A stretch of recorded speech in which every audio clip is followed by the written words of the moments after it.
and series pride for Rainbow Gaming. We'll be heading to the grand final. No! Easily the best in this region throughout this year. They are the best that this region has got to offer.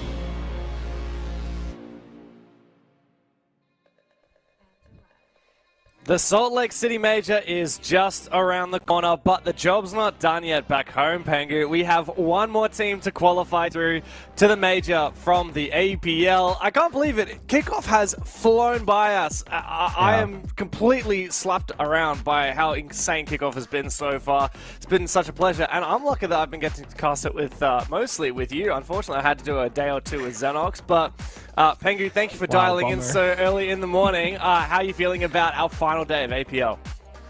Pretty excited. Like you said yourself, I feel like we started off, there were so many play days and so many different regions and possibilities, and all of a sudden we're here at the very end of the road. Yeah, indeed we are, and we have one more team to qualify. Let's look at all the other teams that have made it to the Salt Lake City Major. Of course, we've got 5 regions here in Rainbow Six, 4 of them displayed here. We've also got the CNL, which is still ongoing, still a couple teams got to qualify.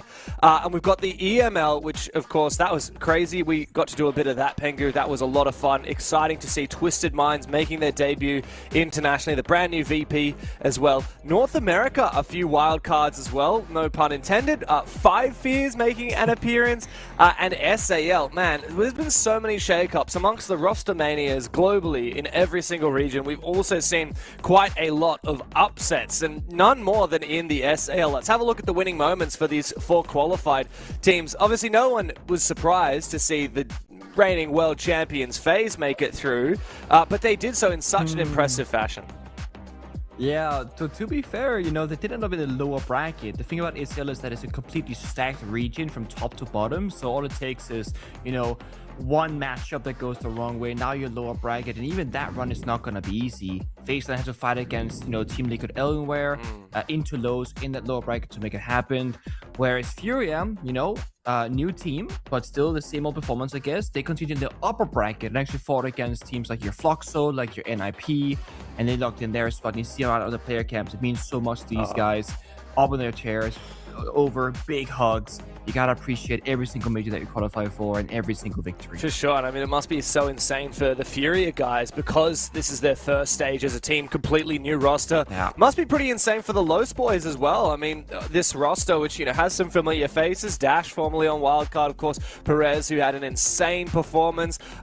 These guys don't get to go to every international event. They're not usually in that big top 4 that we talk about in SAL. And that means that a few big hitting teams in Brazil have actually missed out, including Team Liquid Alienware, the former Furia roster. And this was where it came down to for them. Of course, a final heartbreaking map against NIP. And NIP flawless them at the end of their game to qualify for the major. A return to the international stage for the Ninjas.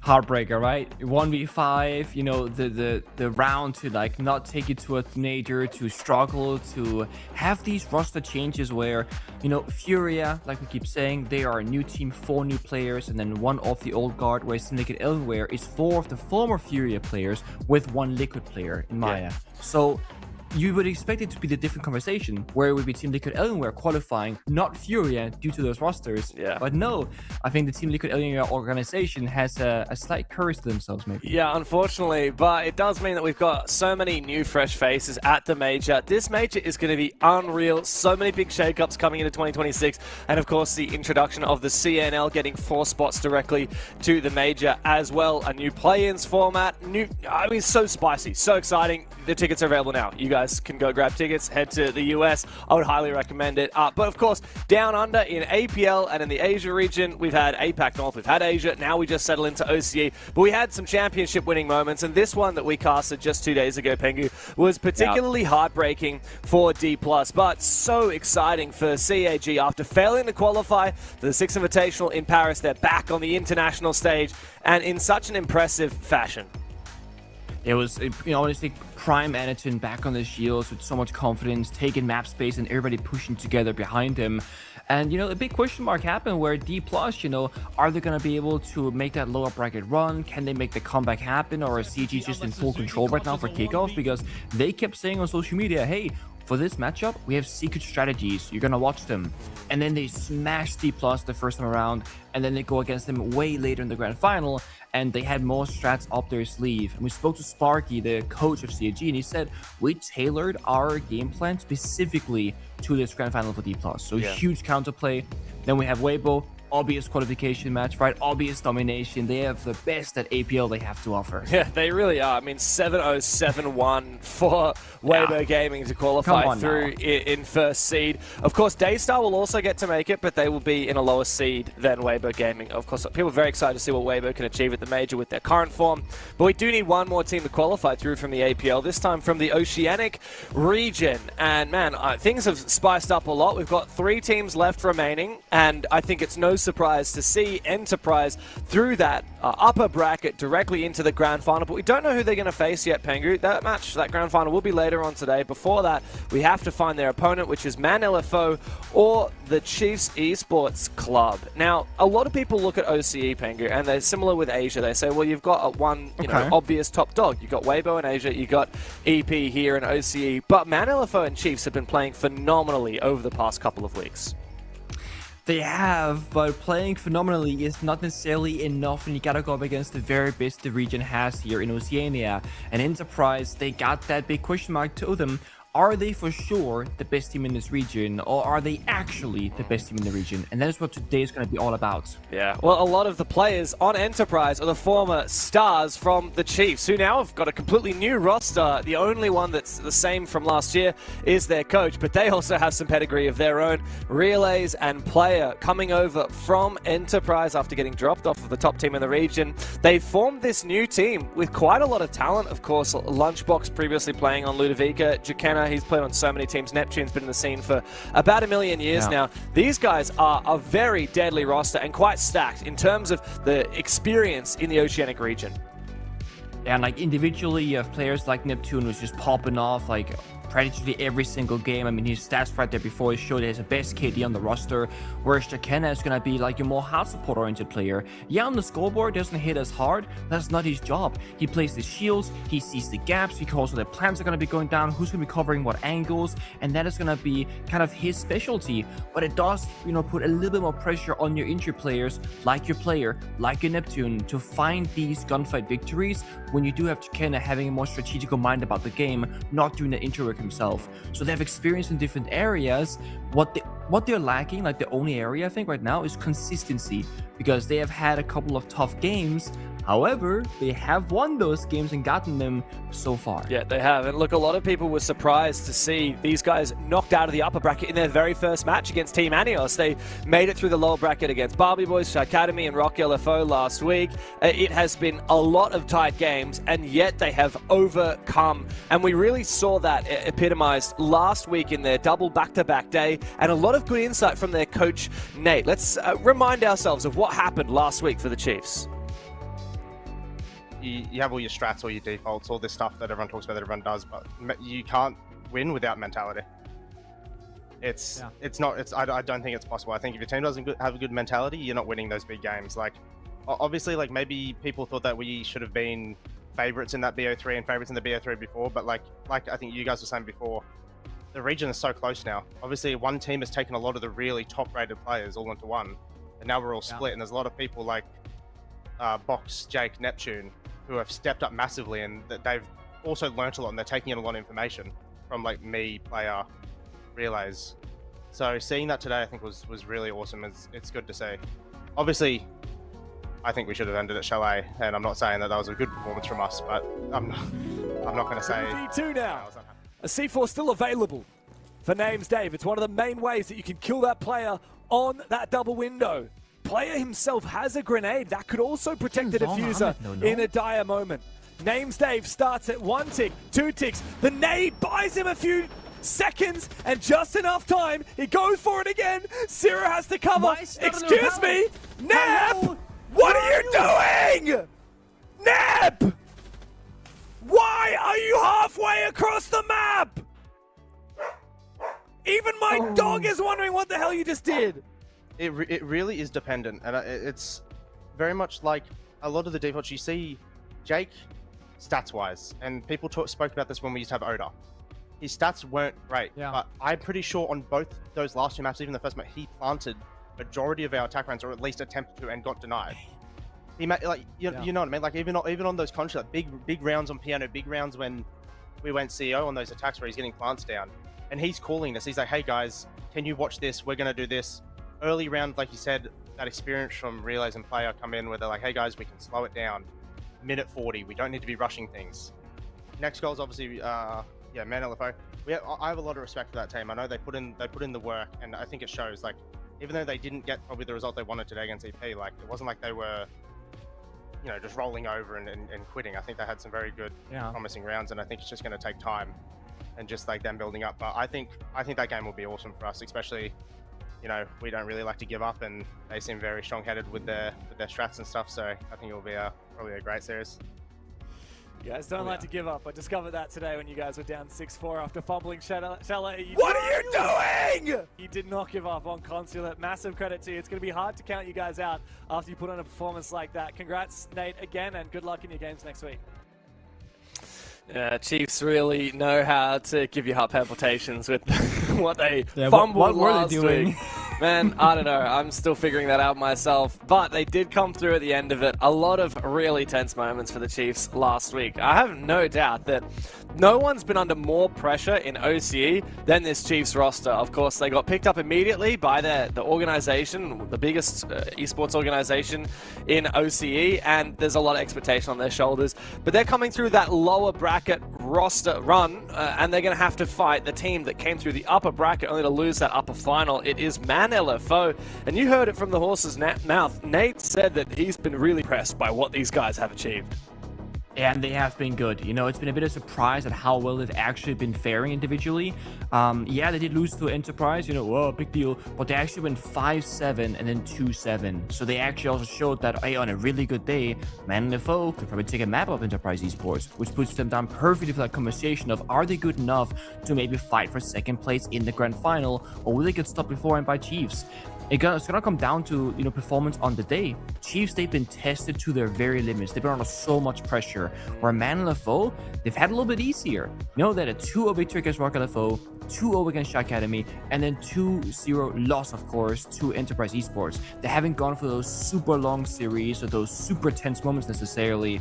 And if this game is gonna go the distance, I am gonna favor Chiefs Esports myself. Yeah, I mean, it's crazy because Man LFO, like you said, all of their games have been 2-0 wins or just the 1-2-0 loss to Enterprise, which means they've only played 6 maps compared to Chiefs' 11 maps. And I wonder, is that a help or a hindrance? Because on the one side, you could say, well, there's far less material for Chiefs to research, but it also just means they've had far less game time. And scrims are one thing, but being in the server when there's high stakes, when you're being pushed to your map 3s, when you fumble your post plans like we saw from Chiefs. Yeah, no overtimes either. It's a very stark contrast between these two teams. But there's a lot of long-term talent on this roster. You know, people like Hunter, of course, the coach Sali that we saw there briefly.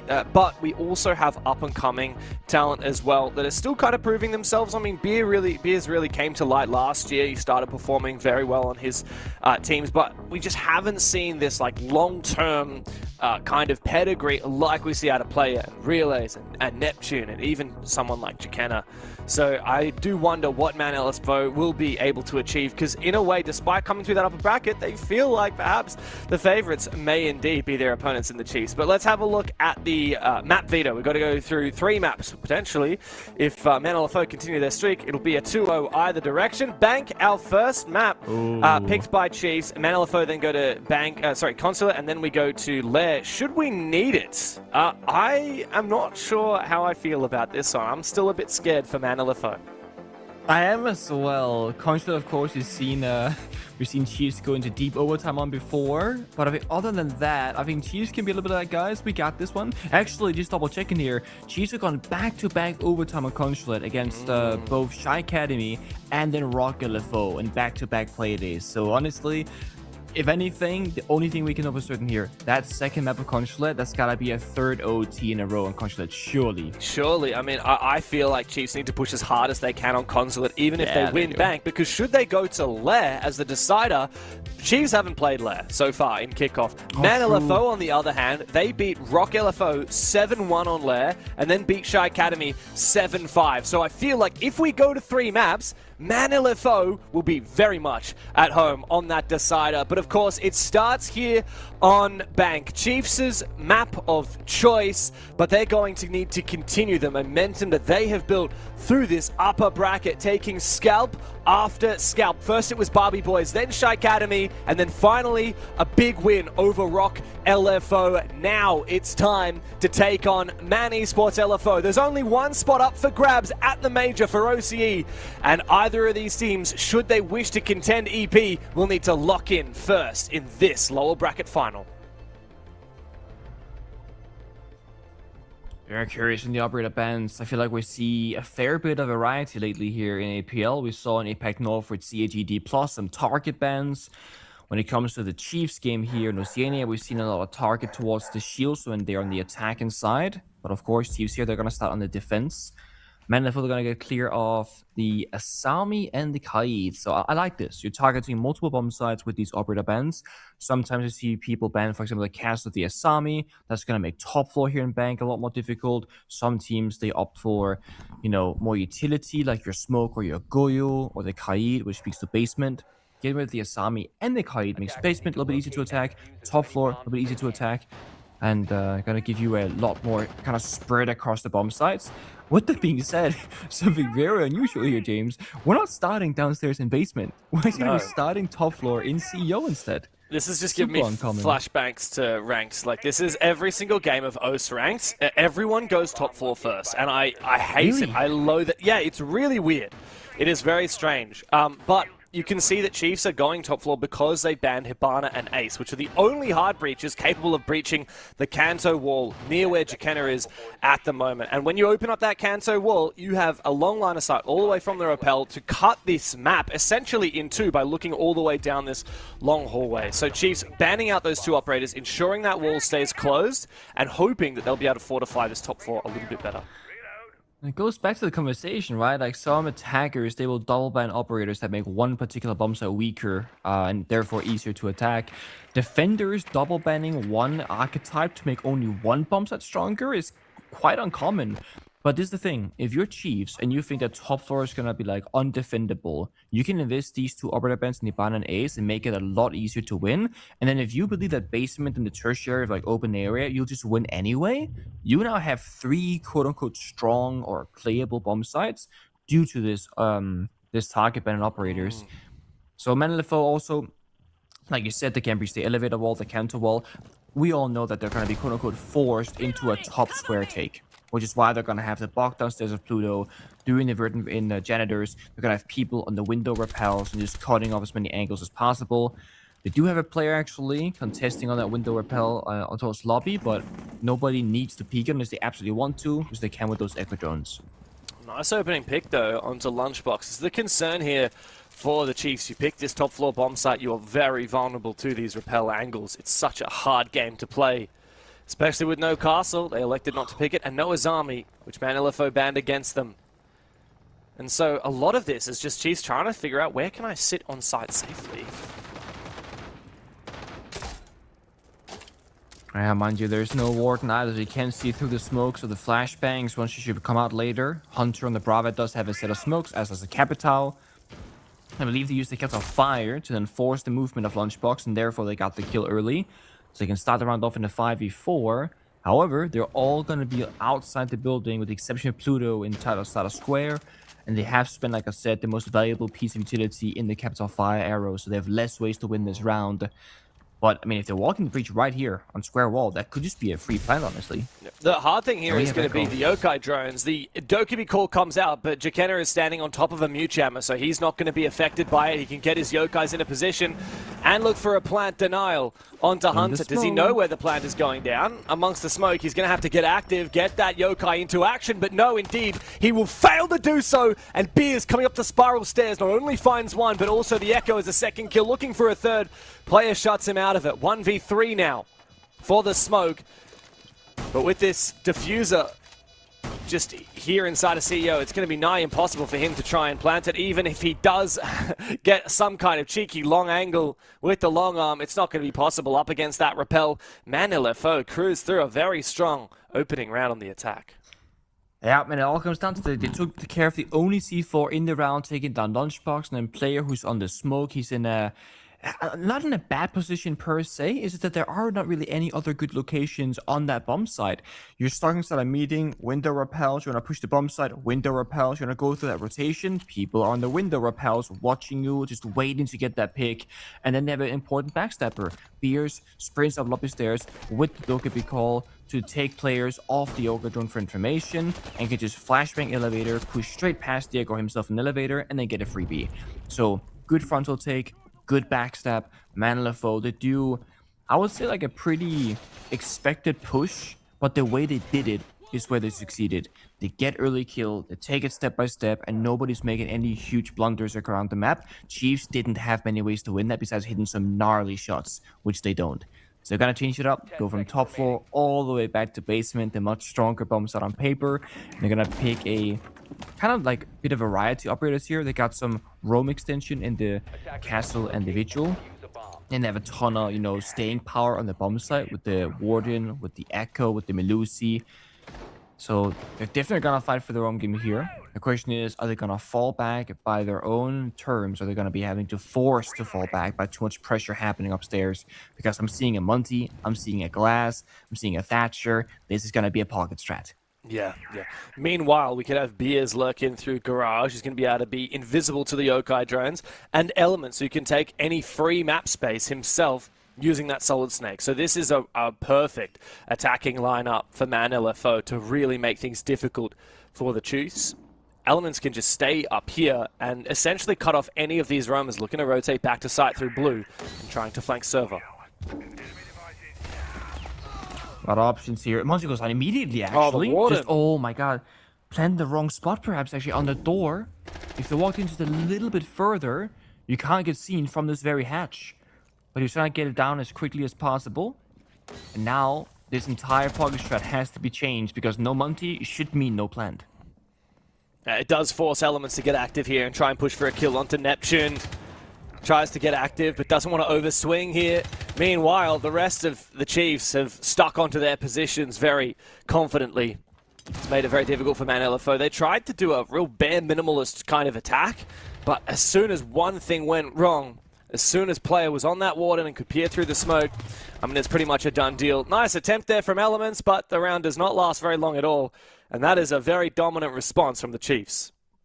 There is one operator in one location that can get rid of that plant location. That is going to be a warden on the A hatch. Because you have to line of sight towards the door, and you can see through a smoke. That is the only way you win.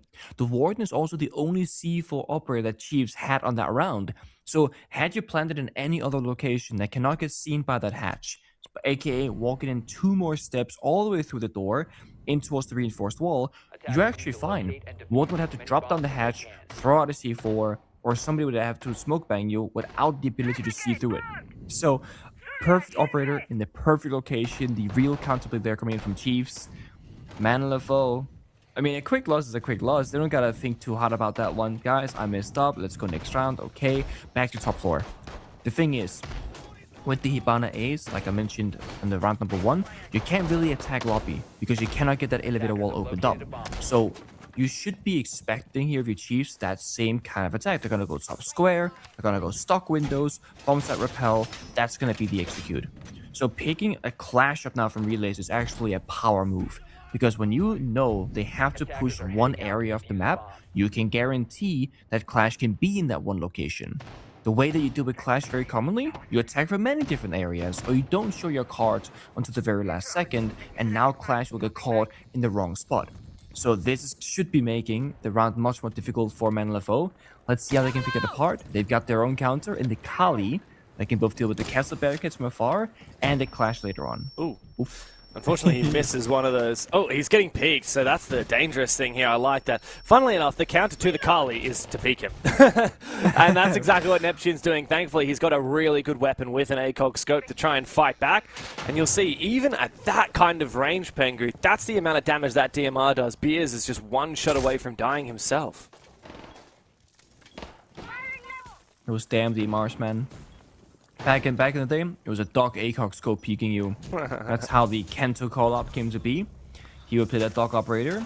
Elements goes down as well. Player with I guess a long-range shot from meeting through the rotating janitors onto the window, gets the kill. Pluto pushes on in, and go 1-for-1 in blows.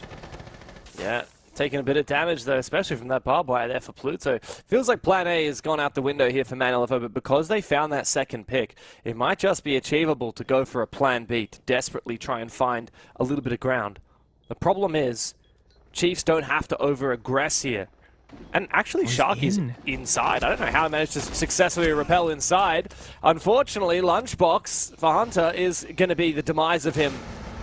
Flanking from down below an open area. Great shot, though, from Pluto. 3v3 looks winnable here, especially with Beers taking down Jakena.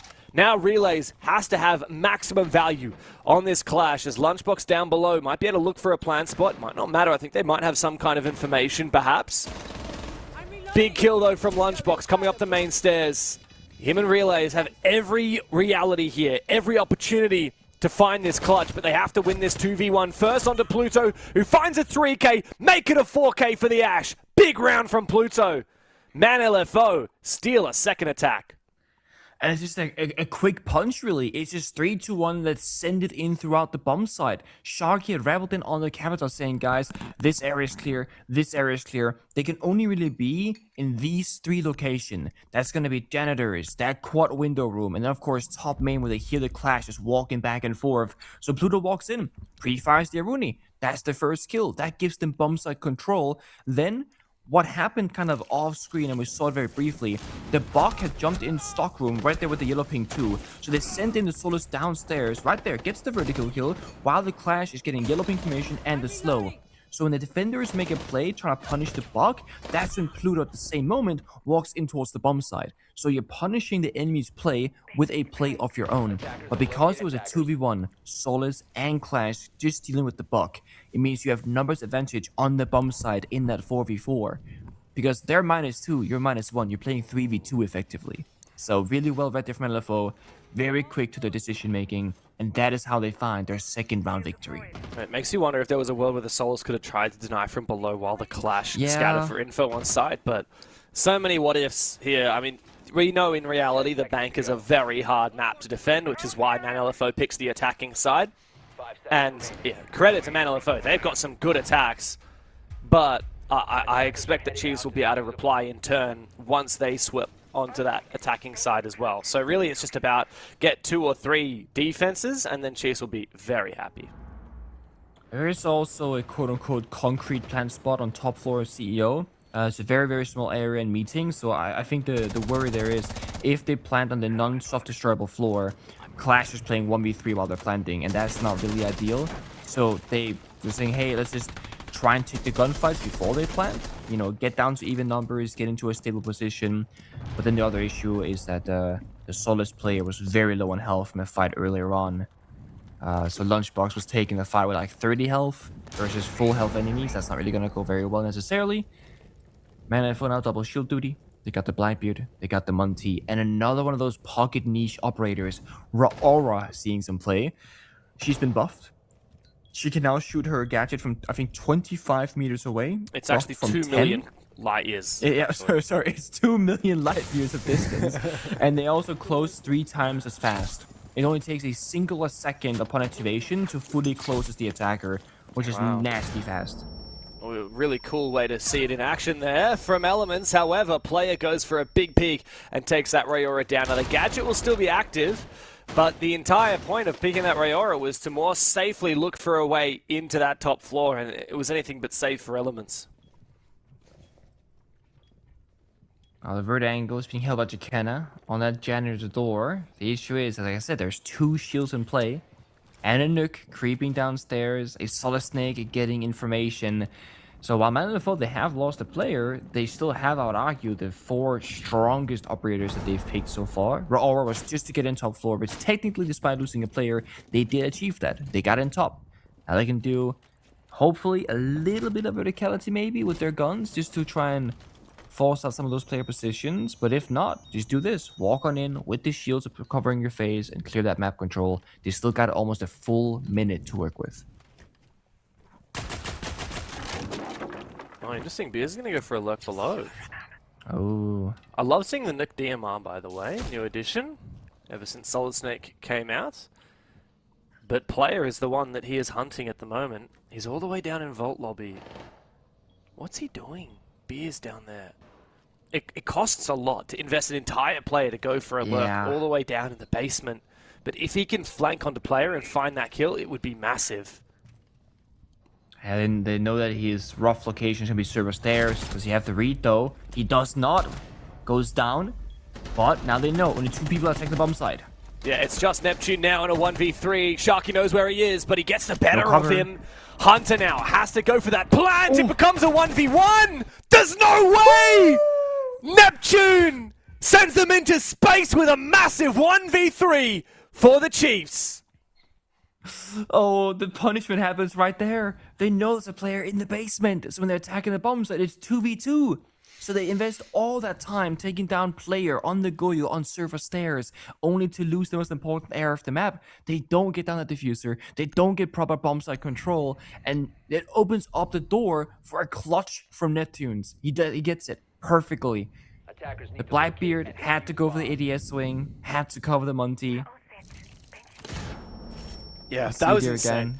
Rounds like that are just winning forehands on bank defense, because if you can conjure up a 1v3 defense round win on bank, such an attacker-sided map, it should be over. There's no universe you should be allowed to do this. You've stolen a second round of attack. You're right, every single one was a headshot with that low rate of fire, UMP. And now there's a chance not even to go for just a 3-3. Chiefs could realistically actually win their defensive half. If they do that, I don't think there's any way back into it for Man LFO on bank. It feels like classic Chiefs again from the previous playdays, where they win the rounds that they have no business winning, and it's because of that that they can go the distance against the best teams in OCE. Because they will just always fight back. Even if they're down in numbers or down in rounds, or they're pushing back, trying to get into overtime, if they're really trailing in numbers, they just always have this way of finding rounds. And often, honestly, it's Neptune. We saw him on Consulate so many times play the Ram, hard breach the CEO window, get in the bomb site and get 3 quick kills, run us over. They have no business winning rounds like that, but they do time and time again so consistently. They're tied up 2-2. Neptune has been unleashed on the Vigil as well, can go for a deep roam. And they're gonna do exactly that. On this basement hold, watching over open area, kitchen, archive cellars. The bomb site, quite weak, only a single player downstairs in the basement. It's gonna be the Echo who's watching drones. Meanwhile, not drone in the corner. Neptune might just have a freebie if he goes unnoticed for a bit longer. However, Relays tries to get a little bit too active around the main stairs and gets punished. I like this roam from Chiefs. It's similar to what they did in the previous basement defense, but it's a very unusual type of roam. Most of the time on this map, you have some kind of hard roam setup where you just plan to fall off hatches. They have a lot of map control and a lot of roamers, and they're going to completely miss Neptune. He finds a free kill, looks for one on Hunter, but now he is the one being hunted. How much longer will he be able to survive? None at all. Elements takes him down, and quickly Man LFO recompose and stabilize the round. It's a tough one. The second attack was the Blackbeard. He can't win that gunfight, but Hunter does go down eventually. Shy gets special to Kenna. 2v3 now. And they don't know about the roamers. They're still creeping around. Oh no, he founds another one. 1v1. Player inside of open area, however, it becomes a 1v1. But guess what? It's a Ying up against a Warden. One of the best possible operators. He's also got these Echo drones on site. Sharky wants to try and go for the kills. He doesn't even have the Reaper. He has the pistol. Out goes a Candela. That won't make a single difference, except for the fact that player has just run out of his gadget. He has to wait for it to regenerate. He has to be a little bit more clever with how he uses his smart glasses now. But he's got full information on Sharky. Sharky has that diffuser, but needs to play this well. Out come the glasses. The Candelas won't mean anything. I don't know if Sharky knows that it is a ward and he's fighting. But he wants to try and close the distance. Again, using that pistol. If he gets up close and personal, that shotgun will be much better. Out comes that pistol against the SMG-12. There's no world in which Sharky should win this gunfight, but he comes in with the shotgun, but it's too far away, and player will clutch up for the Chiefs. That's a third round on the defensive side for the boys in blue. Again, a little bit too close to comfort, right? But that is a round where Chiefs are clutching it once more. They get the first laugh, you know, Neptune going undroned in the corner. He gets one singular kill, but that's not really worth it because they lost relays earlier in that round to Pluto on the main stairs. So they start off in a 4v5, Neptune makes it a 4v4, but then they deal with Neptunes. Again, attackers have the advantage, and they trade 1-for-1 all the way down to player who finds himself in a 1v2 situation, and thankfully he gets a kill to even to a 1v1 and then play the bomb side. And I actually think that right now, Man LFO, they're going a little bit too quickly. Because if you think back on about how that happened, Capital opened up the hatch in stock and just straight peeks it down in the 2v1. Where when you were in that kind of positioning, play together, get the timing, take the gunfight as one unit. Don't give player this opportunity. 1v1, and then hatch open, 1v1. Yeah. And then he can either fall down the hatch or stay on the roam. He also to drop down and play the stronger positioning, knowing that the hatch drop is dangerous later on, and that's how they win the round. They had to slow down and recompose and try and figure out how they can 3v1 player in open area. It's funny, isn't it? The perfect situation for player in that 1v1 is going up against the operator that he hard counters directly, who also is running shotgun and pistol, which means that player can completely dictate those fights. I think as soon as he's getting shot at by that pistol, he can probably guess that that's a Ying shotgun. And he doesn't even have the Reaper. I mean, if he's going up against a Solid Snake with the F2, if he's going up against, I can't remember what I'll put it out. Even honestly, the Grim. Like, there's not only util that is going to be helpful for Man LFO's attacking player in the 1v1, but a better gun to try and get it done with. So, unfortunately for Sharky, he really kind of found himself in a worst-case scenario. But ironically, we've just had 3 rounds of clutches in a row. Firstly, it was Man LFO on the top floor, Sharky technically winning that 1v1. I mean, it was actually Pluto who traded directly in a 2v1, so I guess it's not really a clutch. But then Neptune winning his 1v3, player winning his 1v1. And like we've reiterated on, like, this is an attacker-sided map. You shouldn't be winning 3 defenses. Chiefs have already hit and exceeded the mark for par on Bank. In a way, winning rounds of clutches is like a dangerous way to win, because you're not really winning off like your own success and, like, you know, strategizing and counterplaying or whatever else. You're winning because you're more clutching than your enemy. But this is the perfect place probably to clutch. Like you said, it's on the weaker side. If they don't clutch, maybe they get a 2-4 half, then they gotta go 4-2 on their attacks. That's super doable if they play well. When they can get this 3-3 or 4-2 half by clutching up, all of a sudden they can win this a lot easier come side swap. The only question mark is, this might work against the Man LFO, but if Chiefs were to win here and go to the grand final against Enterprise, these kinds of clutches probably don't happen as frequently because Enterprise will just be just a little bit better than Man LFO and a little bit more clutch themselves. Yeah, I think it might happen against you if you're going up against your Jigsaws and your Brendos and your Tuhans, but you never know, because I will say, like, that's one thing that these Chiefs individually have. Players like Neptune, player, they're, you know, pretty much on par or just as good as some of the top fraggers on EP. So you never want to count them out, even if it does come to a lot of clutch scenarios if Chiefs make it to that grand final. But hey, we've seen big highlight moments from Man LFO as well. Let's not forget about what Pluto achieved the last time attacking this bomb site on the Ash. Massive slew of kills. Man LFO in that first round as well. It was Beers on the Dockerby moving up from lobby in the spiral stairs that found a massive opening 2 kills. So Man LFO, especially on this bomb site, are slated to be in probably their best chance as of yet of finding a 3rd round. Also, I mean, they're kind of, you know, forcing this top floor hold, really trying to make it work, but the caps are spent away, makes it a little bit easier. Player finds Elements on the glass, no less. That's Elements dying twice now on this top floor attack as the first member playing a pretty important operator, I would argue. And they got the OCE instead as well. I was going to say, the new pocket operator goes down immediately. That had the frag grenade, so this shield's going to be a lot stronger now in the hallway. Big moment here, though, for Relays. He finds one from the stock hallway, looking for a trade. Lunchbox is going to get it. It's a very swift end to the round and a swift end to the half as Chiefs Esports dominate on the defensive bank. I'm a drop in the ocean, just a face in a crowd waiting to be seen. Big dreams set in motion. I wanna go where no one's ever been. I will climb the highest mountain. I would dive the deepest sea, just so I could make you feel what I feel. Aiming for the sky. Yeah, I really thought we'd make it.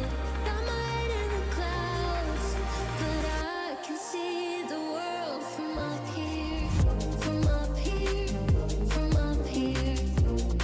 The world from up here, from up here, from up here. Can see the world from up here.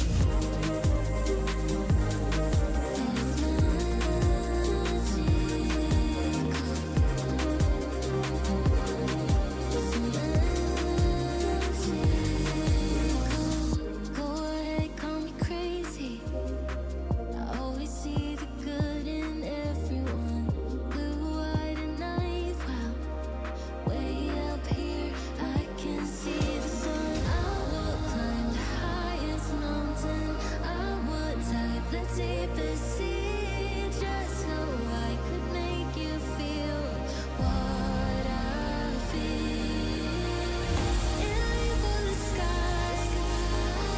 Yeah, I really thought we'd make it. Got my head in the clouds, but I can see the world from up here. Yeah, I can see the world from up here. Yeah, I can see the world from up here, from up here. How do you get back into it for Man LFO on Chiefs' map pick when you're down 2-4 after you picks to start attack? It's a grim state of affairs for the would-be underdogs, but it's not over yet, and Consulate could be a little bit better for them. We set the stage pretty clearly, Pengu. If they go to Lair, if we end up going the distance, Man LFO should drastically be favored on that third map. But if Chiefs are this dominant on their map pick, yeah, I'm not sure we will get there. It's also a matter of how they've lost the last couple of rounds. Like, yeah, you know, Chiefs, they were clutching, they were doing well, but those were, again, they were clutch. It's a very close round. That final round in the first half, that was a stomp. Manleful barely entering the building, only winning a single gunfight, getting traded out left, right, and center, and you see it right there. It wasn't close at all. So the momentum, it shifts. The confidence gained now by Chiefs going into the stronger side of attack here in Bank, that's going to be problematic. Now, one thing that you can kind of do to sway that favor maybe is do some really good operator bans. Manleful have opted for a pocket ban of their own, right? The Monty, okay, that's a Jakena target ban. It's gonna take away some of the stability that they can get, some of the IGLing and structure. The Sense ban, however, on Bank, extremely uncommon. So we gotta see Manleful now have like a really good outcome. Otherwise, you gotta have to question, what is that Sense ban doing right here? And is that the best operator they could possibly ban given the situation? Chiefs are big fans of the Sens. We've seen it from them a lot. They love using it to look for executes and get plants down, especially while countering the, you know, bulletproof cameras and the Maestro and the Warden, which do see an appearance. Otherwise, counter the smoke util. But the other thing is that Sens is one of those operators that brings tin can openers. So when you ban out the Sens, you force Chiefs onto another operator that needs to bring the can openers. In this case, though, the Nook is actually such a good pick on Bank basement because she's fantastic for pushing Garage, but she's also got can openers for a bit of team utility as well. You can do that at the start of the round, and then go and lurk in Garage at the end of the round.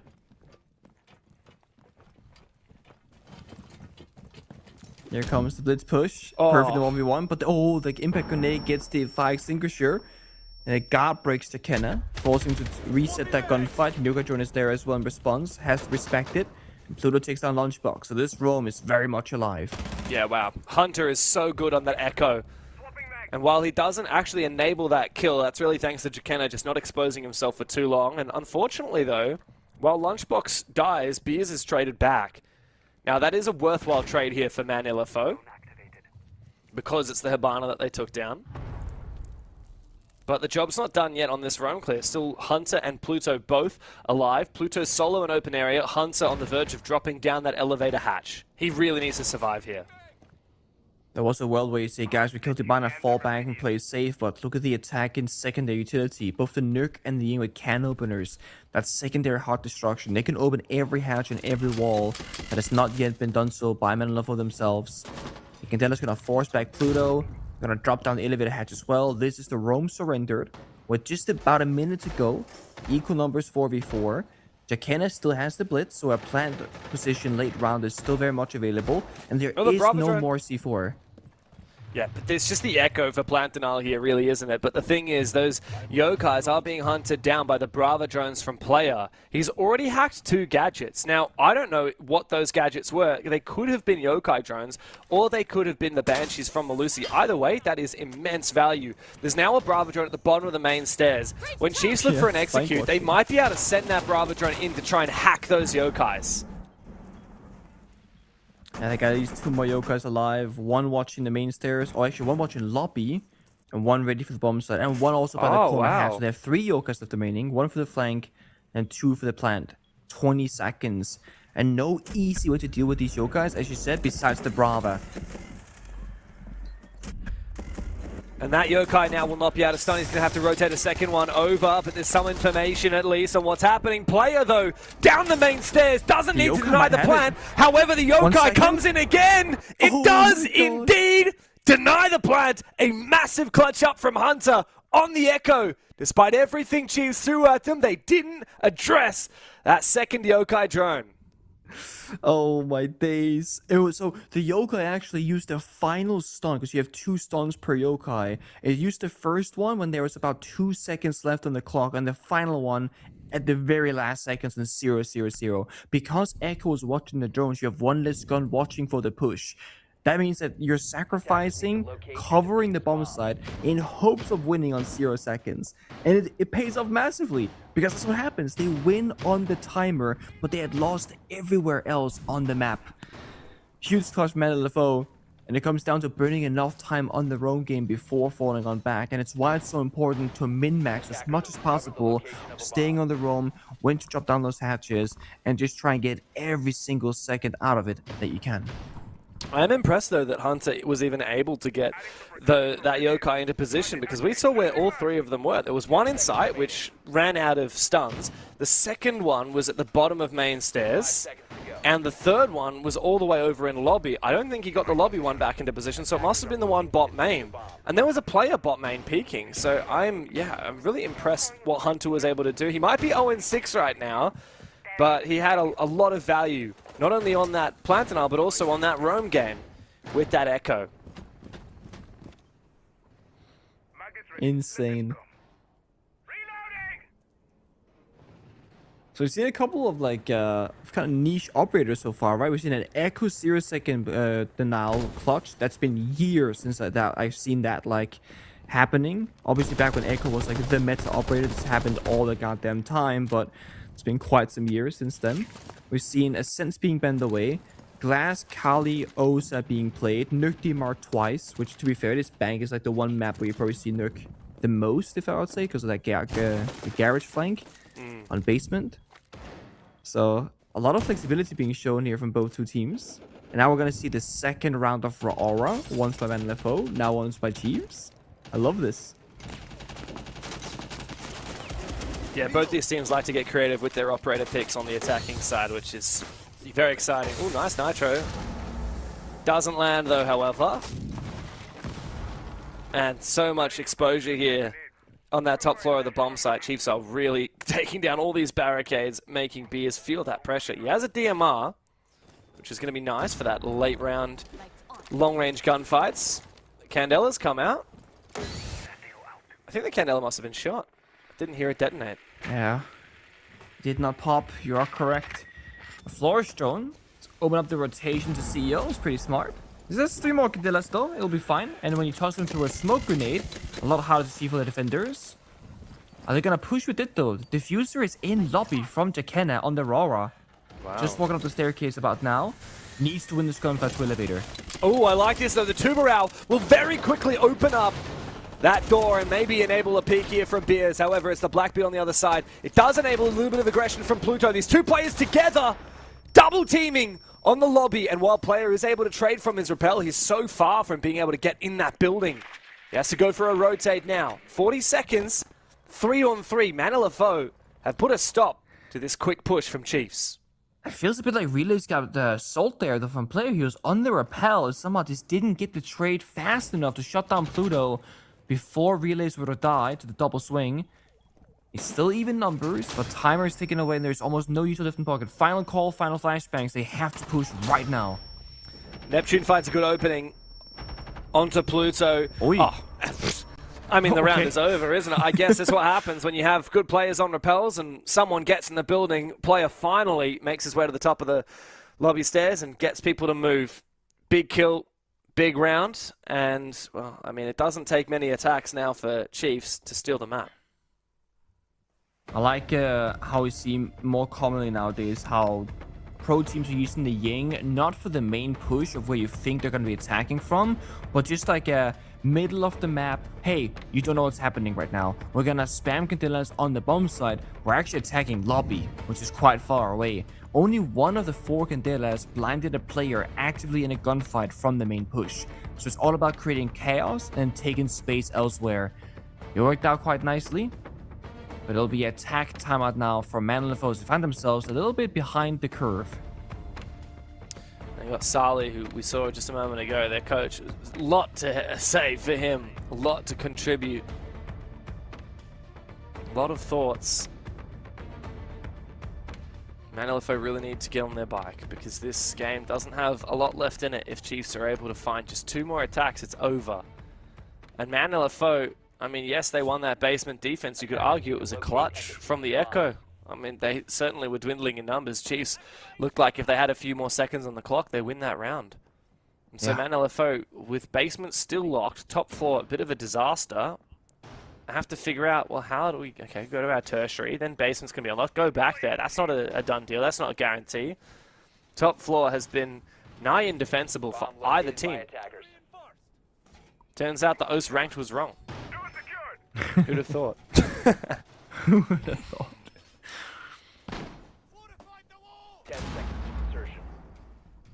Bomb site rotation is always it's always a weird one. Because, like, you know, you can make the argument that even the weakest bomb sites, like the 4th option here by Tillers and Archives, it's a bad bomb site, it almost never wins. But likewise, you also never attack it, so you have way less experience with strategy and knowing every single angle and how to play it. Yeah. Sometimes the element of surprise is worth it, isn't it? Wildcard went to bar on the final round of Clubhouse in NAL. And they won it, and I think there was a tweet I saw which is like, the one thing I've learned is that if it's, you know, 7-7 match point, always go bar. Always go to the unpredictable bomb site. Rogue did it first, baby. Space Clan. Yeah, that's how they won. It was the 5th map in a banger best of 5, and they went the bar on Clubhouse, and they won somehow. Oh, was that a peak, or was that? I think it must. That must have been a peak. Bro, it's still too close to windows, I think. Is that he's got window bang? Yeah, I'm not sure. Either way, good night to Beers. After attack timeout and you want to talk strategy, one of the worst ways to lose a player is like that. Because was that necessary? Mind you, though, Omai has a regenerative gadget, so you get more as time goes on. Smoke grenade not good, but there's a gap in it. And glass goes down. Yeah, thankfully Chicanery is able to get the drop on that player by vaulting in at the perfect moment. However, Pluto can cover him off. A lot of damage taken though. Didn't realize there was a player in elevators. Manalefo had the advantage for a brief moment, but it's just been gifted away. I see Hunter step up now. He's 0-7 on the scoreboard. He's playing that smoke and has one more Toxic Babe in pocket. Element's final C4 just went out, so now it's just down to using those SMG-11s. But long-range gunfights and up against the Blackbeard, this is probably one of the only scenarios where the SMG-11 is not a favorable gun to have. I am curious how Chiefs are going to play this. Because they have the BB, they can walk in the bomb site door, or they can drop down the hatch. They can do either play. They can also try and isolate Nep on this double door of kitchen and try to go for a 2v1 swing. So that they were going to go for it for a moment there, but they've stopped doing that push. Should be a free kill for player. Indeed it is. Man has 16 kills. And yeah, he had info from that drone. This Denari laser is going to slow Neptune down, but not for very long. A quick EMP and a swing. A big 2v3 for player and Neptune. It's map point for the Chiefs. Beautiful. It's exactly how I wanted to see Manalefo play some of their own attacks, because, you know, when player had the 1v2 clutch, when they're defending on that base and bomber side, it was them taking one by one gunfights. Chiefs right there, they hit a 30-second timeout in the middle of that round saying, okay, let's get Blackbeard to kill the default camera, walk up top floor, let's get a drone on the hatch, see if we can kind of jiggle those Denari lasers on the corner of the doors. If you can't, we have to go for kills in a far angle. If you can, maybe we walk on in using the Capital. So they played perfectly. They kind of just edged forward ever so slightly and figure out what way they can win the round. Mind you, look, Nep had 2 fires and 1 Capital smoke, as well as 2 EMPs in pocket. And he only used the EMP in the very final moment there. He didn't want to give away the push. So very smart, very well done. And Manalefo, they are struggling to find anything on their rounds in defense. The only round victory so far since Sideswap was that Echo in 0 seconds. That's insane, because that round as well looked like it wasn't going to be won by Manalefo. Yeah. Now they go back down to the basement. No Echo this time around. Instead, they're investing heavily into this roam game, which, to be fair, they did with the Echo. But now they don't have the Echo to support them with the live droning on the roam. They don't have the Echo to stun the Blitz and guard break that shield. They instead have Skopos, what, to try and fall back to site after being in the Hell in a Cell position. I feel like Skopos is so hard to make work on bank. It's just one of those operators where you either gain everything or you gain nothing. There's really no kind of average median outcome. And it's often the issue with operators, you know, like your Vigil, like your Oryx, like your Scopus, like your Caveira, where you get a huge play or you don't get a play. At least with Vigil, by having the scanner enabled, you don't get seen by Solid Snake, you kind of disrupt the drone system and you don't know exactly what's clear. Scopus, they know where you are, they know you can TP away. There's no kind of power position to hold and then TP out of, like Clubhouse Catwalk Rafters, for example. Because that's a strat that we've seen before people use. This is just a deep roam top floor where if you feel too much pressure, you can always guarantee an escape. But you can also do this. You walk down the staircase before it's too much pressure, and now it doesn't matter that you're Scopos. No, it doesn't. He's actually... Oh, he wants to go back down, but he can't go to site. He has to get rid of the hack first. Now he's done so he can TP. Seems like a bit of a waste. He could have walked down the stairs. Why? What was the point of that? And I don't know what Pluto's doing, but he gets caught with his pants down. Thankfully, the pick here from Manalefo is onto relays, the Dockerby, probably the most valuable. Actually, you know, I'm not going to say that. These are 5 extremely valuable operators brought by the attacking side. Any pick is a huge gain here for Manalefo. However, it's Neptune that finds another one. Beers will go down, and this roam is being picked apart without too much of a sweat broken by Chiefs. It's just not synchronized. Element's TP's back on Scopos while an enemy, his teammate rather, is stuck in tellers and his teammate is stuck in open area. They didn't fall back and they couldn't fall back. You need to fall back together, 3-2-1, everyone helping each other and escorting the team out. Now they got a glass and garage with smoke grenades. They're planning with the blitz. There's only 2 C4s, but not in the right location. They want to run over. They toss it out, but it goes wide. They miss.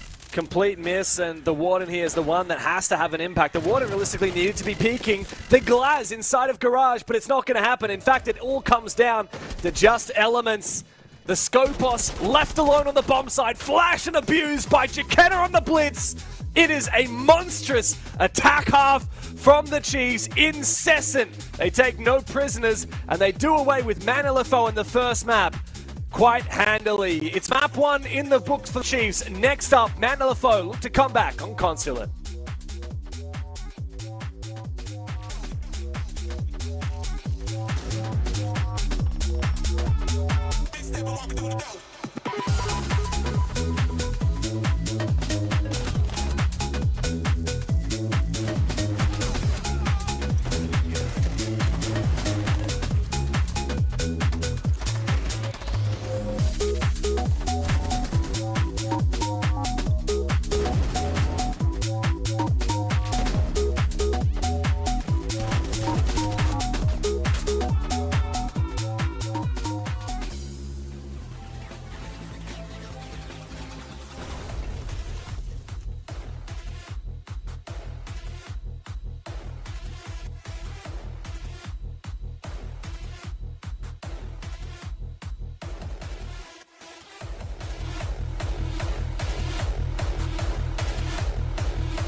the best that this region has got to offer. The first map leaves Man LFO in pretty dire straits, Pengu. Chiefs, I mean, they looked pretty solid on defense, and it just got better and better, and then they moved on to their attack, and then it was just lights out Man LFO. Yeah, like we said, right? If you're gonna be clutch on the weaker side of defense and bank, and you just play a usual attacking side, it's gonna be completely wraps. Sadly, that's the story of a map that has a favorable side, and the issue is it's not gonna get better if man LFO, because bank might be attack favorite, but Consulate, map number 2, is gonna be heavily defender favored. So if Chiefs can stay as clutch as they have been, I don't think the story's gonna change. They gotta shut that down. That's the thing. Man LFO got to pick the favored starting side on bank. They started attack, they weren't good enough. Now they're gonna start on the unfavored side on Consulate. And look, if your attacks are bad on bank, then don't have a lot of hopes for your attacks on Consulate. Yeah, very bad news. And moments like this, Neptune's 1v3 really solidified Chiefs' eventual dominance on that map. Even though we did have some good moments from Man LFO, that defense clutch that they won with the Echo, it was big moments from Neptune and Player that really got Chiefs such a dominant win. And in the end, yeah, just a lot of questions, perhaps a lot of frustrations even for Man LFO. Yeah, I mean, big praise to Chiefs as well. They're actually giving Player and Neptune so much space in the server to make plays when they see them. But at the same time, Player played Glass, he played Blackbeard, Neptune played operators like the Capital. It's not that they're giving these players like the Vigil and the Dokkaebi and the freedom to go wherever they want. They still have a role in every single round, and they gotta use the utility. But if they see a play and want to go for it, they're being allowed that freedom, and they are dropping some absolute crazy stats. 17-4 for Player. And that's not his first time doing this. 100% cost. He did the exact same thing last playday, and the playday before that. 100% KOST over 10 rounds is pretty insane. 4 opening kills as well. Massive impact from Player. That doesn't even credit him his big clutch as well that he got with big 3k, big clutch. Neptune had a big 1v3 clutch as well.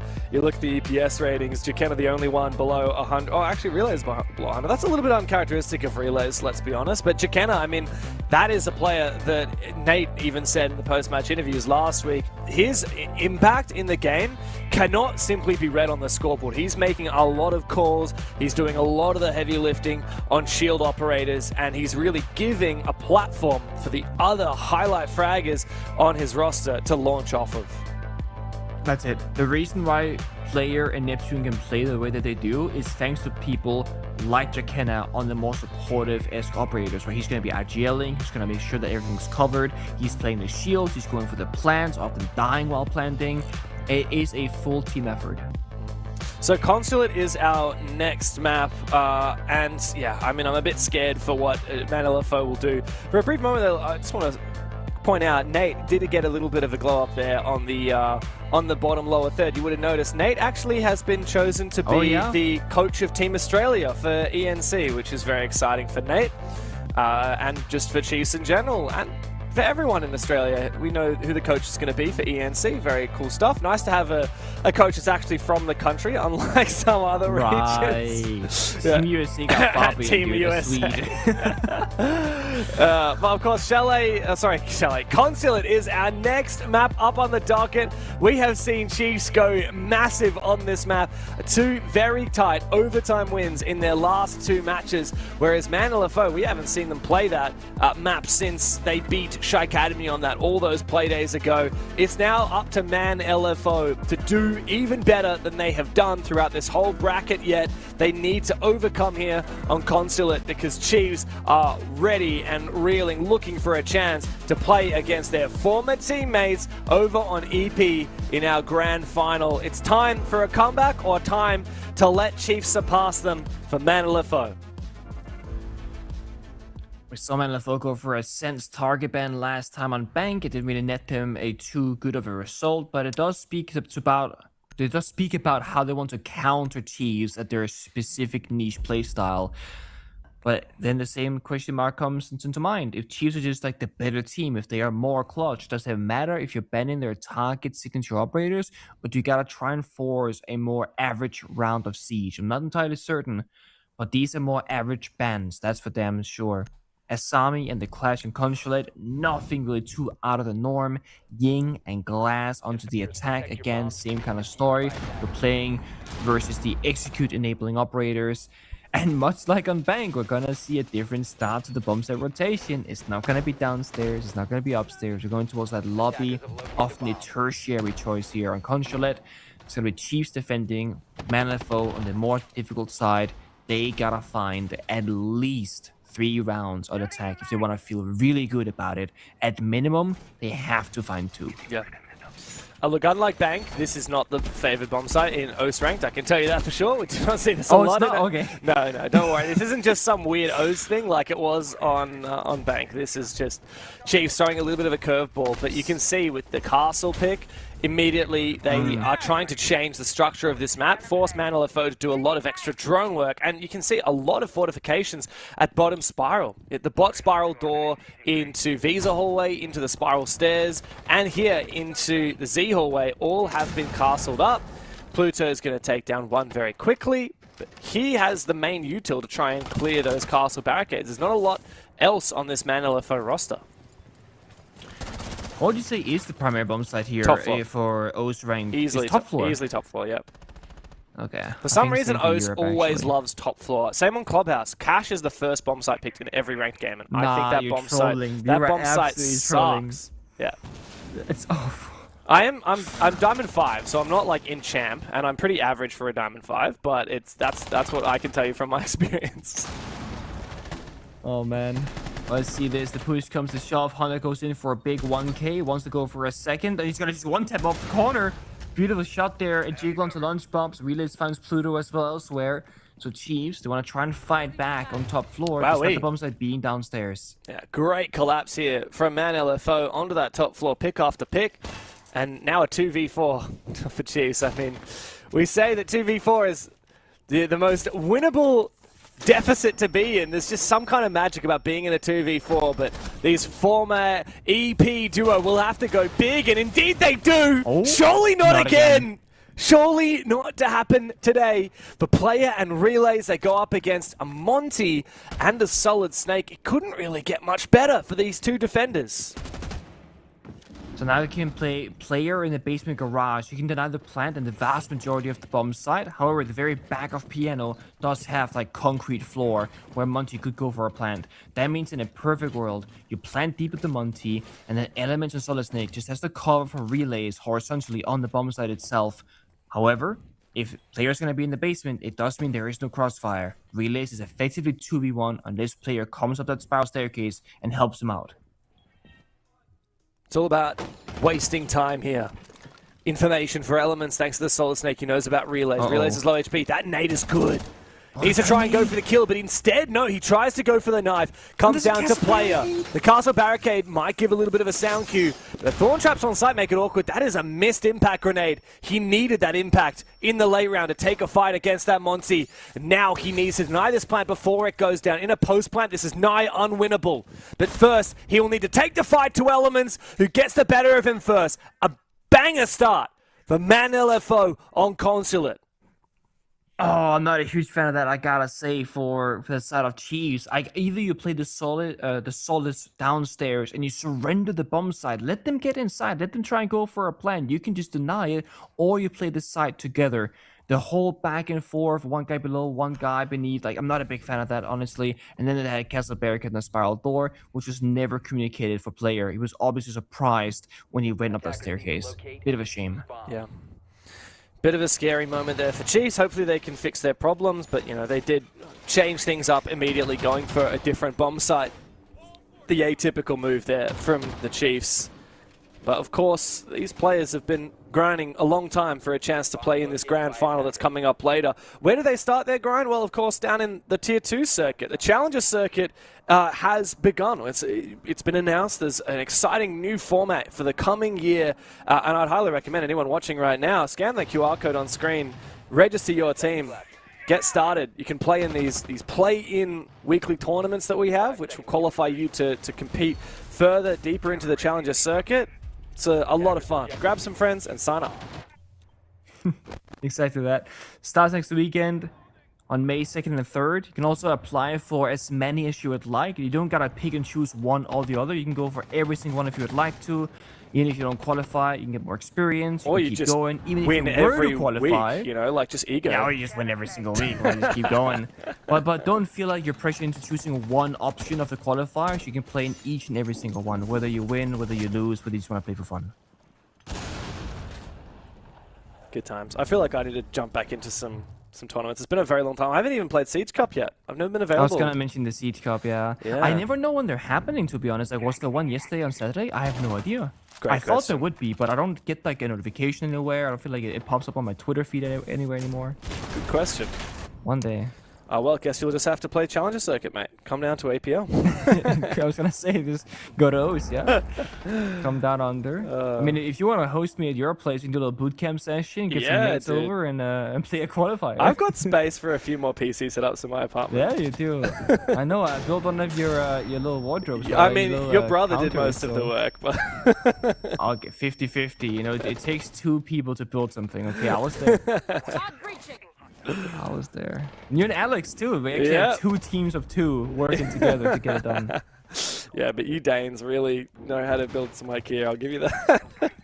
Yeah, I think there's 2 Danes went to Australia to then build Swedish furniture for our Australian friend. Imported migrant labor, that's what you were. Well, at the moment, it looks like there's a lot of heavy lifting being done in the server today by the Chiefs boys, and they need to redeem themselves after a rough first round. Oh, wow, that is a choice there from Neptune. They're going to get aggressive, and Relays will confirm that kill onto Pluto. You could argue that's probably worth it for the Chiefs, but an aggressive peek from Sharky deep into the bomb side. ManLFO look to try and flood on through.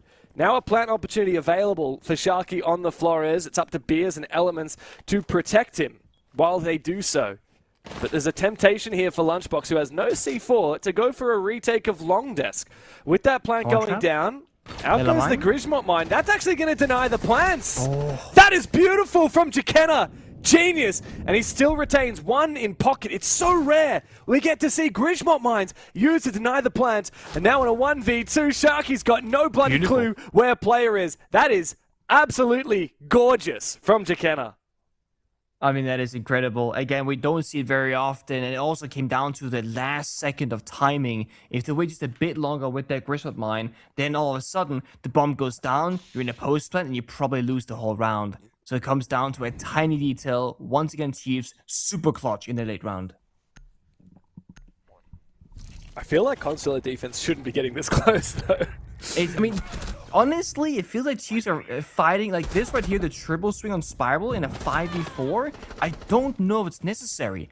Like, if they get the kill clean, it's actually okay, but they're probably going to lose at least 1 body, and then they just flood in the bomb side door instead. So I feel like Chiefs are just a little bit too happy to take the fight, but it's obviously a very conscious choice of theirs.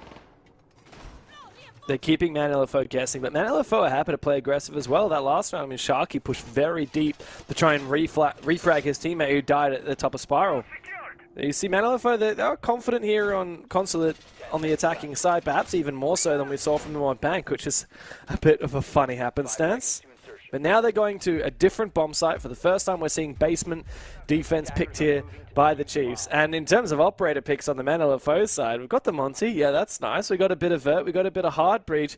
And we've not got 1, but 2 roam hunting operators. The Jackal, recently buffed, still quite weak, makes an appearance. Important to note here that the buff that Jackal received is just the fact that he got frag grenades. It's not that the gadget got stronger. Longer range on the gadget. Okay. And he can see feet through floors. No, you're right, actually. You are so right. He can scan through floors, which I actually thought he could before he got buffed. I'm not going to lie to you, but they nerfed now he that can do a it while from ago. Below and up. Yeah. So he had it. Originally he had it. Back again? Yep, and then they took it away when they massively nerfed him, and now they've given it back.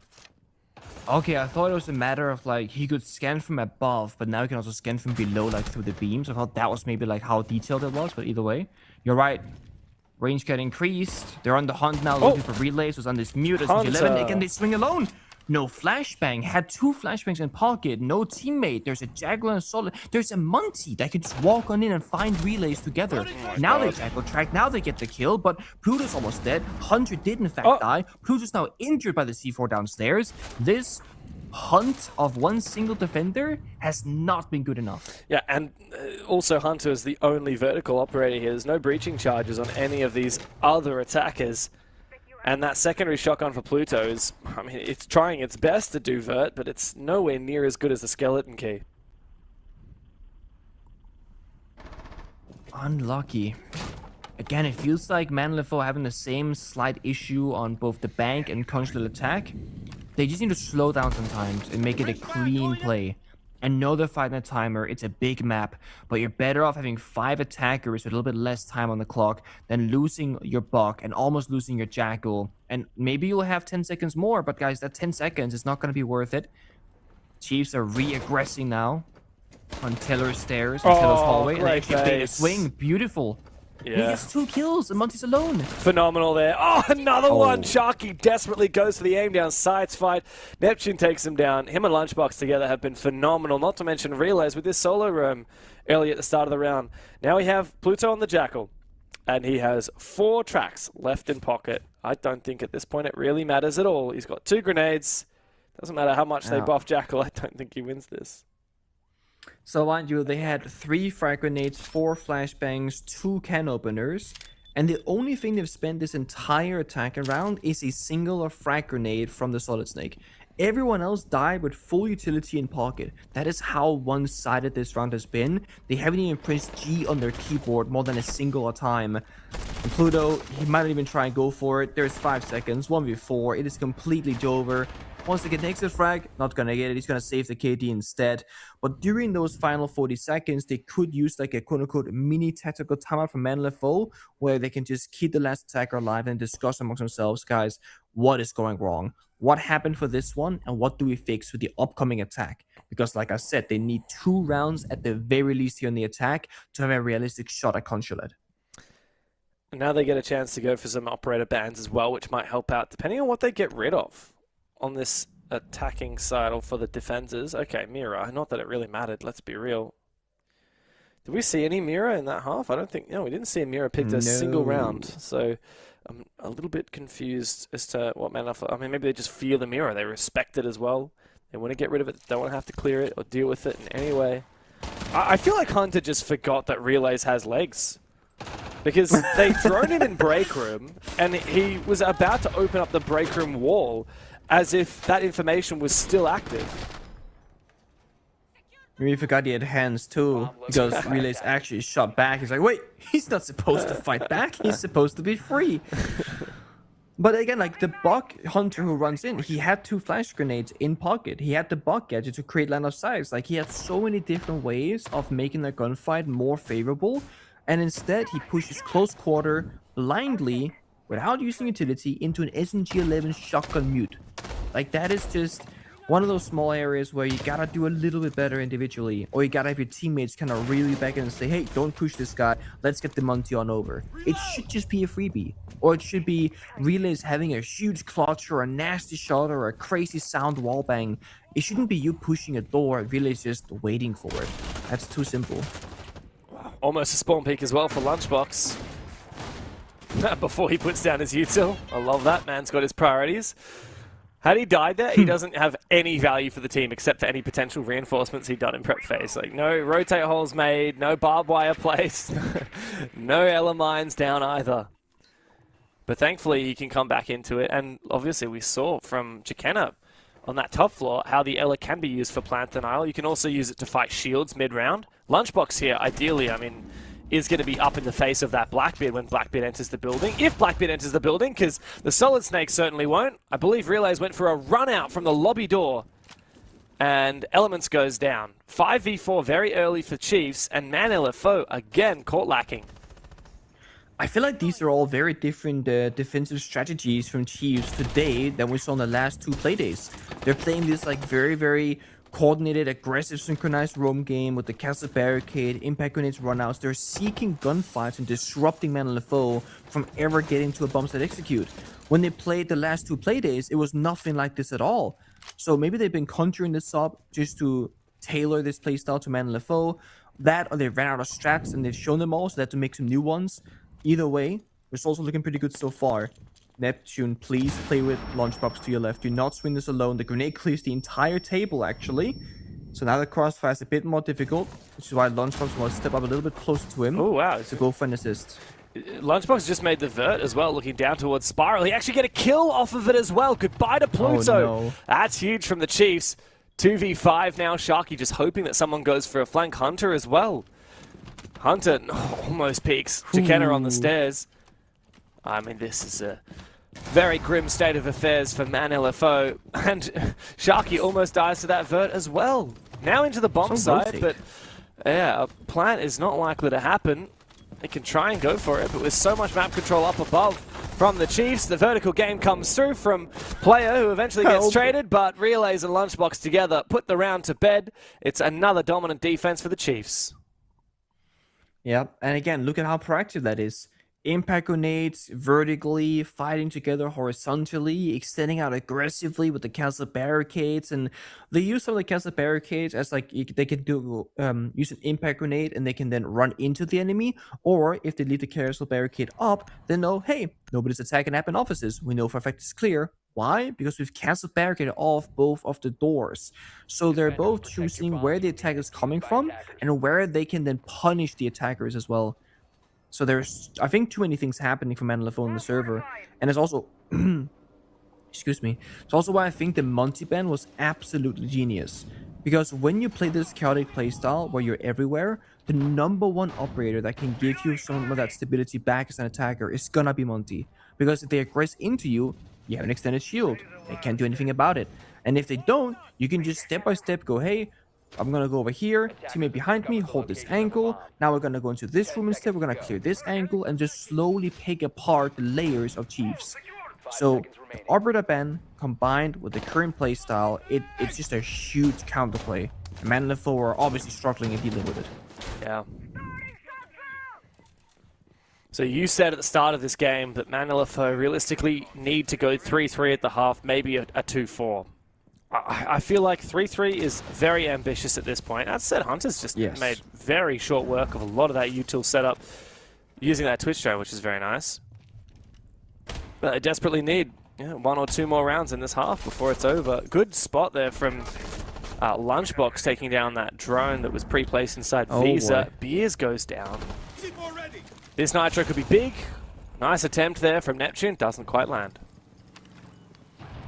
Another main door push point, I guess. Relays going 1-for-1. As the smoke, usually I would say not worth it at all. But you are taking another striker that could open up the meeting wall instead. You are taking down, again, some of that ability to execute for Man LFO.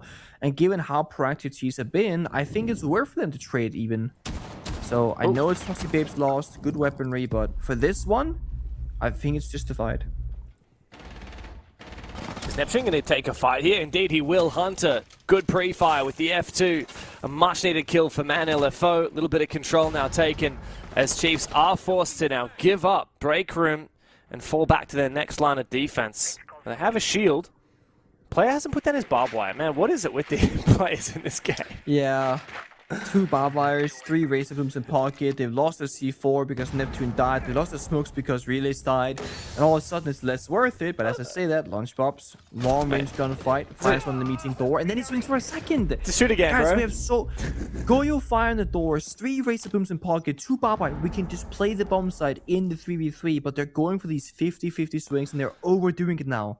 That's too much. Yeah, and I mean, you give a chance here to Man LFO. It's not going to be pretty. Out goes that Thorn Trap. Sharky's forced to move. Actually gets a kill. God. Wow. With it. That is such a cheeky way to use that Thorn. We saw Ella for Plantinile. Now we've seen Thorn for Plantinile. This time it actually gets the kill as well. That's genius. Doesn't matter that the smoke has died. And it also detonated the Goyo charge as well. Hunter takes a hell of a lot of damage. Cold. This is surely the end of the round. You can get one more as well. Twitch is so low on health. He misses it. That's okay. He has a second. Can pick up the first one. But now Man LFO, they've seen the play. They know what they're trying to do. So they're going to have to use the last one and then go for a push because I got no more Razor Blooms in pocket now. Final Razor Bloom has been dispatched with Hunter forcing that plant down. Pluto has to cover off 2 different angles at the same time. Jakenna moves at the same time as Player. They need to isolate this fight together, but Hunter is now up. Hunter goes down. Player v Pluto. 1v1. The Thorn tries to get active. A spray through the wall, and he confirms both of his kills. Massive round from Player after a massive performance on Bank. And Chiefs thieve a round that they had no right to win over Man LFO. And here comes the bloody barbed wire. Not a moment too soon from Player. Oh my god, he saved it for the perfect moment to disrespect his enemy after clutching a 1v2, hitting a pre-fire and a wallbang. Exceptional individual performance. And honestly, with the Razor Bloom, baiting that mid-round to toss them out, get the kill, pop the Goyo Fire, to juggle them to stall for time, and then clutching on top, that is an absurd level of value from a sole player and a sole operator. That's crazy. Jesus. That's crazy. Man had a lot of spaghetti in pocket, and he did not use it until it was time to disrespect. I just cannot believe that. 4-1 in the lead now for Chiefs. Pengu, we said if it goes a distance to Lair, Man LFO should be in control because of how dominant their showings on Lair have been so far. That's it. Chiefs haven't played it. Maybe it's in the back pocket for them, but I don't think we're going to make it the distance because Man LFO have not been good enough on the unfavored side here on Concert, and they weren't good enough on either side on Bank. This could end up being quite a dominant lower bracket final, Pengu, which is really what Chiefs need to head into that grand final against Enterprise at the maximum level of confidence. 10 seconds left. I mean, at this point, I don't know for Man LFO what they need to do. They tried to go fast, they tried to go slow, they played very loose and they got punished, they're playing structured, they get punished. It very much just feels like Chiefs are controlling the pace at their own will. Every single gunfight we saw in that previous round, it's Chiefs on defense choosing where the fights happen and when they happen. And it's just going to be the same story.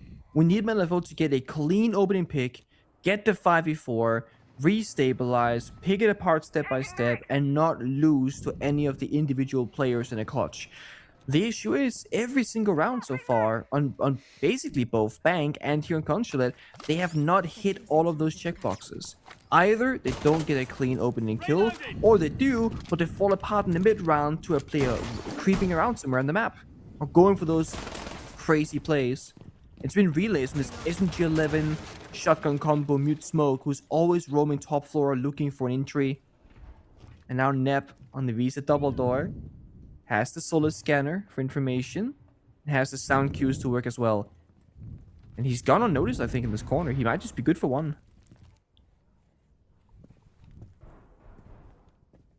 It's a danger here for Man LFO when you know that there are no second chances. Your last shot in the half. I mean, you end up playing so slowly, so cautiously. They need to play cautiously because if they try and skip any steps, they're going to miss players tucked in corners like Neptune and Visa. But if you play too slowly, then you're not going to have any time to execute at the end of the round. There's so much map control to take here. And we need the Vert to be good this time because Hunter was the first to fall last time they attacked this basement. This is scary. You see Relays and Nep, they're just looking for that play. They got good information on the rough low areas that they're playing from. Hunter taking a bit of damage, shot down by Lunchbox on that main lobby hall. And you look, normally you fall back, but he double swings it, then peels on back slowly and surely. And now they're gonna sacrifice the back portion, but Nep is watching it all the way back from Secret. So if they try and change Lunchbox, Nep is there for a freebie. If they go yellow stairs, Relay's got the shotgun. Nowhere is free for the taking. There's not an easy area of the map. And Relay's gonna flying top floor where Sharky somehow finds himself on Capital. What is happening? The bomb site's not here, guys. He's gone for a massive flank. Oh, this is insane. All the way up to reception. Now he can watch the bottom spiral doorway. He's retaken the Vert. Oh my god. Man LFO really need to go in and so quickly. Neptune finds his kill completely unaddressed. The back of servers eventually. Elements will shut him down. 18 seconds to go in the 2v3. Relays is still upstairs. He's going for a flank, but Jakenna on the bomb site will lock Elements out of it. Sharky now desperately looks for something, and Chiefs will give him nothing. It's a dominant split on the defensive side for Chiefs as they are one step closer to the grand final.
A very tough showing there from LFO, but honestly, it's thanks to how well Chiefs have been in the server, individually, as a team, and countering the playstyle of LFO. They completely shut them out of entering the building on Consulate, where most teams would simply just let them get in and then play that strong bomb side. Chiefs, they don't follow that same trend. They're up 5-1 and they go into their attacks. They just need 2 rounds on this half, James. They can close this out in regulation and avoid overtime for once. Yeah, wow. What a big contrast it's been today for the Chiefs compared to last weekend. Like you said, it was all overtimes. Way too many overtimes last weekend. And today it's looked very solid. Very cut and dried. Unfortunately, Man LFO just have not brought their A game today. And they're really going to have to make up for it here in this second half. What are they going to do on defense? Well, we got the Tachanka. That's nice to see. It looks like this is going to be very much plant denial centric with a tiny bit of spice brought in thanks to, funnily enough, the Capcan from Hunter. So double Spetsnaz. Attackers have discovered the location of a bomb. Capcan on a very bomb site centric hold on top floor Consulate. I'm curious what they're trying to cook up. Again, Capcan, much like operators like the, the Caveira, kind of like the Scopos, the Vigil.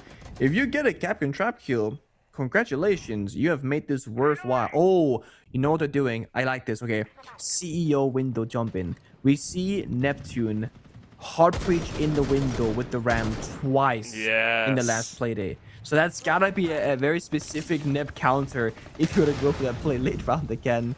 The grenade goes in, clears the Goyo canister. Not sure we cleared out the Capcan traps, but we'll keep our ears to that later if we hear an explosion. Probably gonna be that window. They're still there. Uh-oh. Uh-oh. Yeah, that's scary. I mean, obviously Neptune doesn't have the Ram this time around, but he's certainly capable of rappelling in that late round without checking it.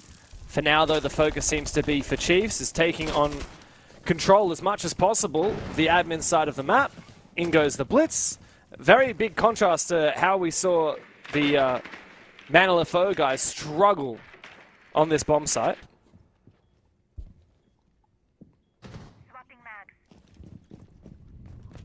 Wait, look at the differences. Chiefs are being allowed into admin offices. They're allowed to peek the hallways. Nobody contests them on the doors. So they're allowed full freedom. Such a big difference from what we saw from Tees when they were defending. Not allowing that at all. Now, as I said, there's a Shanka, there's tons of different plant denial, but there's not a lot of ways to fortify these play positions. They're going to rush on in with the Blitz, actually. Time to get active, but Elements is there holding on with the Tachanka. Fortified in his position by the Kiba barrier from the Azami. They cannot cut him down. He's just holding on. A sliver of a position to hold on to as those Kibas continue to be deployed. Lunchbox trying to desperately find that kill. Eventually, Relays goes for a big swing deep into the bomb site. This is very chaotic. Lunchbox now tasked with covering as 2 players from Man LFO stock up at the long desk. One goes on through. Beers takes down Neptune, eventually injured. A second swing now. I believe that's Pluto. No, perhaps Hunter. Peeking deeper as Pluto's making his way through meeting as well. Good air jab. That gives a little cue. And Lunchbox finds Pluto as well. Lunchbox! Massive cover from him on the Nomad. And despite the chaotic start, Chiefs find an attack round win.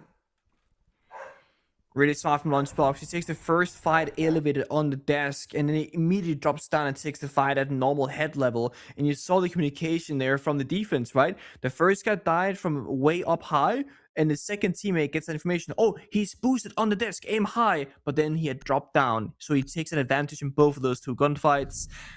Chiefs, direct attack. Again, who's the first to die immediately off that push? It's Jakena, who's on the... sorry, I'm dying, sorry. Jakena just died immediately on the push, but he enabled everybody else to get that play through the door. Because he might have gone in and created that chaos and died, but then he had two guns behind him, one by the bumps at door, the flashbangs go out, the sense wall gets put down, and it opens up everybody else's play. But Jakena, he's gone. And it's again one of these things you have to keep in mind, that you have a player sacrifice yourself and it's actually enabling everybody else. It's a good play, but it doesn't show on the scoreboard.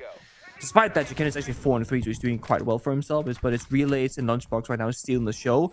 But again, it's thanks to the supportive work of their teammates, not just their own individual heroics.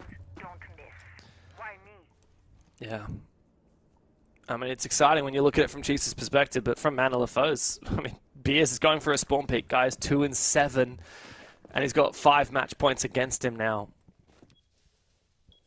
Elimination from contention of fighting for that major spot. Specchio looking out. So, a little bit of Vitch, a little bit of Scopers, a little bit of let's go for gunfights and see what happens type vibe, or what I guess. Here? I don't know. I feel like they're trying to get the drop on Chiefs, but, you know, they've got a mirror on the board as well, I mean, and a bandit. You've got two kind of rock-like operators on the bomb site. Then everyone else, it's like run amok and try and cause chaos. Well, I don't think that's going to work with the way Chiefs are reading you right now. I mean, you're playing double trap denial here in the... What's it called? I'm trying to say the Fenrir. It's going to be the Dinar and the Thorn. So they obviously want to play a quick round. But do you match their quickness by playing heavy roam, or do you play utility? That's the two different styles of it. So far, it works out. They get the opening pick. Looking for a mini play. Out of nowhere, Relay just spawns in the building and takes down elements. He's looking for a second one as well here. Good info, good recoil control with that F2 as well. Beers takes a hell of a lot of damage. I mean, Beers, you could be using your gadget. He finally activates his gadget, but, I mean, the jig is up. They know where he is, and he swings for the kill. Meanwhile, Jakena has bolstered his KD even deeper. It's Pluto and Sharky both get detected by the Solid Snake.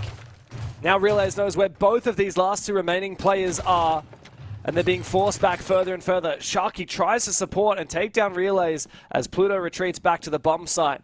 But the damage has well and truly been done. It's a 4 versus 2 in favor of the Chiefs. And Man LFO are at the end of their rope. Yeah, they are. I mean, how this round started was desperation and gunfights. They're going to follow that same trend. They're watching their flanks. They're ready for it. They get shot down every single time. Shark in a 1v4 with 50 seconds to go. Force that same fate of going for a 50-50 gunfight. Oh, he knows exactly where he is. Sharky eliminated, and it just simply wouldn't be a grand final in OCE without the Chiefs. They are back, and they are ready. Searing with vengeance and looking for a chance to prove themselves on the major stage. Beautiful. And again, they make it quick, they make it effortless, they make it very simple. They say, guys, there's gonna be a game plan. Let's not go off that on paper and just send it home. And they do exactly that. It started a little bit shaky, maybe on Bank, where they were very clutch dependent.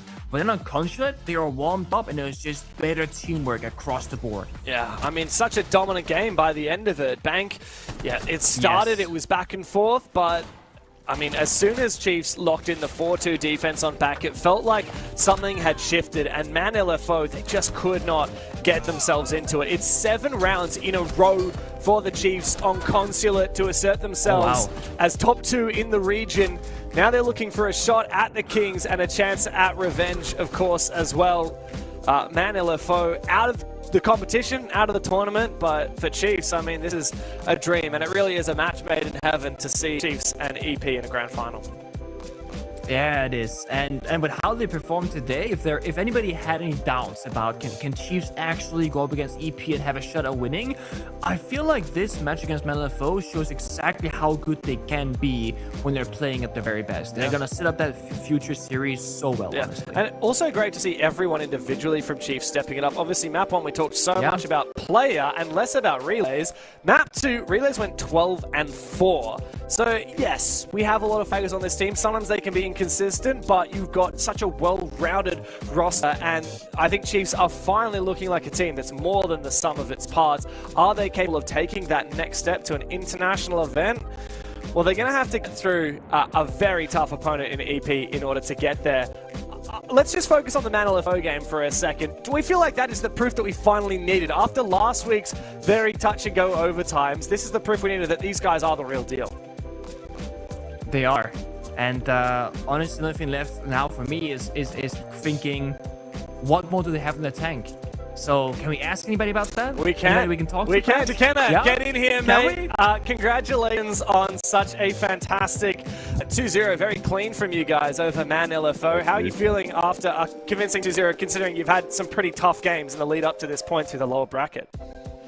Definitely feeling a lot better having it be that easy compared to all of our previous games. Glad no overtime today, so that was a bonus as well. I bet. Definitely. That was the fear when I saw Consulate was, guys, you've gone Consulate twice now, you've gone overtime twice now, do you want to go there again? Jackenna, you guys had what looked like a very different play styles going into this against LFO. Was this you guys running out of strategies and making up new ones last night? Was it a counter strat masterclass? Talk me through the difference today from the previous Consulates especially. Difference today was our comms mainly. With a lot of our default pushes and our sweeps, it's a lot harder than doing set plays. So our comms are really good today, and that's why we were so on and why the rounds look so fluid, I reckon. I love seeing it. Sorry, is that it from you, Nick? That's it. I love seeing it. Cool, That's cool. it. Jackenna, we had a lovely chat with Nate last week, actually twice, and he was singing your praises, talking about all the stuff you do behind the scenes, you know, the dirty work in the rounds, while other people get the liberty to go and, you know, swing everyone. You're playing a lot of these shields, you're playing a lot of these heavy util operators. I wanted to kind of ask you about what the roles are like in this team. Obviously, you've played with pretty much all of these guys in the past, but each of you have come through different pathways to get here. Player and Relays going to back-to-back international events with EP. And now this new Chiefs roster is very different to every team that you've played in the past. What does that look like from a role perspective from yourself and different players on the team? The roles are pretty complicated, to be honest. I would say Nate does most of the, like, on the paper dirty work, and then I sort of do the dirty work in the game, so to speak. And then, to be honest, I'm not really the main IGO. I'd say, like, player Ollie and I, or player Relays and I sort of share it. Like, I do a lot of the late round, but player calls a lot of the win cons on defenses, and then Relays would call a lot of the early round, like, guys, we should go for this, like, this is free, whatever. So I'd say it's pretty split between us three, and then Nep and Lunchbox sort of just shoot them. Yeah. But yeah, there's definitely a lot of shared roles in this team, but I would say I've got the short stick, like the shit end of the stick of, like, planning and dying over and over, so yeah, it's not too fun, to be honest. You went positive on Consulate, so I won't hold it against you. Yeah, congrats on such a big win, making it to the grand final, and look, if we're lucky, we'll speak to you in a few hours' time. Good luck against EP in the grand final. Thank you, hopefully we'll see you soon. Good. See you, mate. Shout out Shan, of course. Shout out Shan. Oh, a lot of respect for Shan out here in the OCE region. Consulate 7-1 domination. What more is there to say? I think Jackenna summed it up very well himself. It was, yeah, a fantastic way for them to get a bit of confidence back after a rocky couple of series. Yeah, I mean, he said good communication. Their comms were flowing, and it showed very evidently that they were just making so many proactive plays and doing it together and having very good synergy. And it's very important you play these maps where it's very execute oriented, both Bank and Consulate, that you can really work together. Whereas if you play a border, you can have a hero play, just step up, you know, Nep go for a 2k, Lunchbox go for a 2k, but you need to have these strats on these different kinds of maps. Yeah. I am curious though if this will affect it going to the EP matchup, because I feel like you have shown so much here on Consulate, you're almost forced to ban it, even though you just played so well on it, I feel like. Yeah, I mean, it's going to be a tough call when it comes to that grand grand final with the lower bracket behind us. Cheeks now step up to the big leagues, and I think, Pengu, I think we might just have a big grand final on our hands. Enterprise Esports undefeated so far in OCE, but they have their sights set on the major. Chiefs Esports look to challenge them for that spot. Our grand final in OCE to qualify the final team from APL through to the Salt Lake City Major is coming up after this.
kanti yini ngawe nezindaba zabantu akuthule izindaba zabantu ngithe ngibathe izindaba zabantu makhelwane nezindaba zabantu kanti yini ngawe nezindaba zabantu akuthule izindaba zabantu ngithe ngibathe izindaba zabantu makhelwane nezindaba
They are the best that this region has got to offer.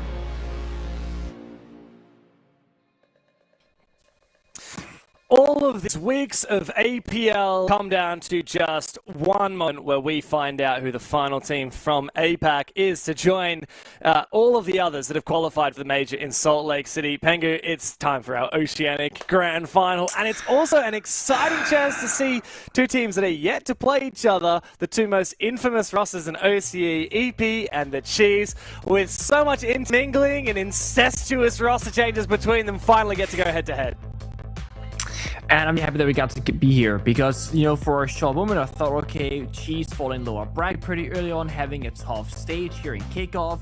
Are they going to be able to come back in lower bracket and actually match Enterprise at the end? Well, yes, they are. That's exactly where we should be. It's where we are. And these weeks have led to this very, very moment. Yeah, well, let's keep talking about the conquerors of the lower bracket, the Chiefs Esports Club, the most famed organization in Oceanic Esports. They have a storied history. A number of different rosters has come and gone under this Chiefs Esports organization, and this is the new generation, the next iteration, hailing players from the likes of Player in Relays from Enterprise, Neptune with his storied history but never making it to the very top level. Of course, a Lunchbox, the young up-and-coming gunner from Ludovica last year, and Jakeno, who's been kicking around the scene for a few years but yet to make his way onto a championship contending roster. This is going to be a first grand final for a lot of the players on the Chiefs roster, and of course some of the players on their opponents are going to be formerly of this Chiefs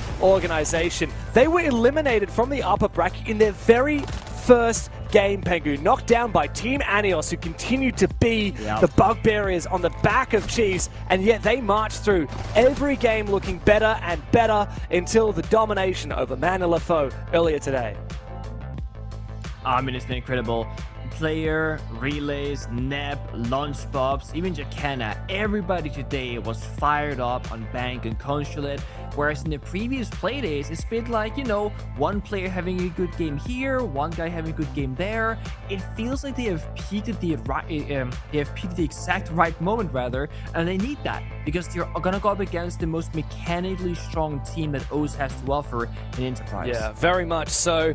Enterprise, they almost need no introduction, but I feel like they deserve regardless. After the last year having the same 5 players, rising stars in the region, going to EWC, the Munich Major, of course the 6 Invitational as well. Not to mention the APAC Cup. I think a lot of people forget that EP went over to that as well. Bappen and Tuhan remain from this OG roster.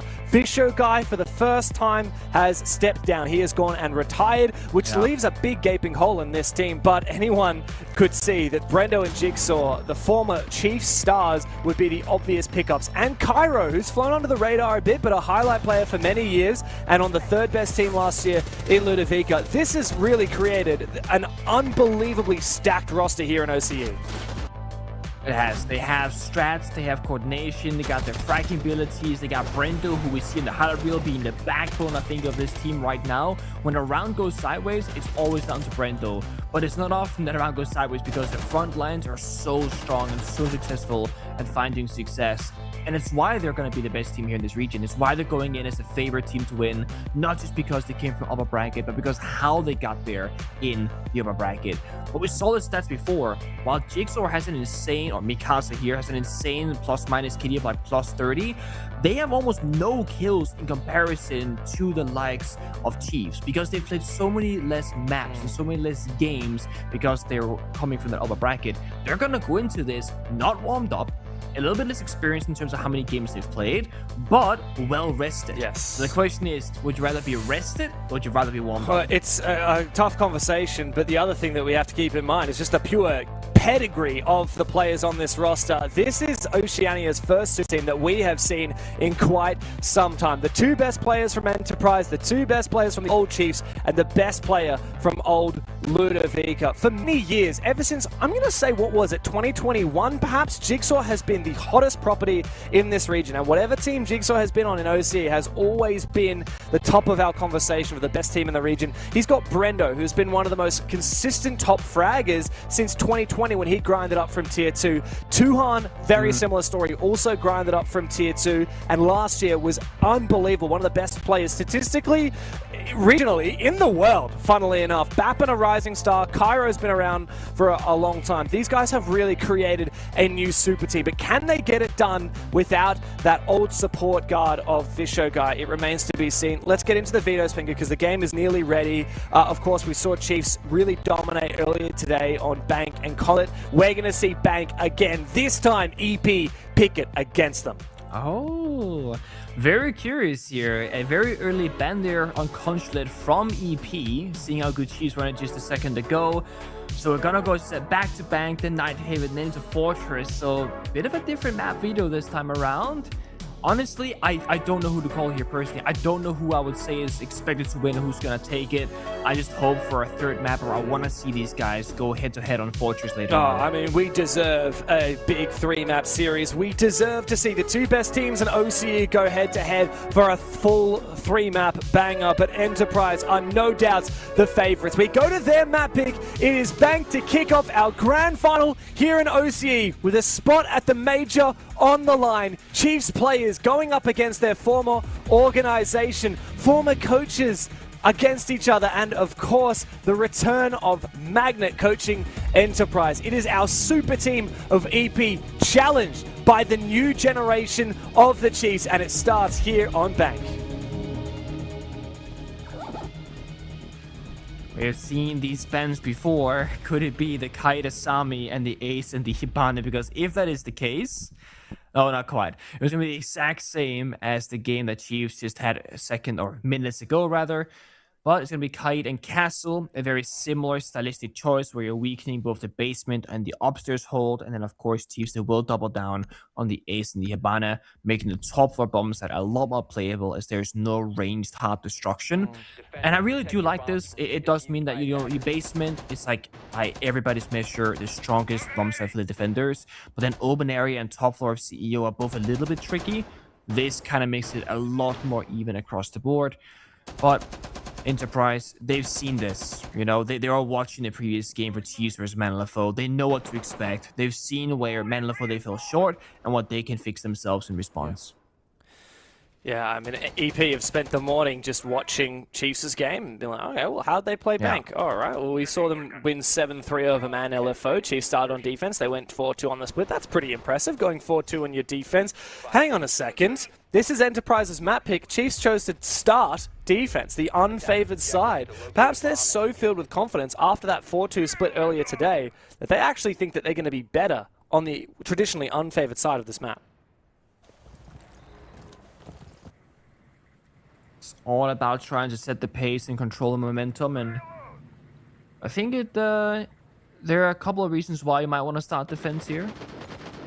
For those exact purposes of saying, hey, we know that strategically we can win a couple of rounds, or we think that the way that they're going to be attacking going into the cold is not going to be as successful, because mind you, Chiefs have been warming up. They played a whole best of 3. They won 2-0. Great. Enterprise, I'm sure they had a warm-up scrim, but not quite the same thing. So they might be a bit slower on the attack because of this. Whereas you gave them 6 rounds on defense, then side swap, might have had a bit of a faster pace attack, for example, being very ready for it. It's going to be a bit of a roam clear, top floor, Solid Snake, Nice. newest operator, goes in, pops a gadget, and boom! It's clear, James. There's nobody here. Yeah, very quick work from Jigsaw, Mikasa, as he's called in game. Notice that Tuhan has changed his name back from Aaron to Tuhan Zero.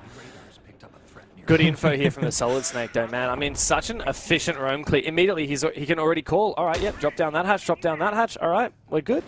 So efficient, so quick, and it doesn't spend some of those precious drones from EP. 1 minute 35, a hatch being opened up. They got in full map control, with the exception of garage and server stairs, really.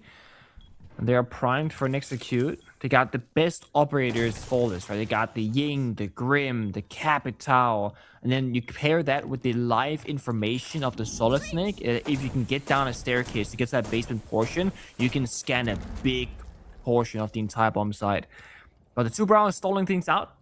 I think Enterprise are ready, but they need to get that hatch opened up. It keeps getting frozen, but that is going to be the last one tossed from Lunchbob. So Lunchbob, I keep calling Lunchbob. I think that's so funny when you say Lunchbob.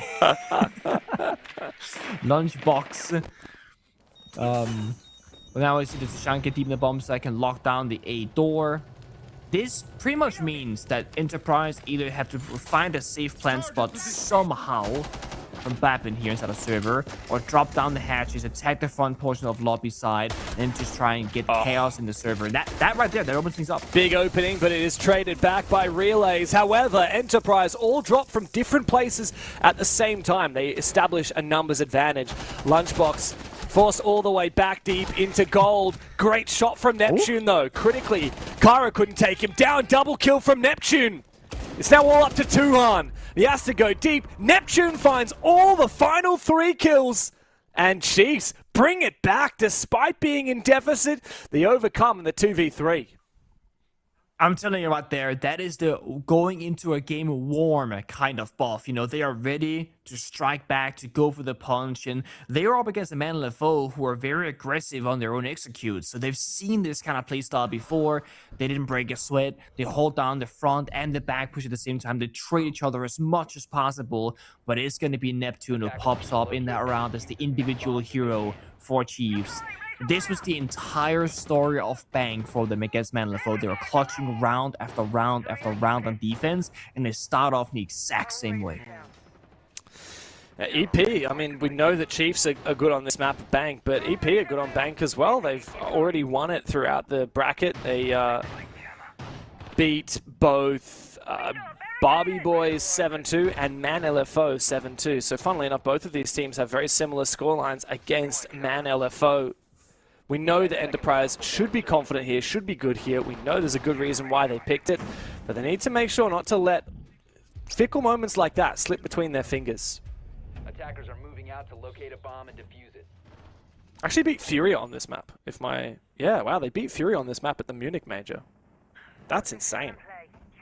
That is, yeah. That was old EP, was the obviously. game. So, I mean, it was actually 2 players from EP, 2 players from the Chiefs and Fisher guys. So that perhaps doesn't really... So if they combine the rosters, they can beat Furia, but separately. Well, you never know, of course. Both these teams have arguably got roster upgrades. I mean, particularly Brendo and Jigsaw It's a better fit. joining EP, Cairo as well. I mean, I know he kind of gets talked about a bit less, but it's because he's not as much of a front facing player on the team. He's very much more of the kind of support guy. He's got a lot of ideas he brings to the table. He actually played for that old Chiefs team with Brendo back in the day.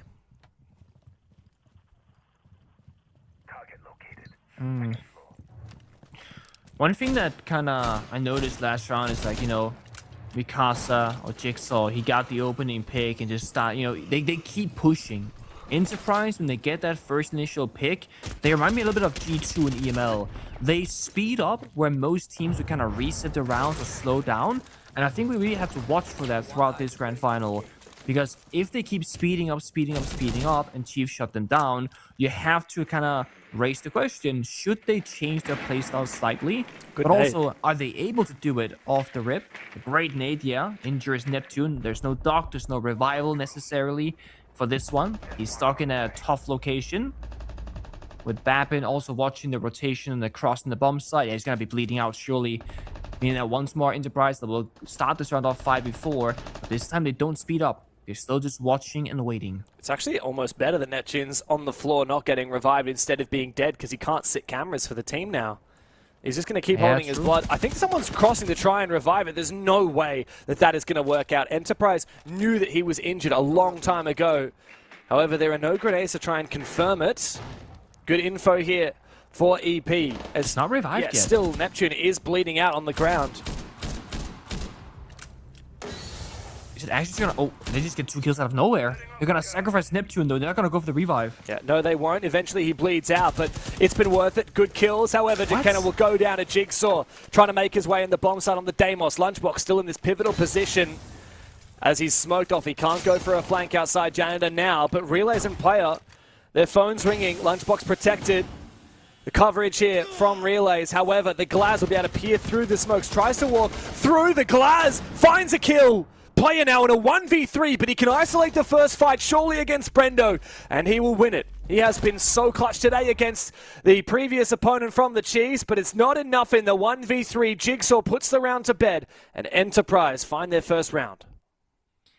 A little bit of a confusing round. The early injured, the no revive, and Echo sprinting past the bomb site and just kind of dies to a long angle. But at the end of the day, it is going to be EP slowing down the pace this time around and actually getting rewarded for it.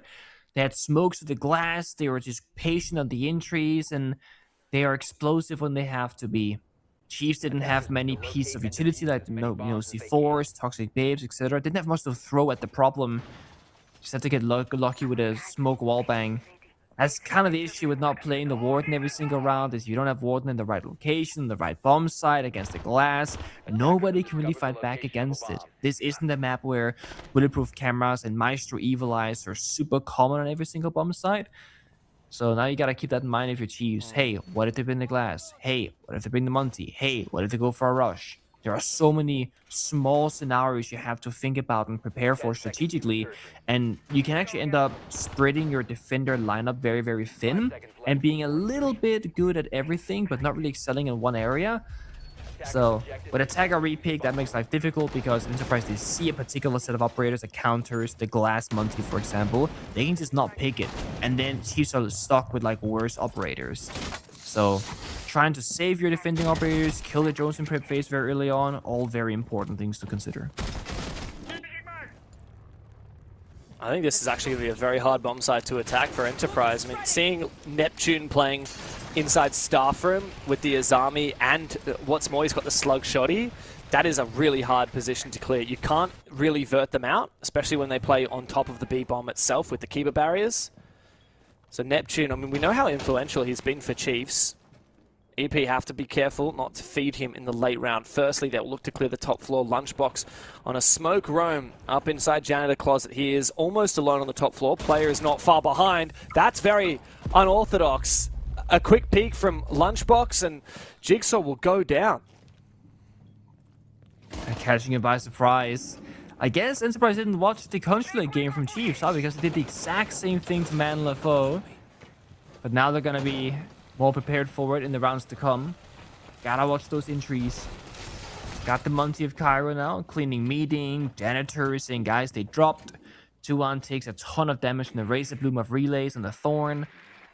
So I'm gonna see massive value here for Chiefs. They've done a lot of damage, they've got an opening pick, and they have a pretty strong bomb site. Goyo Fire, Toxic Babes, Asami Kiba Barriers to kind of help fortify some of those weaker positions.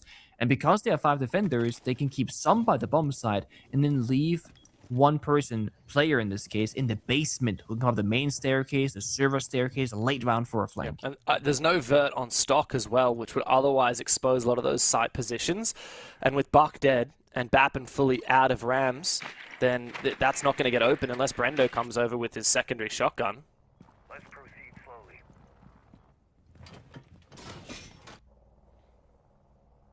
Yeah, it does make life a little bit hard now, and I think that's why they're just holding their angles. They're just kind of hoping the Chiefs will make a rotation and overstep and get caught off guard, but they're not doing so at all. Cairo jumps into the bomb site. Wow, risky. 2-1 by the side window, Bappin bottom square. They're going to try and just go for it, I guess. This is very risky. Bappin tries to come in and backstab, but we've also got to worry about the player coming up from the main stairs. It's Player himself on the Goyo. He is cutting off Brendo. Tuhan not able to have an impact, and well, Cairo's gone down at Monty on the bomb site, completely obliterated. Player still holding his position at the bottom of the main stairs, and Neptune still just sits comfortably in staff room. Bappin now in a 1v4. He'll find a first consolation frag before getting swung by Jakenna. Very cut and dried, open and shut case for Chiefs.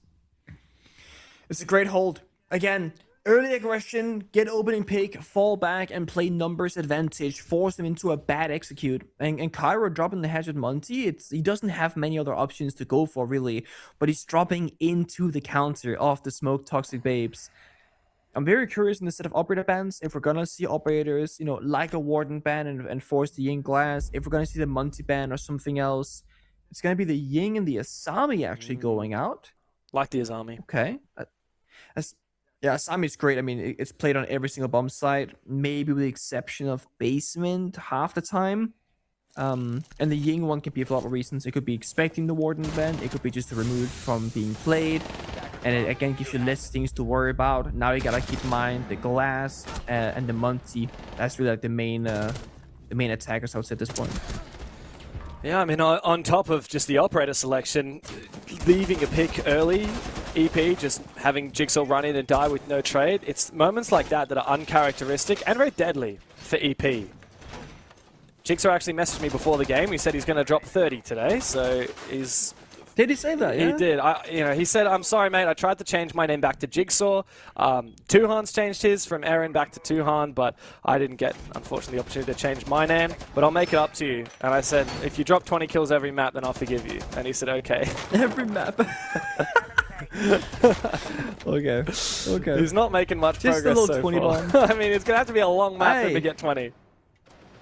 He's saying he hasn't made much progress, but he's actually the top fragger, doubling anybody else in the team or more. It's true. So It's true. he's doing pretty alright, Can't fault the guy just yet. And he's got the tough competition.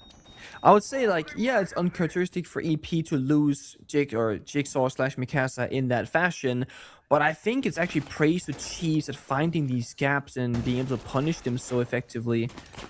It's not many players and not many teams can do that here in OCE. It's perhaps just Chiefs that can do it. Could be. Lunchbox is on for a roam on this basement bomb site. Finally spots that drone that's been pinging him out. I like the way that this is set up, though. I mean, some uncharacteristic reinforcements on the bomb site as well as off the bomb site, but the way that Lunchbox is playing that way, he can create a line of sight with the DMR. He'll actually find Cairo and then immediately drop off of it. That's a huge value kill. Finding the kill outside Princer. And Brendo does not check for the default cam, so he will be revealed Neptune can get aggressive on the blue stairs. I mean, Chiefs look very in control. Curious what Neptune's plan is here. He's got 3 Razor Blooms in pocket, playing the Thorn shotgun. The fact that he's kept them in pocket is, I mean, most likely on purpose. Could be trying to trick them on the door so that when they push him, he can try and, you know, get his own trade with the gadget. Because they step in, either they fight the shotgun and die to the Razor Bloom, or vice versa. Otherwise, it's going to be wasted util if not. But even if you were to fall, right? Look at the late round of this defense lineup. You got Goyo Fire, Smoke, and Tashanga. So they're pretty much saying, hey, we're going to stall time open area. We're going to stall time server. And then when we fall back, we got a very strong backline. Because the timer was so low when they got the server hatch and A hatch opened up, I guess Neptune just said, you know what? I don't need to die on server. We can play the 5v4. We can use the Razor Blooms as a way of plant denial by throwing them in the middle of the round. Like they did on Consulate.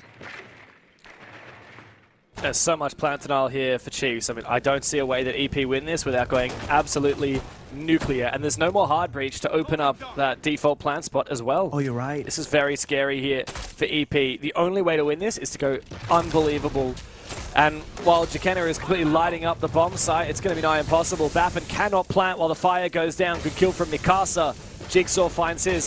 The smokes will surely lock this out. I mean, smoke and fire. That's a hell of a lot of damage here onto the EP players looking for a plant. Puts a hell of a lot of pressure onto Jigsaw, who needs to go for a backstab as the Grimm's bees subside. The plant trying to go again from Bappen, but it's not likely to work out. He gets hit by the Thorn Trap. The fire, one tick of it will kill him. The plant trying to go down. He will fall.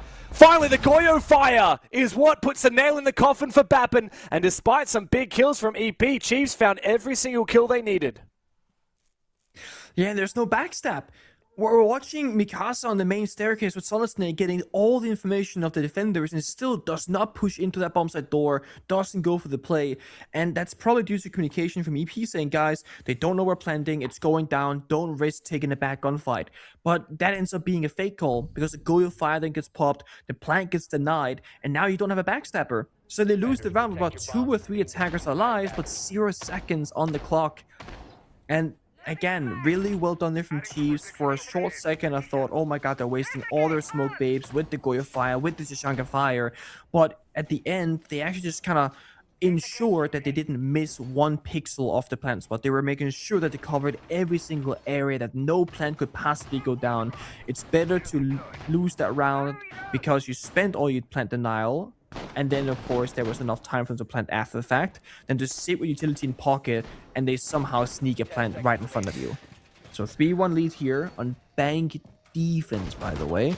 Yeah. Aiming to go even further. Yeah, it's insane, isn't it? Like, EP could have droned out that entire setup in prep phase, seen the Tachanka, seen the smoke, seen the Goyo, and thought, okay, this is all about plant denial. We either have to clear that and be planting with so much time in advance, or we're not, our win condition can't be the plant. And in the end, the win condition was the plant. The timer hit 0. They had more kills than Chiefs, but the plant didn't go down. So the round was over. And that just speaks to the fact that EP, I think they struggle a little bit with playing that more structured variant of Siege. They've a lot of good fraggers, but when they need kind of that old school, okay, they have this utility, we need this to card counter it, or we need to adapt our playstyle because of it, that's where I think EP struggle a little bit. Can't afford to lose another attack round here. That's the way I see it. No, you really can't. And, you know, if you go into this upper bracket, your EP, you're feeling hot, you're feeling good. What happens to your mental if you start losing all these rounds on the favorable side and Chiefs are clutching against you, they're out-strategizing you, they're better on the entry? It's gonna feel frustrating. And if EP were to lose their confidence on their individual players, that's mental boom. Like that's like worst case scenario, because that's their whole thing, right? They are better, they are more confident, they're more aggressive. But if they lose that flare, I'm not sure what else they can bring. Strategically, this grenade is great. This time they get the injure and confirm the kill onto Nep. Same thing as last time. They isolate the most vulnerable player first, and then they hit the side later. That is with the my pick here from Chiefs, trying to counter the exact push. Yeah. Wildly successful. Now they got Capital Fire to boot afterwards as well. They should have this round in the bag. Oh, they're actually in already. This is very aggressive. Oh, this is risky. Does Lunchbox have information? He can see that that plant's going down. The gas comes out. Will it be able to deny it and plant in time? Indeed, it will not. Kari manages to survive a brief moment longer. And he still hasn't died. 5v4 in the post plant. Cairo is so lucky to have survived the gas tucked away in this tiny little corner. And player still one gas in pocket. That will quickly kill the Blackbeard, but Lunchbox trying to peek out of Janitor's closet will fall. Relays now 1v5. It's not going to happen. No universe where that happens. A flawless round. A much needed one at that for Enterprise. Speaking of confidence, again, they just fire, smoke, rappel on in, go for an immediate plant. Because they're so quick to the punch, they can get down a diffuser effortlessly. Had they started planting just 2 seconds later, the Toxic Babe is there. It denies the plant. Maybe Solus could have rotated below vertically and shut it down as well. So really, really good pace being set, catching Chiefs by surprise. But that is going to be the last time they see top 4 in this half. So they got to do this one more time. Try and get that third attack around ideally. When they can find that isolated player and get the 5v4 and just pick the round apart strategically, that's when EP looks solid here on Bank. But when they can't find the pick or they can't go for execute, they cannot clutch up individually enough against Chiefs to just win the round by pure gun skill. So they got to respect Chiefs in the server and take it nice and slow and ensure that they either have the numbers or they have enough utility to go for a bomb set execute. Yeah. Even then, that round was by a very small margin. I mean, one more tick of the smoke and that plant doesn't go down from Cairo. I do like, though, Enterprise that using their third ban on the Azami, it's perfect because we talked about, I mean, you made a great point earlier, Pengu, about how, do you invest all of your operator bans on one bomb site, like, the Ace and the Hibana, for example, both make it easier to defend top floor, or do you just kind of spread it out? And that's why I think the Azami was so good, because the Azami is the king, or the queen, I should say, on Starfrim. We saw that from Neptune's position before. With no Azami and no castle, you really have to get creative on how you can stay alive in the bomb site after you lose bottom square control. And Neptune's doing that by bringing the clash. Final round of defense, and that cheeky little clash makes its appearance. It's a great counter pick to the Monty, a great stopper to the push. And again, he's trying to play down the clock. Was Lunchbox last time with Hell Janitors, man. It's Lunchbox now, I don't know. There's just something about it. There's that damn X in his name. Lunchbox holding Janitors in top square. Together with Relays. They have a good crossfire. If anybody jumps in the stock windows, they can hold it together. Because this line of sight on the wall can be seen from Lunchbox right there. Toxic Babe as well. Using things early to stop the push from happening so they can fall back at any moment here. He hears the Monty, second Toxic Babe. Cairo has to walk backwards, cannot afford to walk forward into it and tank that third and final one. But that means when the final smoke is utilized, that surely will mean drop. You think so? The final gas goes out. He tries to take a fight against the player on the windows.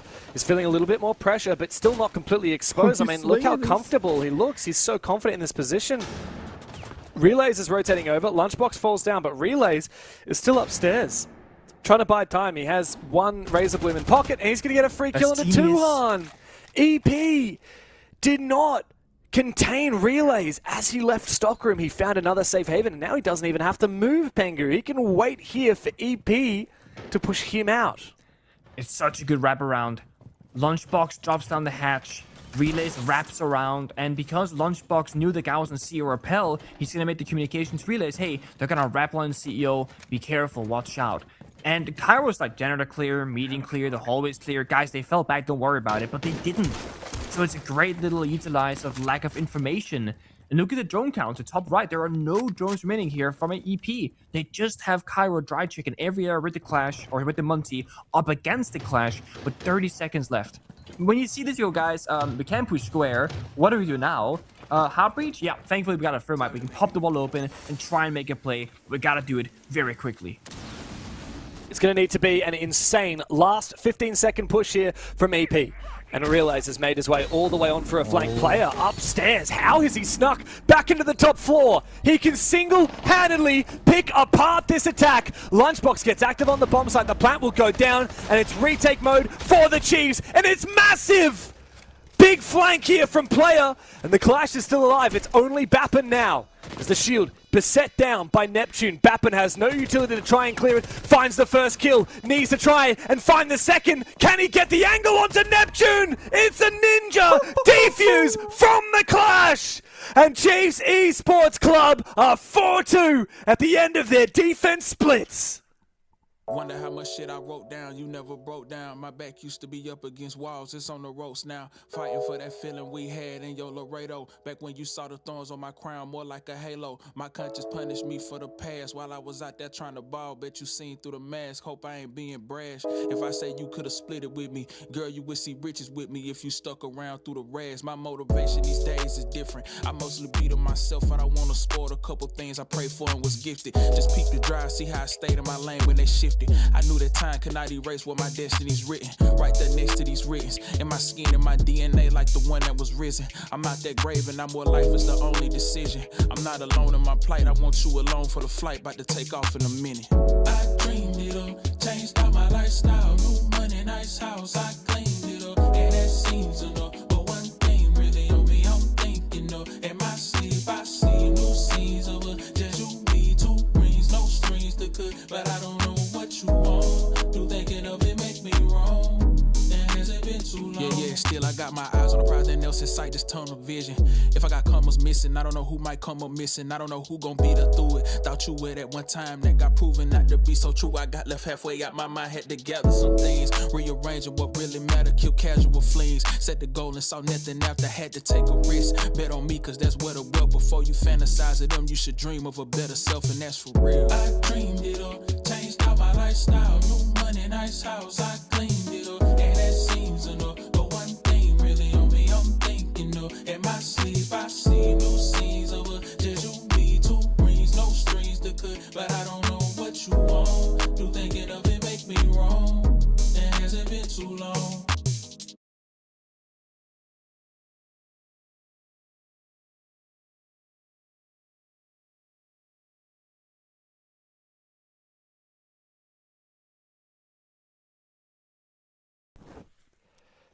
It's a bit of a scary moment for Enterprise. They decided to take us to Bank, and they are down 4-2 at the end of the first half. And Bank is the most attacker-sided map in the game. That's what the stats from the Six Invitational said. And we've seen that time and time again in the regional leagues, mirrored in the results. Chiefs are looking a cut above right now. They built up that momentum after a dominant win over Man LFO earlier today. Enterprise, they come in cold, Pangu, but they also just look like they're not playing their best game. They're so one-dimensional. This is meant to be the OCE super team. How are they getting manhandled by Chiefs? I can't tell if it's lack of respect for Chiefs, or maybe that Enterprise haven't been tested enough in their previous matches, or whatever it is, but you're right. They're being outpaced, outmatched, and out-strategized. They're not really fixing the problems round by round. They've had one plant going down successfully on top 4-0. That was a flawless victory, but other than that, it's been a little bit scrappy the entire way through. And now with Sideswap, you have to wonder, is it gonna get any better? It's gonna be so hard to find 4 victories on defense, and 4 victories will get EP to overtime if we need to go there, or at the very least, it will guarantee them that worst case result. They need 5 otherwise to get that 7th and final victory to take it in regulation. Chiefs, they're gonna lock in their first couple of operators. They're gonna ban away the Clash and the Kaid. I actually quite like the Clash ban, because if I was EP right now, I would want to bring out that operator. It stops the shield pushes, it stops the planting from happening, gives you information across the board. EP, they ban the Blitz and the Ying in response. So if I was EP, if I was in the support staff team for EP, I would really love to have a look, break down the games, and have a look at the stats of how many players die not in a gunfight. Because obviously EP win their gunfights. That's what they're good at. But you know, that round that lost them the end of the half, they lost that not because of a gunfight, but because Chiefs played it smart. Wow. I mean, talking about gunfights, you give EP a gunfight, they pull off insane one-taps like that. You cannot fight these guys. You don't have to fight them. Chiefs have managed to be very successful at avoiding gunfights. I mean, again, there's a classic Mikasa aka Jigsaw angle where he just like lean one-tap somebody's head clean off. It's player on a Twitch DMR, no less. Like, Usually the attacker is wildly favored in that position, but not in this matchup. That's a beautiful tap. And it's gonna give EP a good start to the first defensive rounds on basement. But we're not done just yet. They still got all the power-ups, right? The Grim, the Capital, the Blackbeard, all still in play. And there's less plant denial here from the side of EP than what Chiefs brought. They only have the smoke and the pre-placed Goyo fires. Obviously also a single C4. There is no Tishanga. So if Chiefs can still get into server quickly enough and clear out the Goyo fire, they can still technically go for a plant later on. Oh, wow. Talk about Goyo fire. Oh, he dropped the hatch. Yeah, Chikina dropped the hatch into barbed wire, into Goyo You're fire dead, buddy. and gas. He's going to find a kill onto Jigsaw. That's pretty good. But he will eventually get traded back by Brendo. A lot of util's been wasted, though. There's a minute to play. And that's the last gas babe utilized by Brendo. I'm curious if Jakina intended to drop the hatch. Relays are searching your flank, launch pops on drones. Like, nobody's really able to help him. So he gets one for a trade onto Mikasa. That's great, but what about his teammates? Lunchbox has a shotgun on Hibana and the Baron 9. Not a great weapon for this kind of execute. You got fire and smoke on Nebs' Capital, but nobody can help him get it out successfully, so he's all on his lonesome.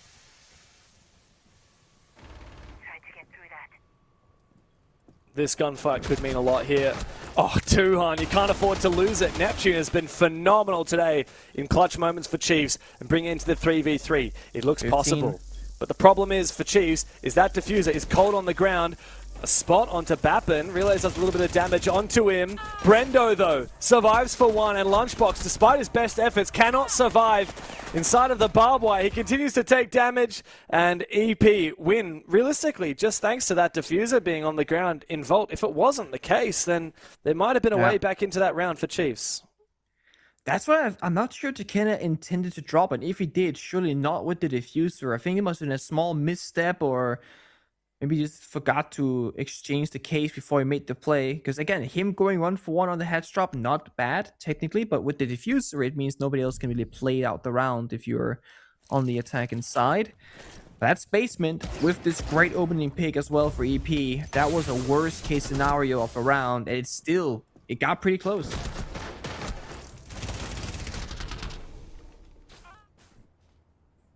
I mean, you need to be good on your defense when the opposition starts with a 4-2 split, but that's only the basement, Pengu. And, of course, we've seen a lot of games where, hey, you win your basement defense, that's all cool and all, and then you go to the two other bomb sites on bank, and you have no luck whatsoever.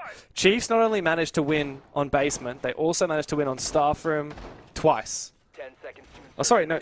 Yeah, they won staff room twice, which means that the only bomb site that EP actually won on the attack was top floor. remaining. So I think for Chiefs here, they're like, all right, look, we lost our basement attack, but that's okay. You know, we can change things up. Next, we go to the top floor. This is the most favored bomb site for the attacking side. Like, running double shields again. This is crazy from Chiefs. I mean, you lack a little bit on firepower when you do that. Yeah. And it does Well, really. you got plant potential. It's true, and it gives EP a lot to think about. There is one small potential problem later on. Mikasa was hiding the Solace in the bottom floor the entirety of drone phase, and if they don't know that Solace exists and they try and go for a plant in the middle of the bomb site, well, you're gonna be met with a scan into impact grenade into death on the site itself. So Jakena really has to be cautious here, try and spot out that final defending operator, trying to figure out what the plan now is actually gonna be. And while you're fighting the Solace vertically, there are 2 C4s, mirror windows, and 3 toxic babes from the smoke. I like how heavily EP have invested into getting utility kills and or plant denial, because they know the Chiefs love to run operators like the Munty when it's left open. I like the Twitch pick here from Neptune, though. He's getting a lot of information. Though it would be nice to clear some of these mirror windows as well, because you cannot plant if you don't have some way of clearing that mirror window inside janitors. I assume the second one's in conference looking into janitors, perhaps to try and support the janitors player. So Chiefs spent a lot of time repelling on these windows before they finally figure out where to make their incision. It's a lot of scouting. Not gaining a whole lot right now at the minute. Okay. It's going out. I mean, that's value. A grenade, boom, get a kill into Cairo. Same way that Neptune died twice, actually. Exact same grenade. Now let's smoke off the mirror windows. So in response, the toxic babes are coming out. This is the issue that I foresee, right? Mikasa downstairs on the Solace. If they think that the side is free for the taking and the plant can go down, they'd be wrong. Because there are different win conditions in play from EP, above and below. And I don't think Thieves have an idea about this just yet. And player is on this long Kanto repel, which in theory can cut Bappin off in the hallway. Okay, plan's starting to go down. This is where it comes down to Mikasa. Jigsaw below. He's not using his gadgets. They can't see it. What is going on? Jigsaw must have used his gadget too early because he didn't have any charge left in the scanner. And now this is essentially an impossible retake. They know exactly where Jigsaw is seemingly. Player is just watching for somebody to be running around down in lobby below. Everyone from Chiefs can jump outside, look for a rappel angle. Meanwhile, Jackenna can just feed information to his teammates. Player on the rappel will finally take down Jigsaw, who failed at his job. He had one critical roll. And without it, I mean, that was it. That's over. It's GG for Enterprise. This is going to be a 5th round on the board. Oh, no. Insult added to injury there. As Jackenna disrespects Brendo, a refrag will come through, and Chiefs are looking phenomenal today on Bank. They are making Enterprise look like amateurs. Jesus. So I was watching the utility late around there to see like when the smoke and the C4 was going out, and you're right. Mikasa basically activated the Solace gadget and just let it go dry. He had it on for such a long duration that it expired. And when it fully expires, you get actually a pretty long cooldown upon it. So you can't just immediately hit it back when you get a bit of energy. So they don't really see the plant going down. He had 2 impact grenades. He was right beneath the feet of Muncie the entire time in the easiest position to plant denial. And yet, they lose the round because of it. And that is a huge problem. I mean, think of how much foresight Enterprise had that round. They were hiding the Solace in the basement from the beginning of prep phase to avoid all the drones. He was hiding a floor beneath the bomb site the entire round, just not getting into a fight purposefully so they wouldn't know that the Solace gadget was on the board. And then they mess it up. It's the entire round that goes down the drain with that. I feel like Chiefs are so clear shame. when it comes to win conditions, which is something that was interesting to hear about from Jackenna's interview. He talked about how he contributes, but largely it's also player and relays who do a lot of the calling. Player particularly saying, okay, these are the win conditions for this round. That round just gone by, there was one clear win condition for EP, and it was do not let that plant go down.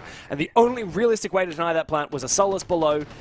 There are so many ways Jigsaw could have played that. You can even overclock your device, which means you see what gadget you're looking at, and then just turn it off and on again. Flick it just quickly. Oh, I don't see the diffuser. Okay, turn it off. Let it recharge. Let it recharge. Do not let it go dry. That is just, I mean, that's how you lose your single win condition.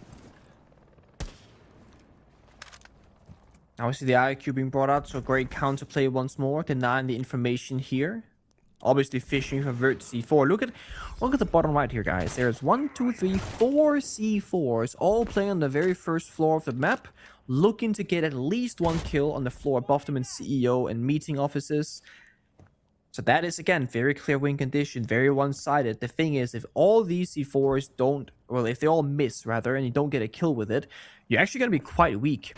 What's the Mossy and Valkyrie gonna give you later in this round? Like, they don't really have gadgets because the Valkyrie comes dead to the IQ scanner. The C4s are gonna get wasted top floor if they would have missed, that is. So they're really dependent on getting a couple of kills or stalling enough time by making Chiefs afraid of entering the floor above them.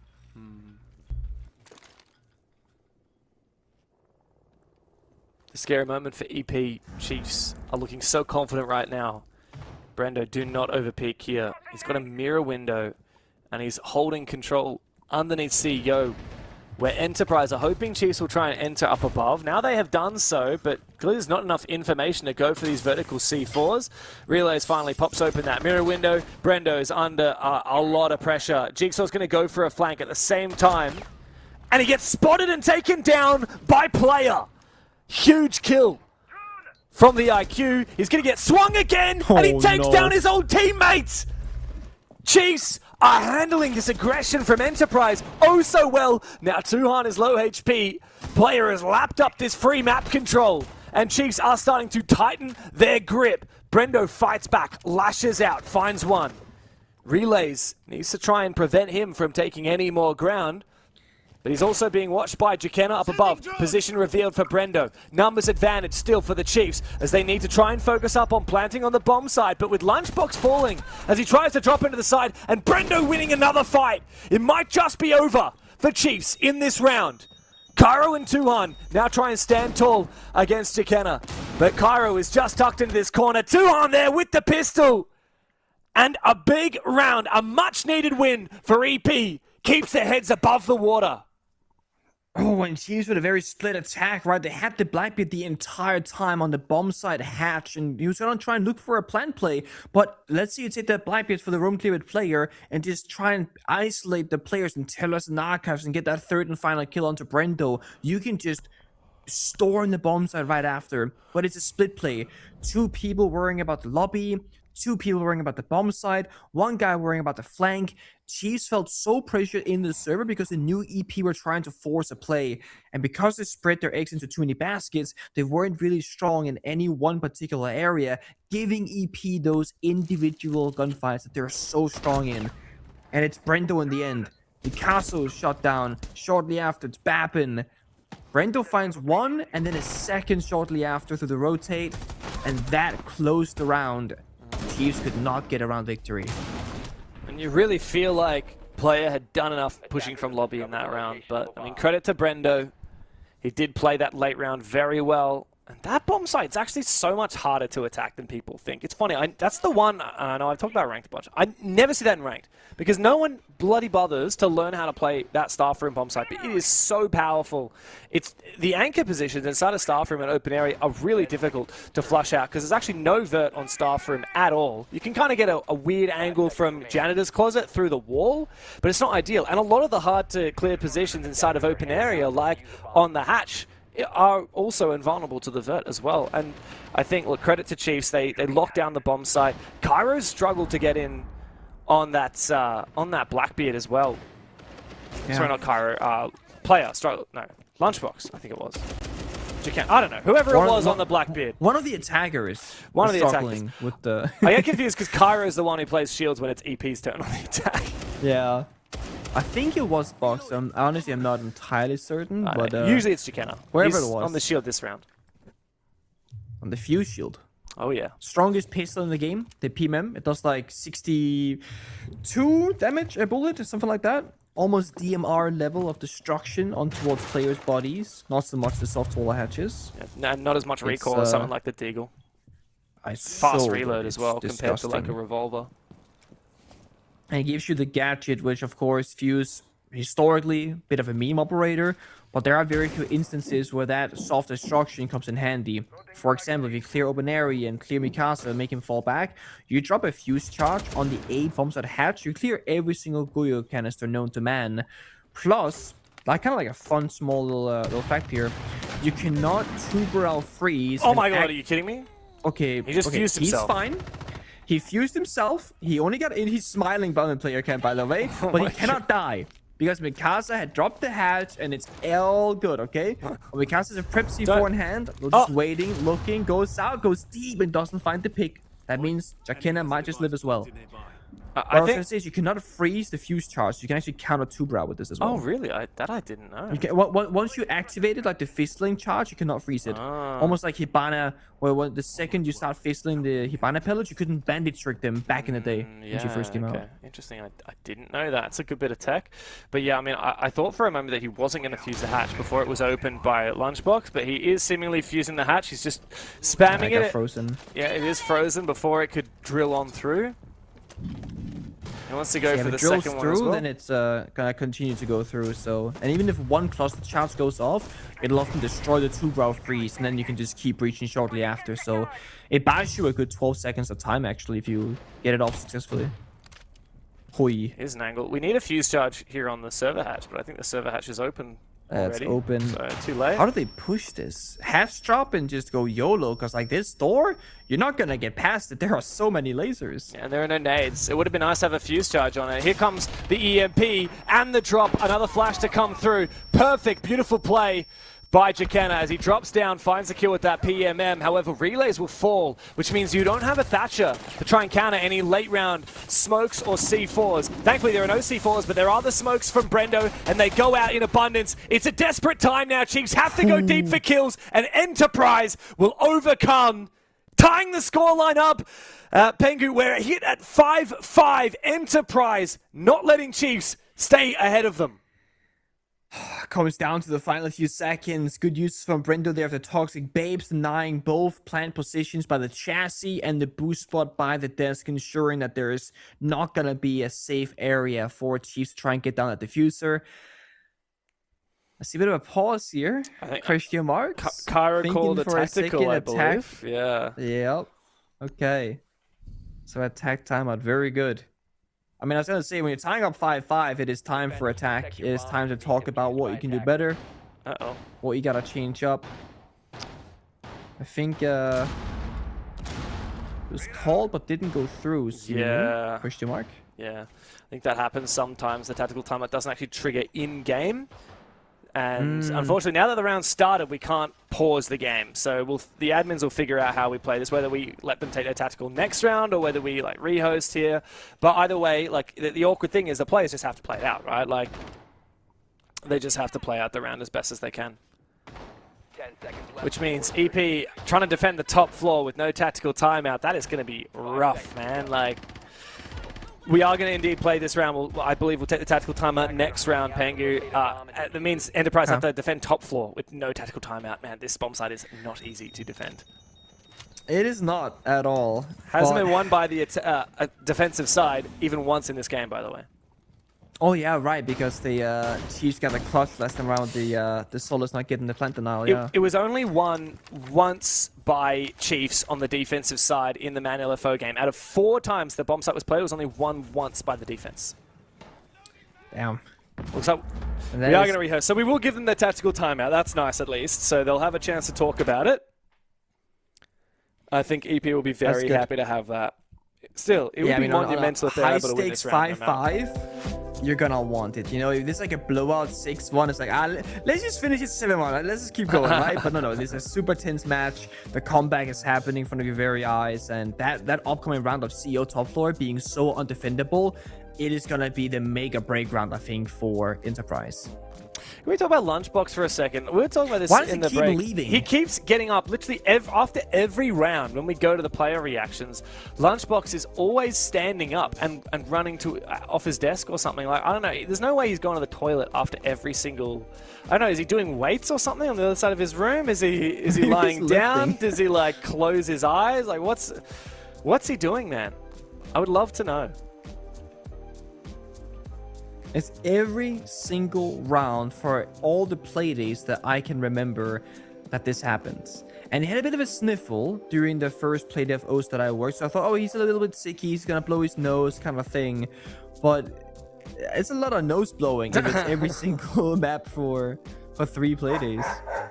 I'm curious. Oh, and he's back! Woo! And he's gone. He's got his water. Maybe he just likes to keep the blood flow going.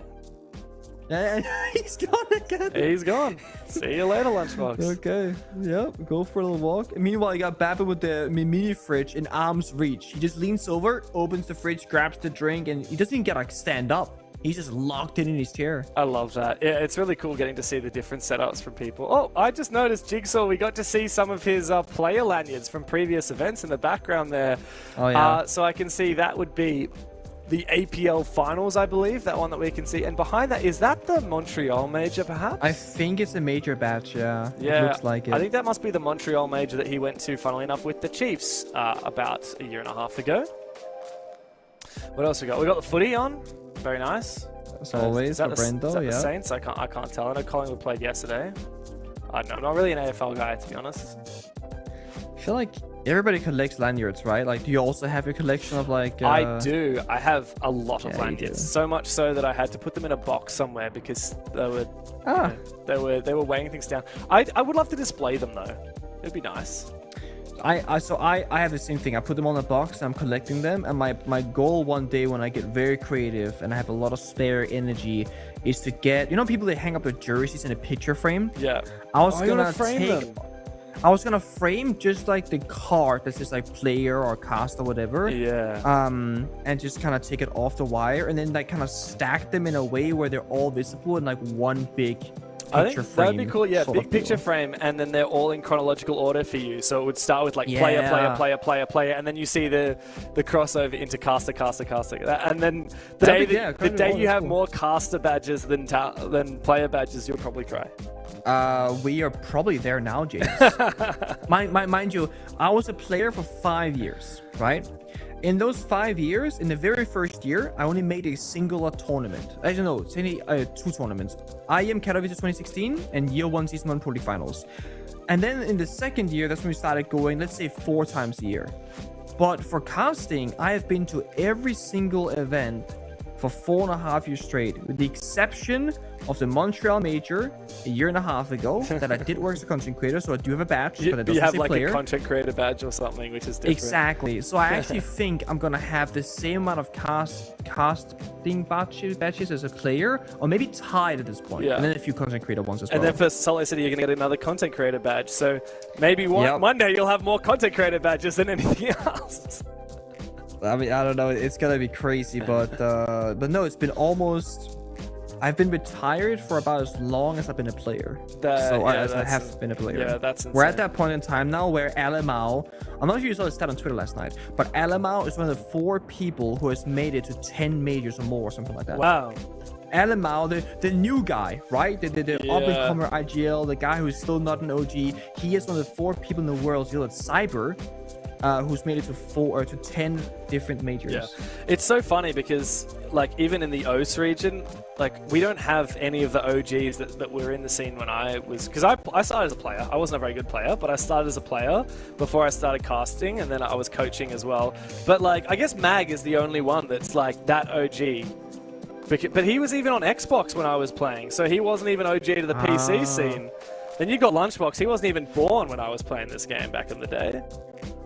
Like, man, you got, it's... I found the tweet, by the way. Oh, please. It's from Jesse J. Chick, our fellow caster for North America. Yeah. He said, first 4 players to qualify for 10 plus majors. Do you want to have a guess? I mentioned Alamau. Okay, Canadian. No, yes. Canadian, okay. Alamau, Yes. it's just players, no coaches? Players. Okay, I don't think did you do 10 majors? You wouldn't have done 10 majors, did you? Because you quit. No. I did like what, 3? Yeah, I think? it's because we didn't have many my majors Pro back League then. Finals is not a major. So the first major was Paris Major 2018. And then Raleigh, and then we went to... You have, yeah. I'll give you some hints. We have one more from Brazil, and I did mention it, so it was Cyber? So Yeah. Alamau Cyber. Then you have an American, and you have a French player. American and French player. Okay, French. It's Bride for French? It's Bride, Yeah, correct? okay, Yeah. and And then- then I think the American one is actually hard. The American one. I'm trying to think. again, it's I actually have an Alamau. idea. Is a curveball. Oh, wait, are they like Okay. Are they like super well known, like a kind of like top 5 GOAT conversation? Oh, okay. I'm not sure if top 5 go, but definitely well known. I was gonna Definitely say well. like You will know a this player. curveball like Rexon or something like that, because I feel like he went to a lot with Sonics, but I'm guessing it's not Rexon. No, I'll give you a hint. World champion. World champion Americans at Faults? It's false. Yeah, exactly. There you go. Yeah. Damn. Holy hell, good job. Damn. That's good. Man, I love... You caught Bride instantly off the French. Oh, man. That's what great. can I say? I think I would love the to goat. play some like R6 esports history trivia, because I think like I know. You think you could do well I think in I it? would. I think I would kill that. I do play trivia with some friends. We go to the pub and it's all like pop culture trivia. Like, oh, what actor played in this? And I'm like, I don't fucking know. Like, come on, ask me who won the Six Invitational in 2017 on Xbox and what the score was, and I'll be able to tell you. Okay. The little niche knowledge that you have, yeah. Yeah.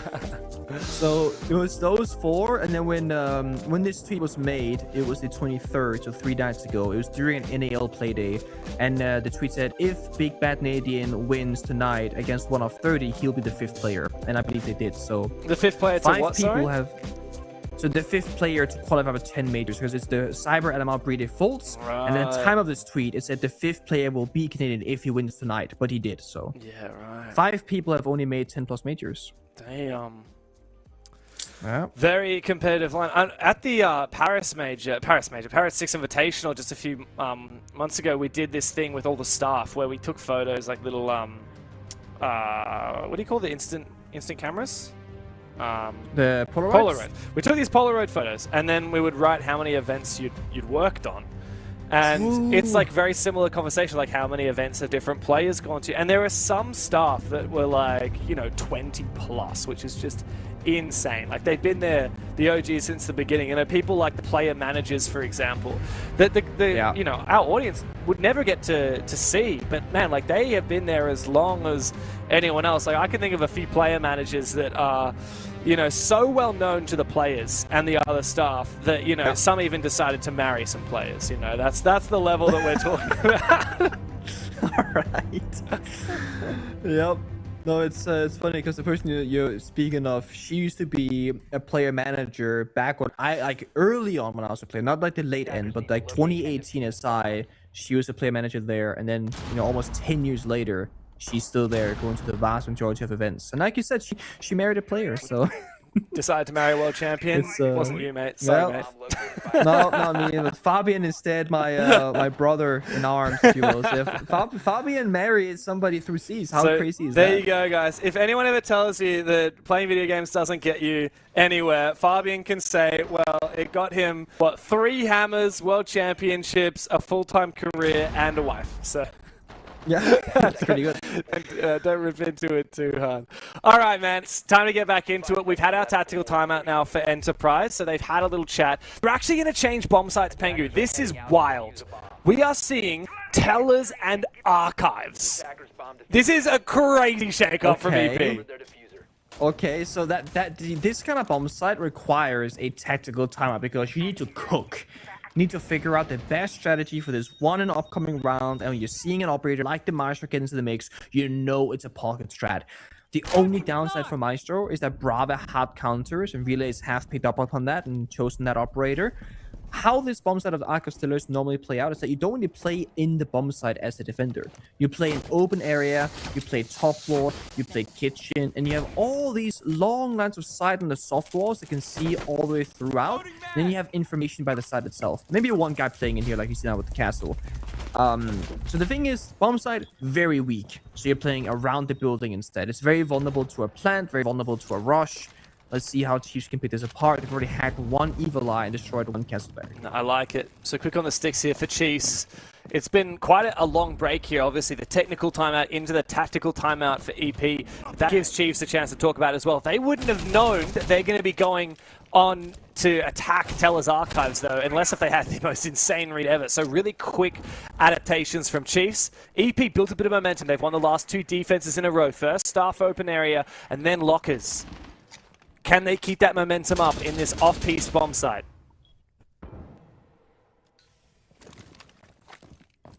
It's going to be a bit of slow and steady right now for Chiefs. They need to just not bottle this one. When the enemy plays the 4th bomb site priority, it could be the freest round of your life. But if you go a little bit too quickly and don't consider all the options, it could also be the opposite when you get caught by a surprise. We said this earlier, you don't have the most experience attacking the less played bomb sites and scrims because nobody practices these typically. So Jakena, Player, and Relays IGLing together, they have to problem solve. Outcomes still could be called. Ooh.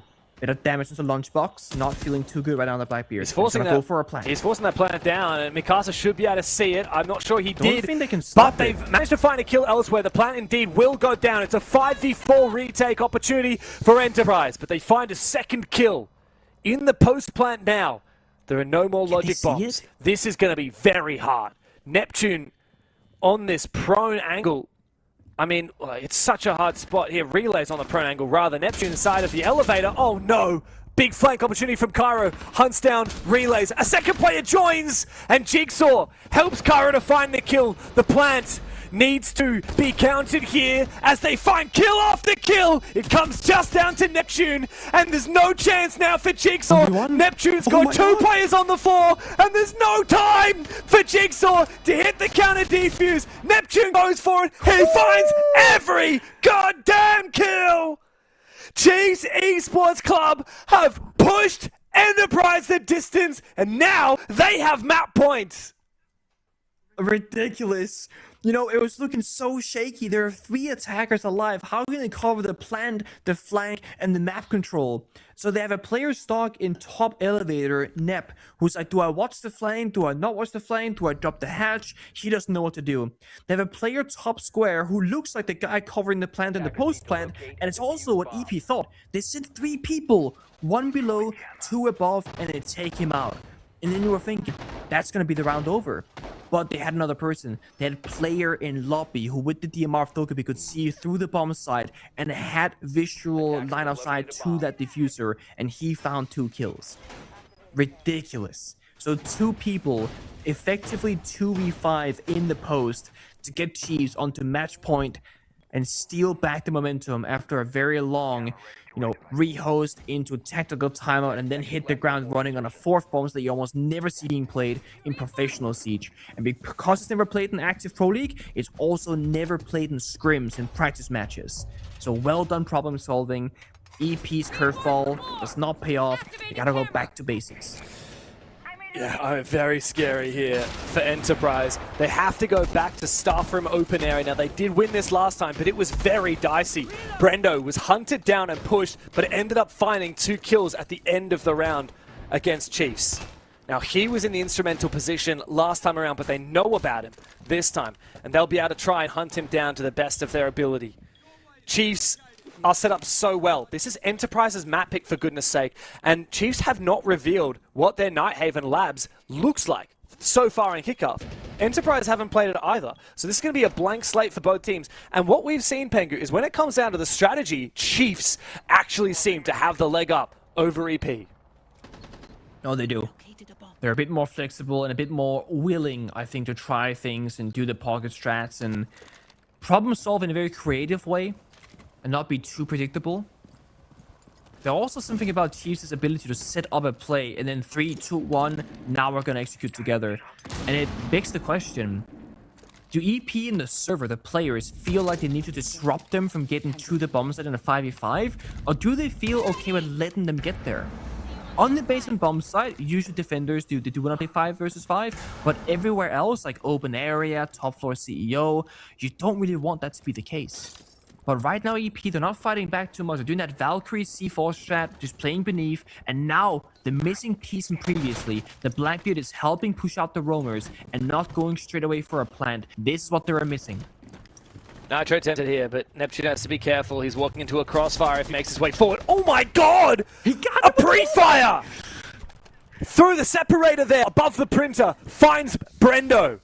2 players in the advantage here for Chiefs on match points. And Enterprise are looking desperate.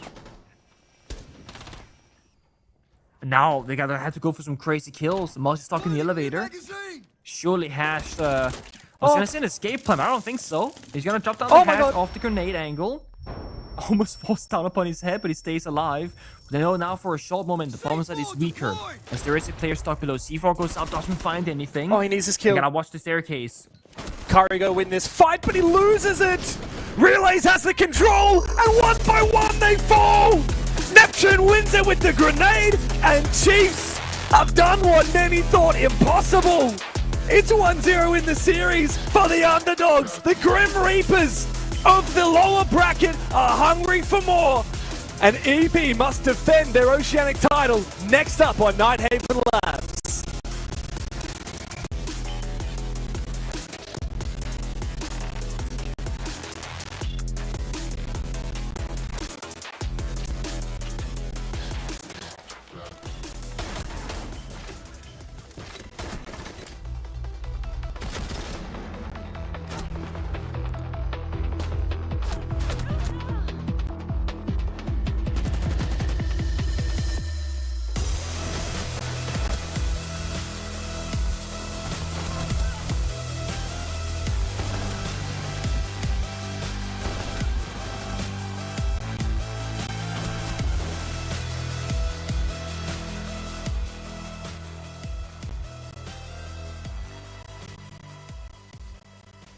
I feel like you need to get around that. It's a bit of an upgrade.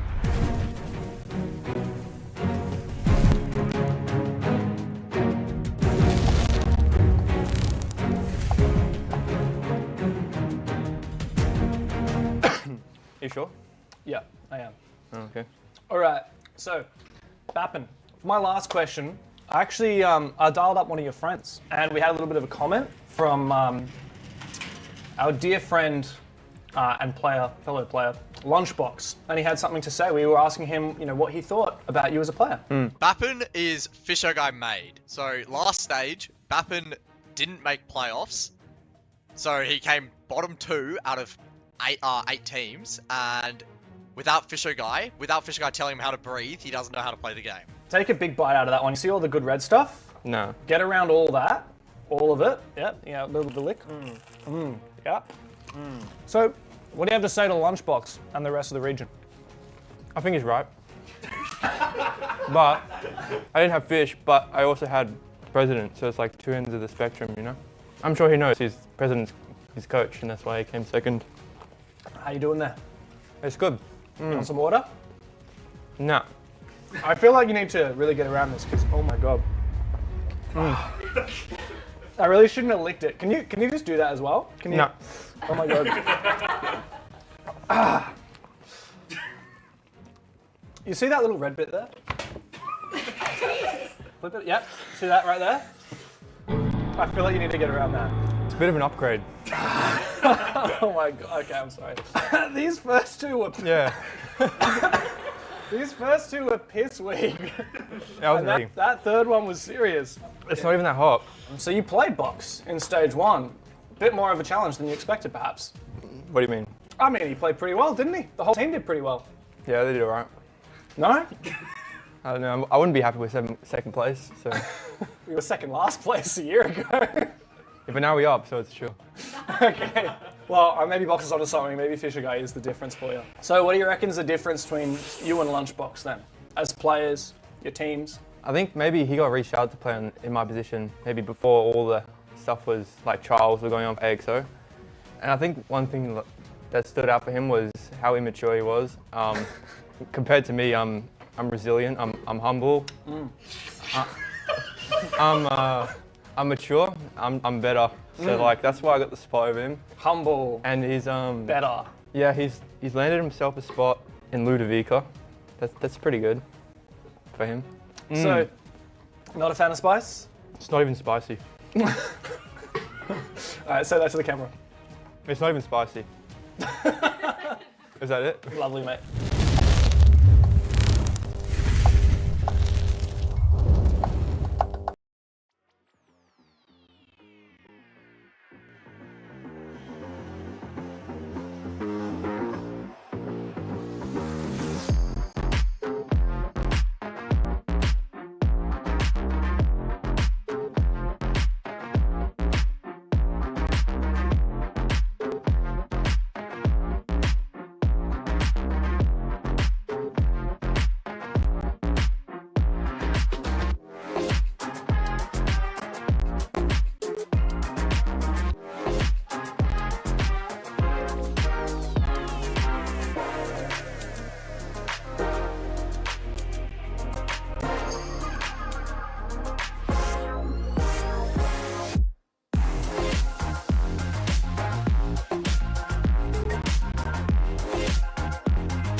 region has got to offer.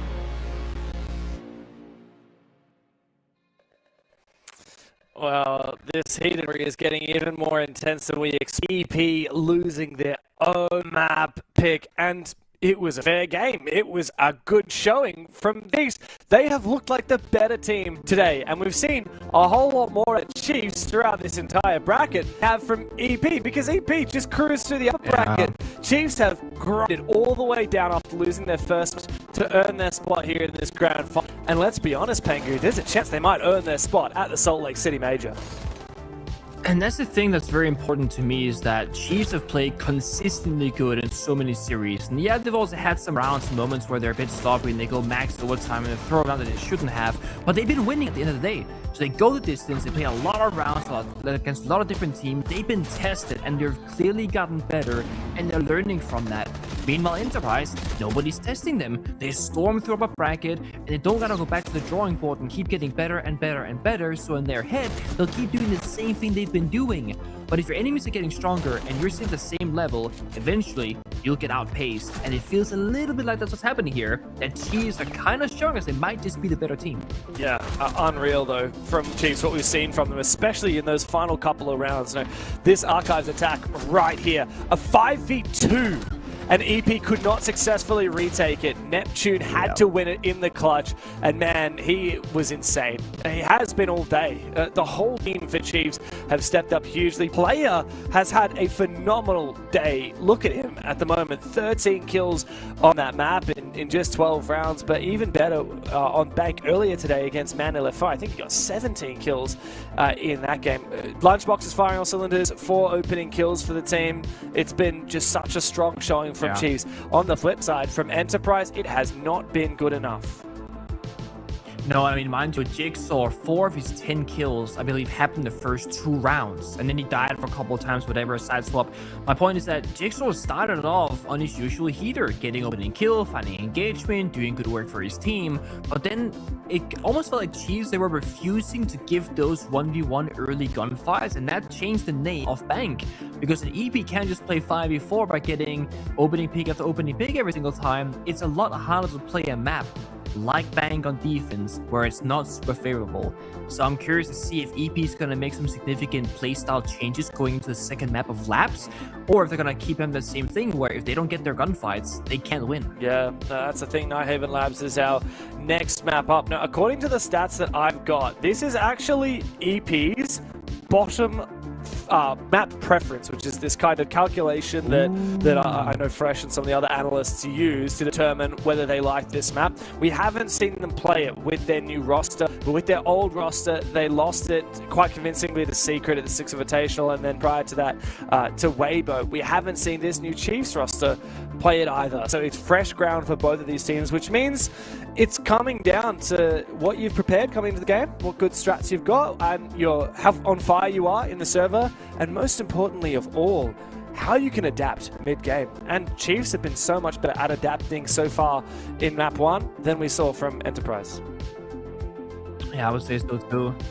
I am very curious what happens. Lunchbox has arrived. He was gone, but he's returned again, as he does every single time. He's gone. And that means, oh, he's gone again. But look, we're not going anywhere. In fact, it's time to get into it. It's time to dig into Nighthaven Labs, the second map of this best of 3 series. But if EP aren't careful, it could well be the last. Chiefs have made their way, fought tooth and nail through this lower bracket to earn their spot here in this grand final. EP, surely there was some level of taking for granted that they would be the best team in this region. But there is only one spot at the major in Salt Lake, and at the moment, it's Chiefs who are in pole position to take it.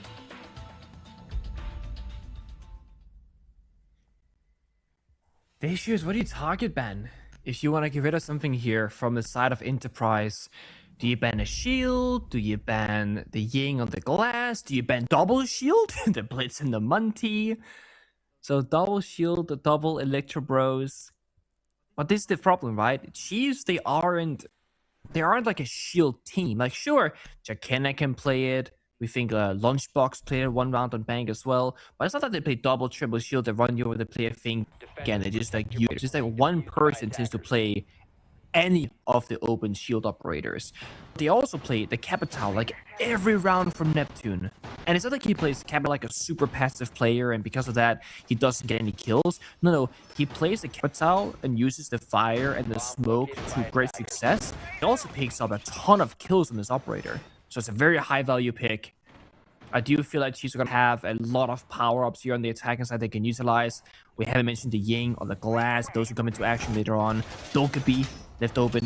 Deimos left open.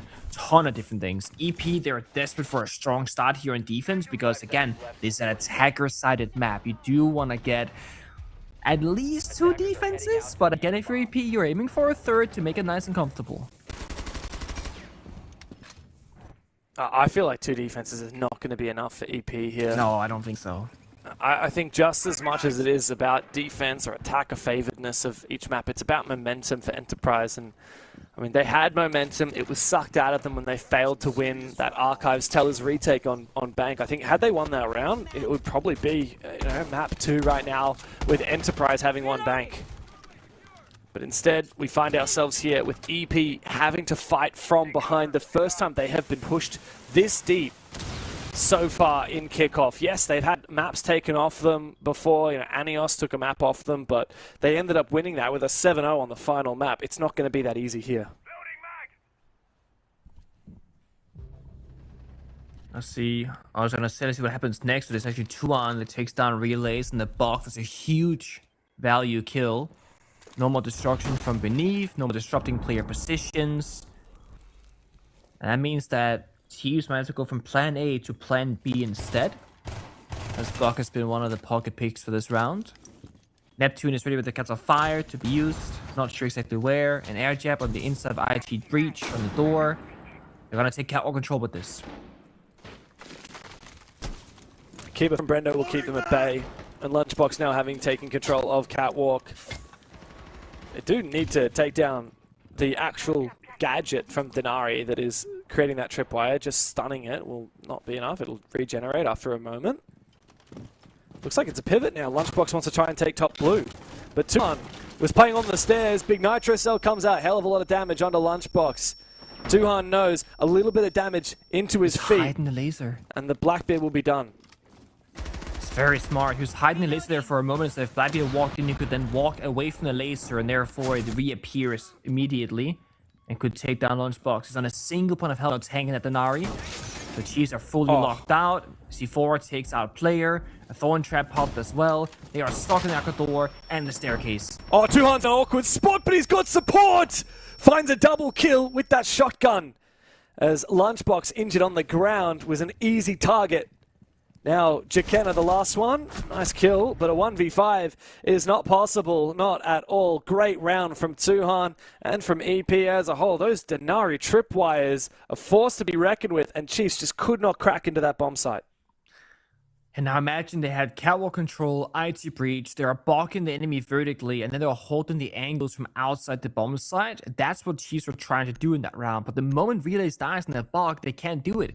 So it's a full-on horizontal take in unfavorable gunfights. And yeah, they lost the 2-1 on Aqua, but 2-on played that so well, playing the shoddy. The C4 did max damage onto the Blackbeard. So individually, Enterprise, the better team, strategically had the right tools and played it nice and calm, taking the fights where they had to. It's a bit of a wonky stuff for Chiefs, to be honest, but not the end of the world. That was a good idea. They just couldn't execute because they lost the most important operator in that round. Sometime that happens. But the fact that the idea was good is a great sign for Nighthaven. Yeah, and I like that Enterprise are bringing a lot of different power ops on the defense. Come round 3, Chiefs are going to have a few to choose from. The Denari, probably a tempting ban after how difficult it was last round. But we've also got mirror windows. This is an unusual one. Because it's exposed to the bottom exo and this long hallway, you can't play on this mirror and fight anyone there. You're going to die for sure. Which means that you have to make sure you retain control of exo if you are to retain control of that mirror window. So, yeah, interesting new ideas from Enterprise on this Nighthaven map.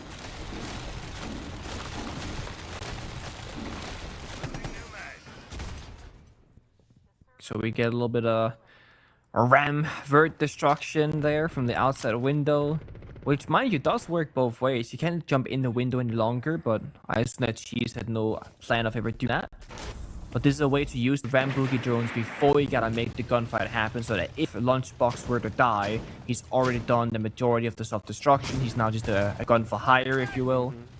Bappin taking a ton of damage to fall back, or maybe always stays welcome by Soda Machine, we'll see.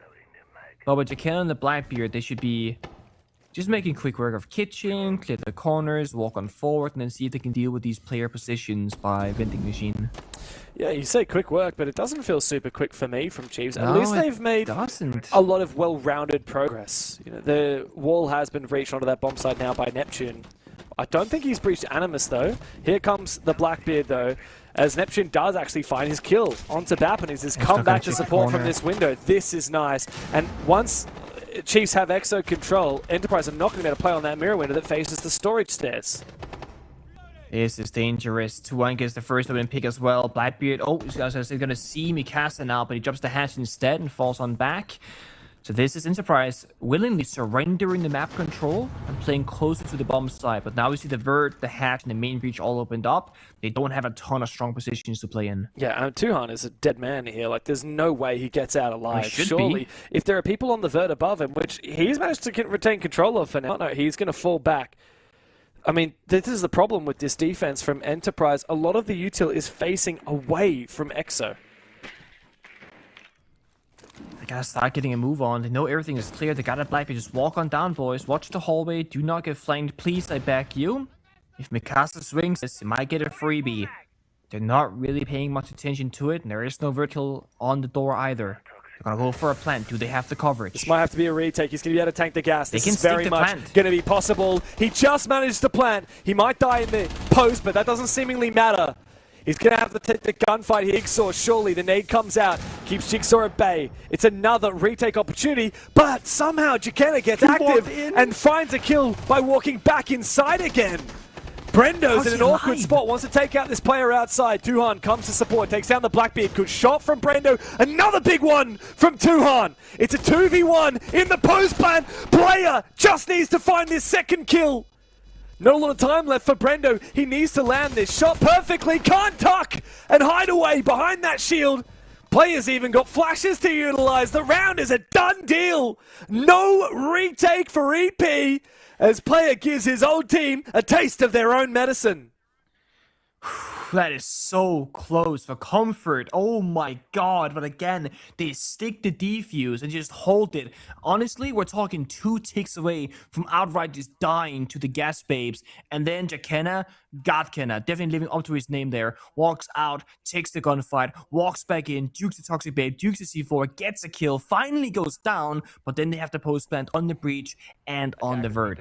So again, good foresight, good execute, and it comes down to Chiefs having good strategy and Enterprise failing to deny the plant once again. Same issue on Bank, same issue on Nighthaven.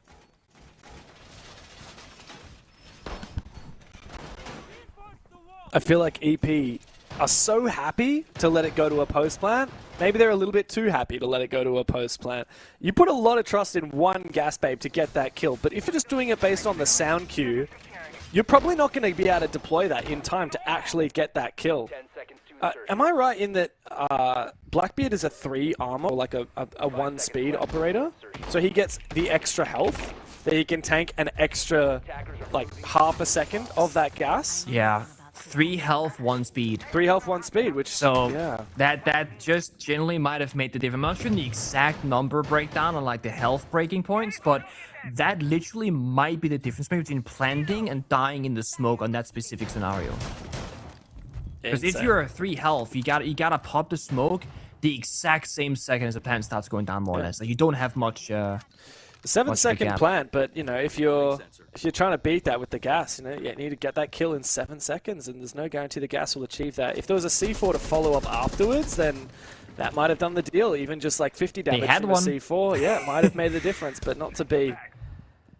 EP need to give a little bit more respect to Chiefs, because otherwise, the spot that they thought was rightfully theirs at the major will go astray. This location is free of hostiles. It's not the end of the world to be bad at denying the plant, because if you're Enterprise, you're not supposed to let Chiefs get there very often. But that has been the win condition. I mean, when you have Jakenna playing the shield operators, we all know from the beginning of that round, they're gonna try and play for a plant. When it's Lunchbox playing the shield of Blackbeard, it's gonna be about the roam clear very often. So it's one of those niche cases where you need to take a look at the scoreboard and see what operator is being played, but also which player is on those specific operators. And you can kind of get a bit of a hint onto what the playstyle might be. Enterprise for this one, they got different win conditions. They got the C4, got utility holds upstairs, runic gates for information, the Denari lasers that have been a big problem for Chiefs so far on the attacks. Great counter to the shield as well. It's a very quiet, very slow push so far for Chiefs. They haven't really shown their cards just yet. And they're by the bump side window, about to jump in on him. Oh, here it goes. Tuhan finds one, but traded back. That's a worthwhile trade. Yeah, you lose your Blackbeard, but it's fine. The pulse is taken down. The plan's going to go down again. It's going to be another retake opportunity for Enterprise. Another time where they have the numbers advantage, but they keep failing. These numbers advantage retakes could kill from Cairo. He needs to wait for the rest of his team to shape up a 4 versus 2. As a Jigsaw will go down. Neptune on the top floor. He has been so phenomenal for Chiefs today. It's going to be another 1v1 with Brendo trying to take this fight. No one else supporting him. Neptune keeps on peeking away. He gets the best timing possible. And that timer is ticking away. Big kill now. And it's time for Cairo to try and deny it. Going for the swing. Bappin finally gets the kill. And for what feels like the first time in a hell of a long time, Enterprise succeed on their bomb site retake. Oh my god, the timing on top floor just dancing back and forth on the wall. We're talking one gunfight goes a different direction, and that round will either be Chiefs or Enterprises. At the very end there, I think there are a bit of nerves in the server, because when you get that 3 versus 1 as the Thermite player outside the building, your teammate dies upstairs. Well, if you kill the first guy going for the defuse, the mirror, which he does successfully, you don't have to swing for the second gunfight. The last defender is going to be top floor, they can't cover each other, and the timer was low enough. When your body is full of adrenaline, you're gonna make a wrong decision here and there in that split-second decision-making moment. And player might have done it. If Nep wins this gunfight, it's wraps. If player kills the mirror and walks to his right-hand side and gets off the angle, they probably win on time. That's so as true. Brendo couldn't get back to help his teammate. That's so true. There There was wasn't the tiniest details. 11 seconds left, and he kills the player on the defuse. Like, that means there's 4 seconds to get on that defuse. And like you said, he knew that Neptune had just died upstairs. He should have and could have just tucked away. We could have. But again, insane. We're sitting here, you know, watching top-down, no emotion. When you're in the server, keeping track of the exact timer, the exact player locations, when you're gonna swing, you're gonna be so much more emotionally invested and stressed. And that is probably what's gonna cause the difference in judgment there of what the right play is gonna be. It's also the kind of thing that sets apart, you know, your players like Player and your players like Handy and Cyber and Leakafac and Joom. These players, they are so cool and calm in moments of intensity like that. The first point I made beginning of last round was that if Enterprise's only weakness is letting Chiefs go for a plant and not be able to deny it, it shouldn't be the end of the world. The thing is, if Chiefs keep planting, EP needs to be worried about it, because they arguably should have won that post plant as well, and then they start leading 2-1. So EP need to get better at denying this damn diffuser when Chiefs try and go for it. They can't keep letting them get away with it. Ooh, nice bit of damage. Wow, aggressive swing from Bappin. I quite like that. Question marks for his former teammate trying to get back in his head. Noob. Okay, bro. What year is it? Are we still saying noob? Are we still saying that these days? Yeah, sometimes. I think the old guard, they'll bring it out to see if the young kids, they still recognize that word, you know? I think Bappin is one of the young kids, though. Yeah, well, there's someone younger than him, I'm sure, but I get what you mean. I feel like it's making a comeback, maybe. I don't know. Maybe it is. I'm down for it. Enterprise. People say bot these days, right? Bot, yeah, they do. You're bot. Enterprise is certainly making a bit of a comeback here. A good opening kill. And a lot of vertical angles as well. They're really keen to try and prevent Chiefs from getting in downstairs below the bomb site. Finally, we get the block verticality, but there are pre-made holes by the defenders to kind of cut him off. Kyra takes a lot of damage, but stays alive. It's very important. Keep that numbers advantage. Relays, though, needs to be the hero, and it's too late. He goes down, as does Jakenna, leaving just Neb and Lunchbox in bad positions. Very hard to win this round in a 2v5. They got plenty of time to work with, but not the positions to make the play. And this is where Enterprise look at their best, when they just play aggressively and swing. When it comes to playing smart, Siege, when it comes to countering your opponent, bringing the right operators to the table, bringing the right util, no. That's not Enterprise's strong suit, but just going for swings, that works for them. A Lunchbox now trying to make his way, trying to fish for a few picks. C4 is going to make that very difficult. Neptune, 1v5, time to pad the KD, won't get a chance. Enterprise, flawless. And they are starting to build their way back into Nighthaven Labs with 2 defenses in a row. This is the thing about maps like your Border, your Chalet, your Nighthaven is it can just very quickly become like a frag fiesta where it's just all about taking the fights and all about just forcing 2v1s on defense. And Chiefs have to be careful. You want to try and fight back in a 2v2 or like they have in the past, utilize the shield operators because otherwise you're going to be on the lower chance at winning in those individual moments. And this is maybe where we start seeing the triple down on shield bans come into effect because both Blitz, Monty, and the Blackbeard are all removed from action. If you want to play a shield, it's gotta be Fuse Shield. The only person that we know can play this comfortably is Jakenna. But when Jakenna plays the shield, it's not about the roam clear and the map control and the killing, it's about the plant. So you can't get that roam clear help anymore that same way. But that's when I want to go back to a point that we made in the very beginning of this map. What about the Ying and the Glass? Right? We haven't seen any of those operators being banned away. You also have the Grim for constant red ping information.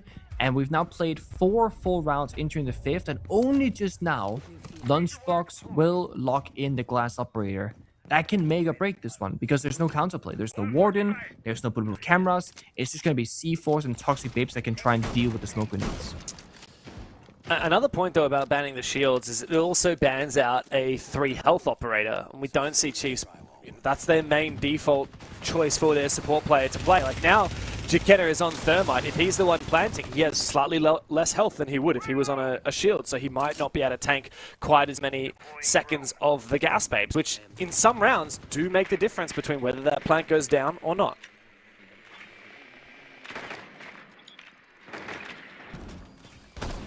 Come on, mate. There we go. Okay, Come on, you got it. Bappin. Oh, please. Imagine he peeked the drone and then dies to the door angle afterwards. That would have been GG round over, mental moment. That would be a big question mark from the Chiefs. There we go. Finally gets the drone. As much as we can meme on Bappin struggling to get the drone kill, it is wasting an attacker's time as well, just as much by continuously being on the drone. Not that the attacker might be needed right now, but they're quickly in meeting, getting the verticality done without clearing the staircase itself because the wall is double reinforced. The problem with this bomb site can be finding a pick, because there's a lot of vert, sure, but there's a lot of different spaces on defense where you can't really be seen from the verticality. So you gotta see Chiefs force the problem. Smoke grenades, glass in the building, Goya 5 pop them response, Toxic Babes as well, and just shooting straight bullets and doing a bit of damage to Lunchbox. But once they run out of smoke grenades, the push kind of dies. So this is a worthy trade, and they get a C4 kill onto Nep. Yeah, this is great. Nice curveball thrown by Enterprise going to this very unusual bomb site. As Cairo actually finds the kill finally onto Lunchbox. The Glaz is gone, and Box is yet to find a kill. Cairo, he might be on the floor, but it doesn't matter. They're not going to be able to finish this off anytime soon. And Chiefs don't have a clear way into it. Jigsaw peeks for another kill. With that Valkyrie, the MPX so deadly on his long angle all the way from vending. Finally, Cairo finished off by Jakenna, but it's a 2v4. I don't think that Enterprise are going to let Chiefs get the plant down this time. Oh, they are surely not. They got a huge advantage in terms of player count and positioning. However, Mikasa goes down. Still got a C4 in 2 hand. Final smoke scrap from the Thermite. Player has to link up with his teammate of Jakenna and try and make a play together. Oh, good C4. Well done from Tuhan. Now player desperately needs to get around it. 1v3, not a lot of time left. Doesn't have that diffuser, and he walks straight into Brendo's waiting arm. It's a slew of rounds in a row for EP, 3 straight, and they really have begun to assert their dominance on Nighthaven Labs. I mean, at least they got the first map with Chiefs, right? No matter how much pressure you might feel in the server, worst case scenario, you go, hey, we won their map. They're gonna win ours. We gotta settle it on the third decider or fortress. So you always have that to kind of fall back upon. Where if you are Enterprise and Bank, you're thinking, okay, they're taking our map. Now we're going to theirs. How are we gonna win that? Snap. So absolute worst case, you do have that parachute if you're Chiefs. You also got side swap coming up. If you can get this final attacking round, go 2-4, and then just, you know, go really crazy on defense, again, it's super playable. It's the matter of the unknown of, are we good on defense? Can we get those couple of rounds? Versus Enterprise saying, yep, we know for a fact we're going to get 4 rounds minimum, and we're pushing for a 5th. So that's going to give you a very big instant confidence booster versus a potential long-term gain of confidence. Well, it's the last round of the half, so last chance for Chiefs to get back into it on the attacking side. And they're going to, again, a tertiary bomb site. I like that EP decided not to go back to the base. It's the only bomb site Chiefs have won.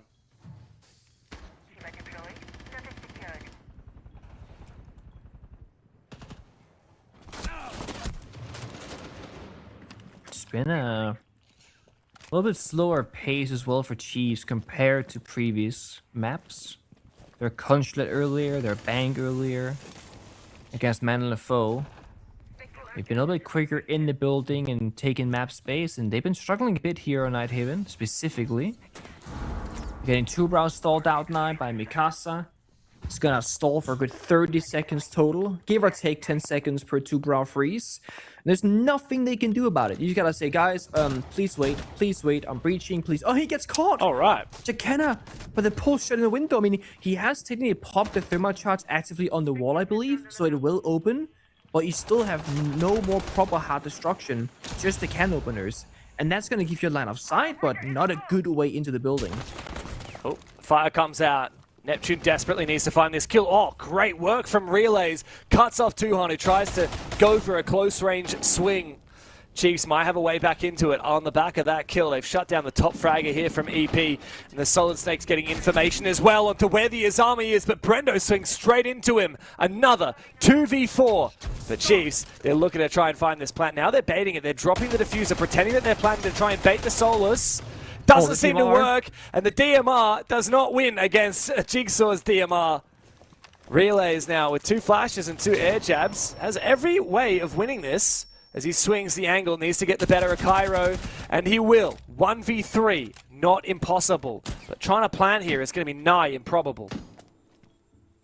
If you can find Mikasa on the vert here and beat him in the gunfight, that'll open it up for a potential plant. But the issue is he lacks information. Has 2 air jabs in pocket, has a flashbang. It's super playable. It has to be super clutch though. And there isn't exact information here for Jigsaw up above. Wow, he lands a big shot.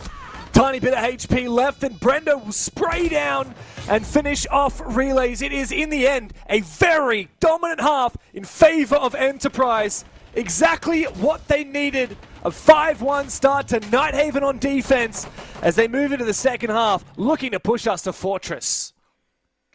Oh boy. Now, the question is, how can Chiefs bring this one back? Because you're going to try and learn as much as possible throughout this best of 3, right? They're struggling with the current aggression and fighting back playstyle from EP. So Chiefs can spend the next couple of rounds now just kind of further talking about what do we do if they go for this? What do we do if they go for that? Because you just need to set yourself up for Fortress. Also, getting a couple of rounds on the board, it will drag out the series a little bit. And mind you, Chiefs have played a full BO3 before this. Granted, it's a pretty quick 2-0. But you can afford to spend a couple of rounds, go deeper into Nighthaven, get more confidence, learn a bit more, and then go on to Fortress. However, if this goes max OT and Chiefs were to lose, we gotta start talking about the energy reserve left here for Fortress if it goes the distance. That's a hard conversation, isn't it? Because we've talked so much about how that momentum seems to advantage teams that come through the lower bracket and play 2 BO3s in one day. We've seen so many teams successful when they have to play 2 BO3s in one day. You know, most notably, I guess, at the Six Invitational, Team Secret running through that lower bracket ended up getting the better of Falcons in the lower final and to earn their spot in that grand final. It's not the only team to have done it. It's happened in a lot of the regional leagues as well. But now at the halftime role swap timeout, Mag gets a chance to talk to the EP boys. Yes, good start on Nighthaven Labs, 5-1. Can't afford to let it slip. I'm sure Mac is very happy with the boys after a very stressful map off bank. They're looking back in full control here in Nighthaven. It's getting quite active. It's this new halftime vibe check, you know, the 2-minute swap on side swap. I saw a bit of a debate on social media from Super, I believe, actually, over in the NAL, saying that he didn't believe that it was like necessarily needed, because a good coach will say what he has to say before the game starts, and a good player will remember what they said and won't need to like freshen up. And a lot of different coaches kind of tuned in with the different points, and it seemed very split from very many different regions and teams on whether it's a very welcomed addition, whether they don't care about the addition. But I quite just liking seeing more from the coaches on the player cam, seeing how active they can be and how much they're talking, kind of getting a check on the emotional state of teams as well. You know, are players looking super out of it, or are they looking locked in? Yeah, I'm sure that Super is... a lot of people that would disagree with Super and very happy to get every chance that they can to talk to their players. Right? I guess it also just means that coaches can be more liberal with their tactical timeouts, which is always nice. They feel less like they have such few available. Last few chances to talk to their team, get them back into it. I mean, so much of Siege these days is not just about what you come into the game with, but what you can do mid-game to adapt to your opposition. I mean, with repick, with so many different power ops on the board, so much of it is about adaptation. Chiefs failed to adapt in that huff.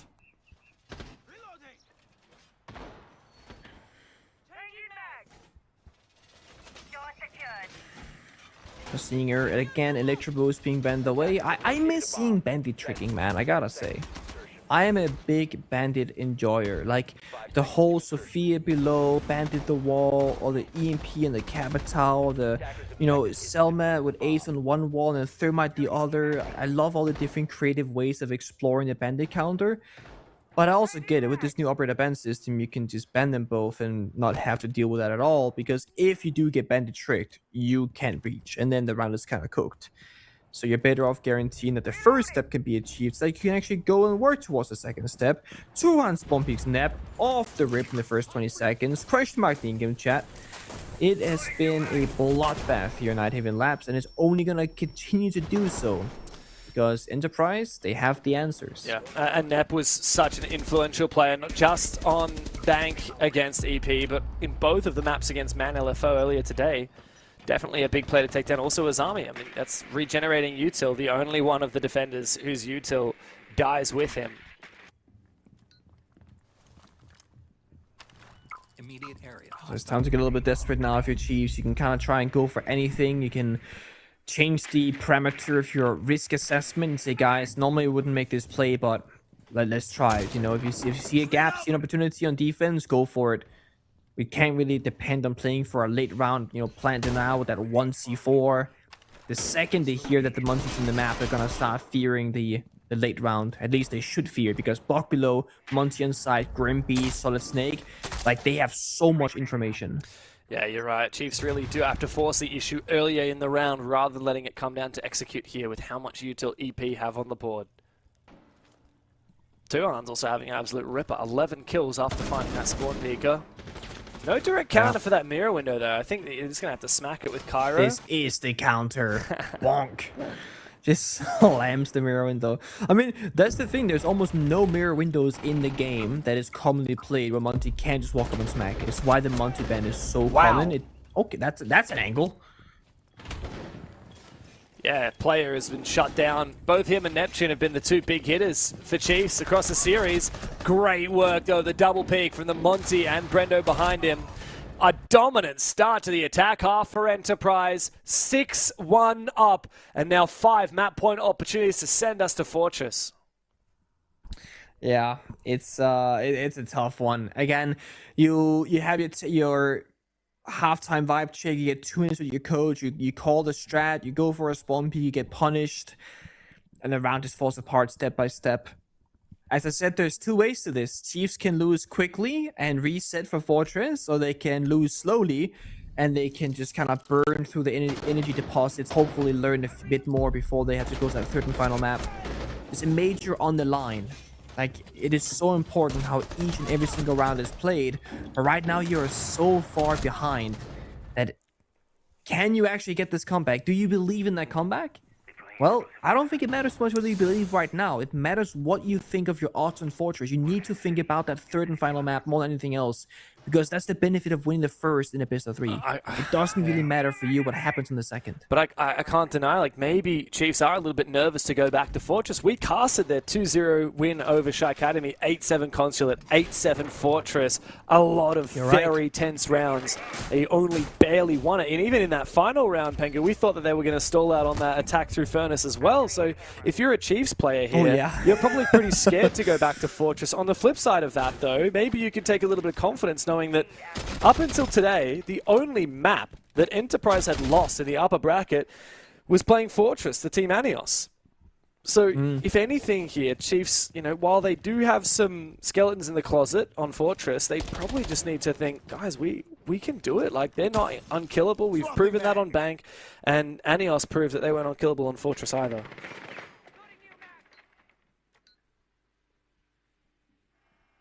So opening pick, of course, going to be the big focus point for both teams. Who can start off stealing that bit of momentum in the server, who can get the upper hand.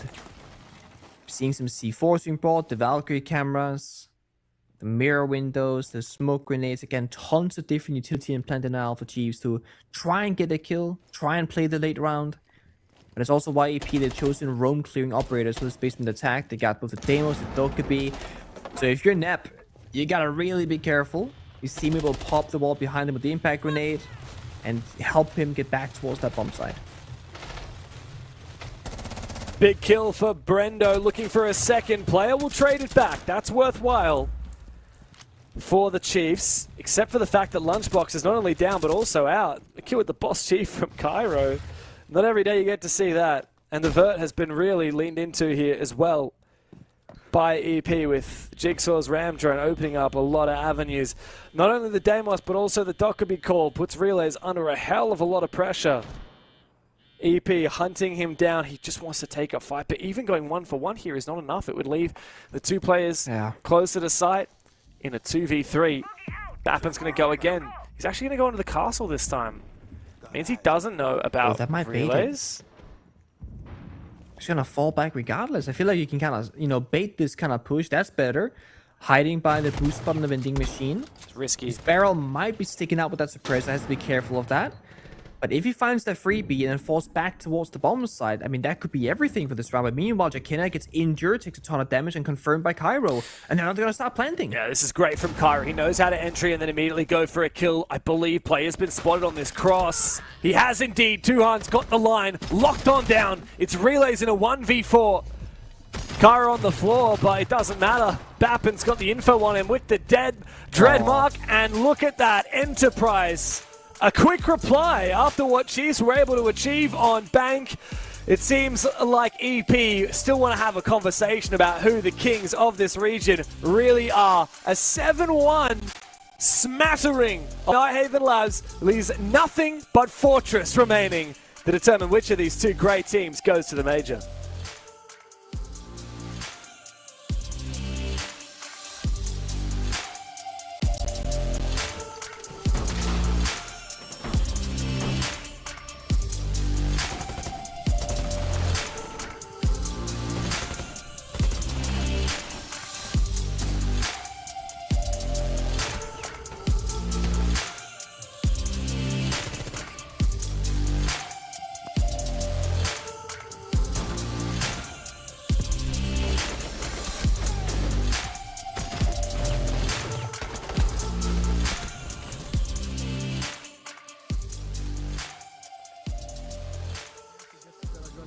Cadets. I had a long think about it, and at the end of the day it was pretty easy to me since I like shooting games and shooting movies. Army Cadets was a big part of my early teenage years. I spent time there and learnt from people how to lead tactical maneuvers. I taught the recruits as a corporal as well, you know, having them under my wing. My two favorite things about the Army Cadets was definitely shooting guns and going on week-long camps. In these camps, we would set objectives that we had to do during the days, while the corporals and lance corporals had to lead the recruits around.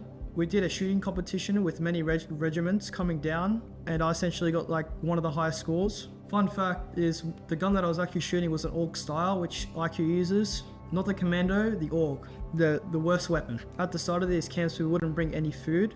We would rely on ration packs. They're a day-long meal that you would have. We had to create our own fires to boil the water to put in our food, which is pretty neat. So yeah, we have all these survival skills taught to us. The skills that I learned from the Army Cadets was definitely being a leader. To this day, I use my knowledge of how to talk to people and be a role model for people, in Siege in my current teams. I'm the captain of Ludovica, and this is something that's come natural to me.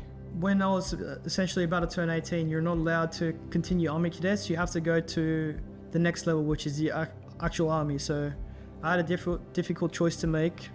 Essentially, I was going to commit my life to that, or go the normal route, which was uni, school. So yeah, I chose the job over the army, but to this day, it still interests me. After I finish my Siege career, I'll definitely reconsider going back into it. Seeing the tactical nature and the competitive nature drove me to become, or try to become, a competitive player. The tactical maneuvers and problem solving that I use in my cadets, I could suddenly use it in Siege. Suddenly my two worlds collided.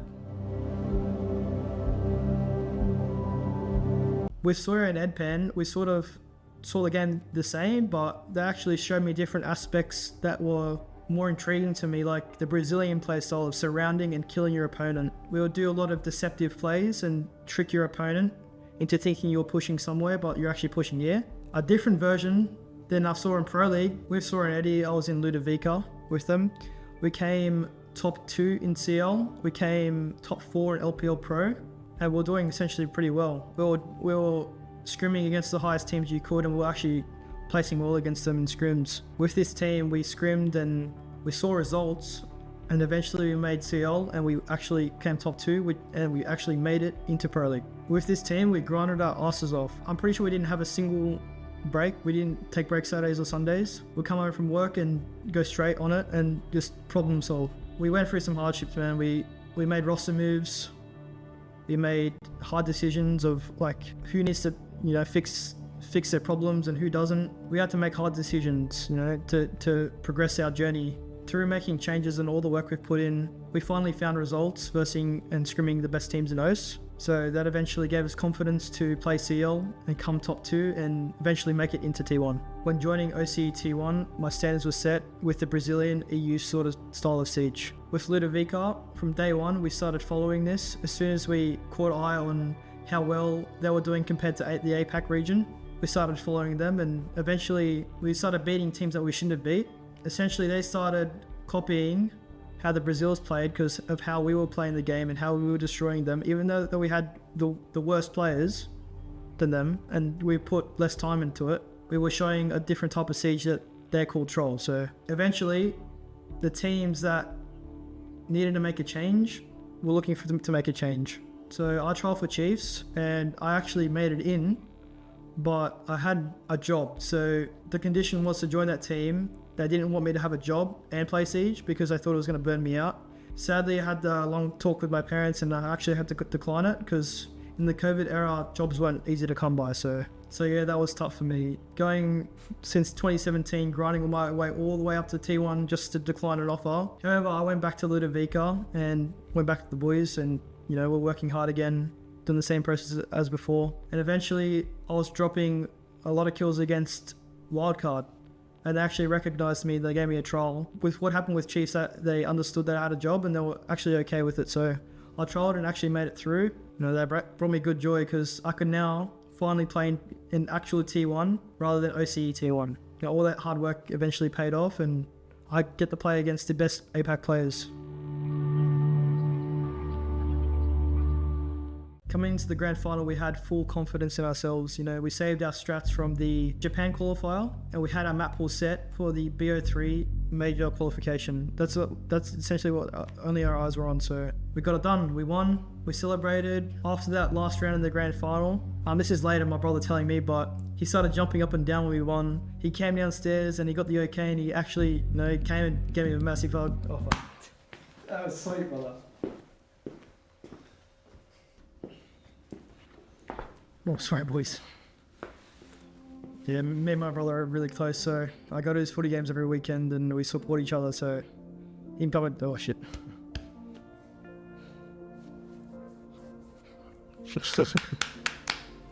Yeah, 5 years, grinding towards the goal, and you finally hit that goal. The brother, oh shit. Nah, cut that. That's good there. As soon as we made the major, we got straight to prep. The boys, put their game modes on. We talked to the org, and the org got us a boot camp a week before at the Bliss HQ. So we went up there and started grinding, man. We wanted to perform well. We just didn't want to just go there and just do what all the other APAC teams did before and just perform crap. We wanted to emphasize that we are a good team and we deserve to be, at the top. We really wanted that main stage, but we came short, unfortunately. And one of the big takeaways for me personally was meeting all these players that I looked up to along my journey and watching, Pro League matches, and actually meeting them was awesome, man. Me shaking their hands after losing to them, like Liquid, we lost and we shook hands with them, that means a lot to me as well, man. Now after being at the major, my eyes are set on making another one. I want that moment again with my family and my team. It doesn't matter if I have to do it with a different set of boys, I need to get that done again. So that's the number one priority for me this year.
that this region has got to offer.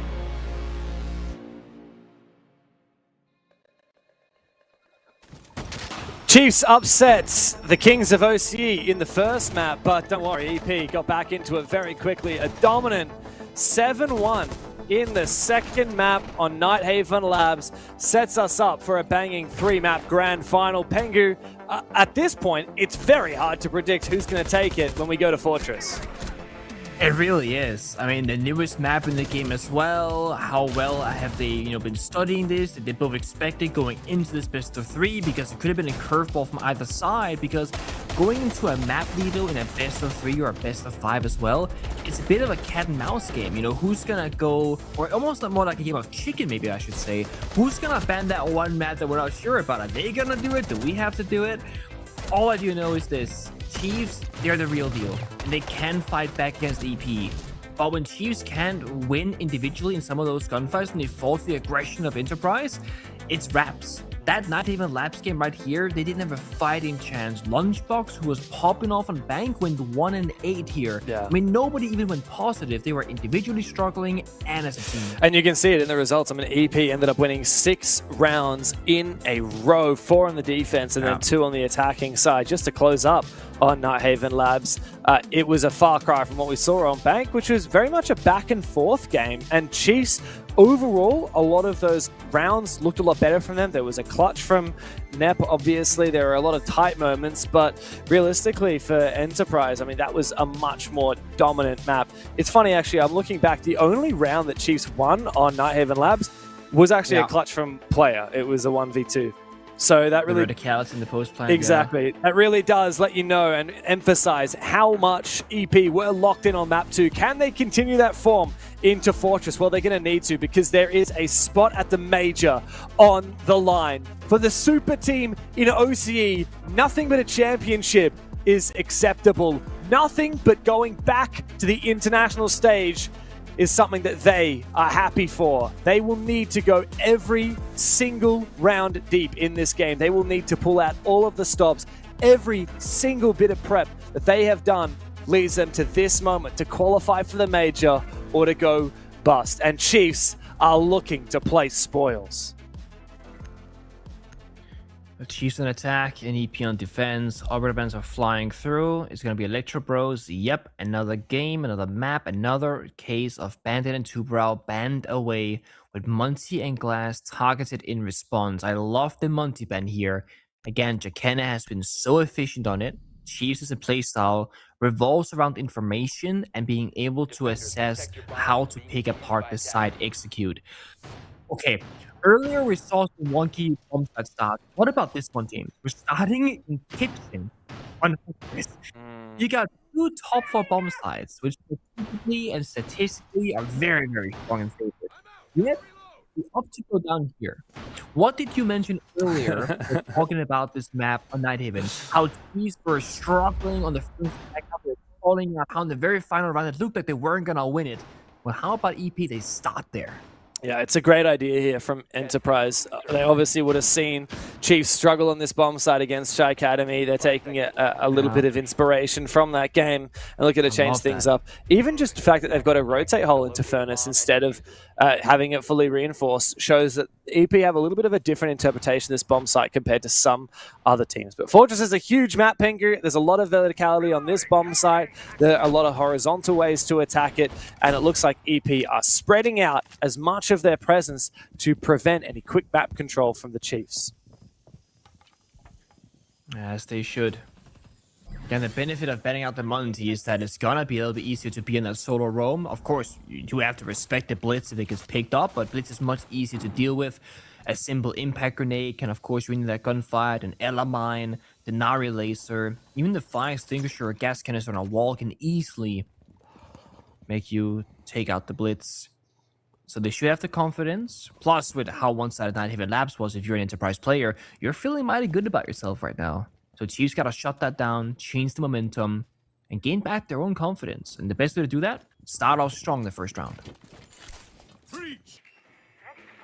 Good map control. Good breaching. Time to open up this floor as well from Nep. with the Ram really expose these positions on the bomb site.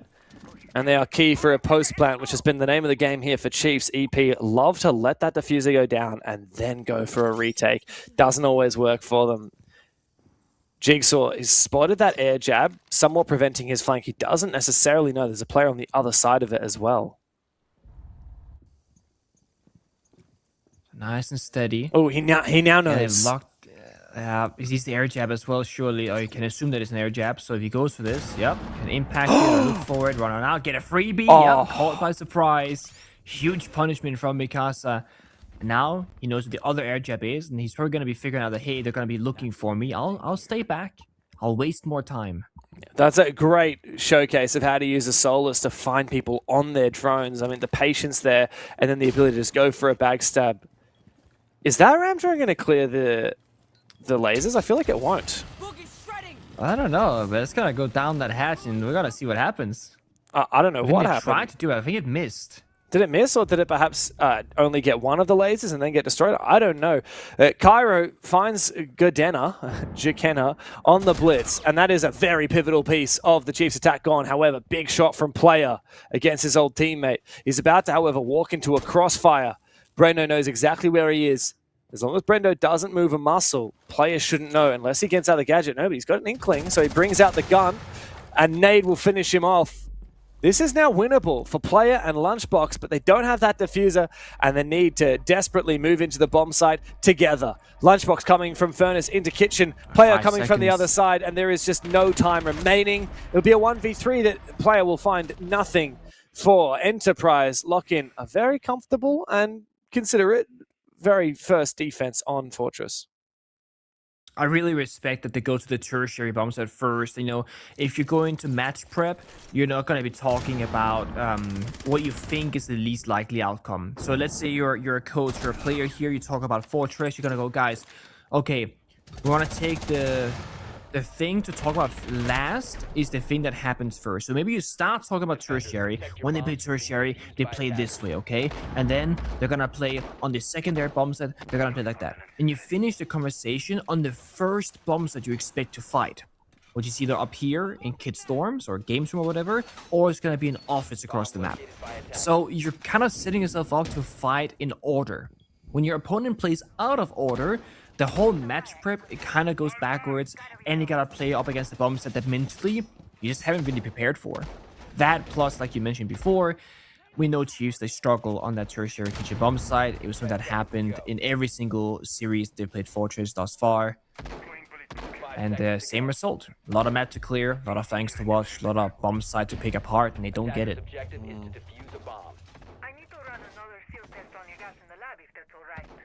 I feel like the size of this map does lend itself to the defense, but perhaps it comes down to bomb site choice. On the top floor, it's much easier to go directly to those attacks. You know, you get your hard breach on, start to poise for a plant. Very hard to do on Kitchen. EP, hopefully they've had plenty of time to set up different setups on lots of different bomb sites on this map. I do wonder what they've had a chance to talk about during the break between maps. Hopefully Mag has prepared something for them. I will say this, I mean, I just want to quickly tag in and say, look, Chiefs, despite having a long day today, they're looking pretty well ready, pretty well rested. You know, you talked about potential fatigue setting in. I mean, Player has been so energized all day long. Oh, I'm with you on that, actually. And, you know, every team deals with that differently. Some teams are high in energy naturally, some are lower. If you're used to grinding for long gamer hours, then again, that's going to favor you. If you're the kind of player that you only play really well for like a minute, an hour and a half straight, and it's right after showering and eating and stuff, then you're not going to last very long in pro play, because when you get to BO3s, you're going to be playing for a lot longer than an hour and a half straight. I was gonna talk about something else regarding EP, and I've completely forgotten what it was, actually. I've lost my point. That's okay, I'll forgive you. I'm searching for it, though. I'm thinking deep in the depths of my brain. I was gonna say that I really enjoy Mag coming back into the scene. Yeah. I really enjoy when you have, a really high level player who was very, very known in the region, play internationally, represent the region at every single event.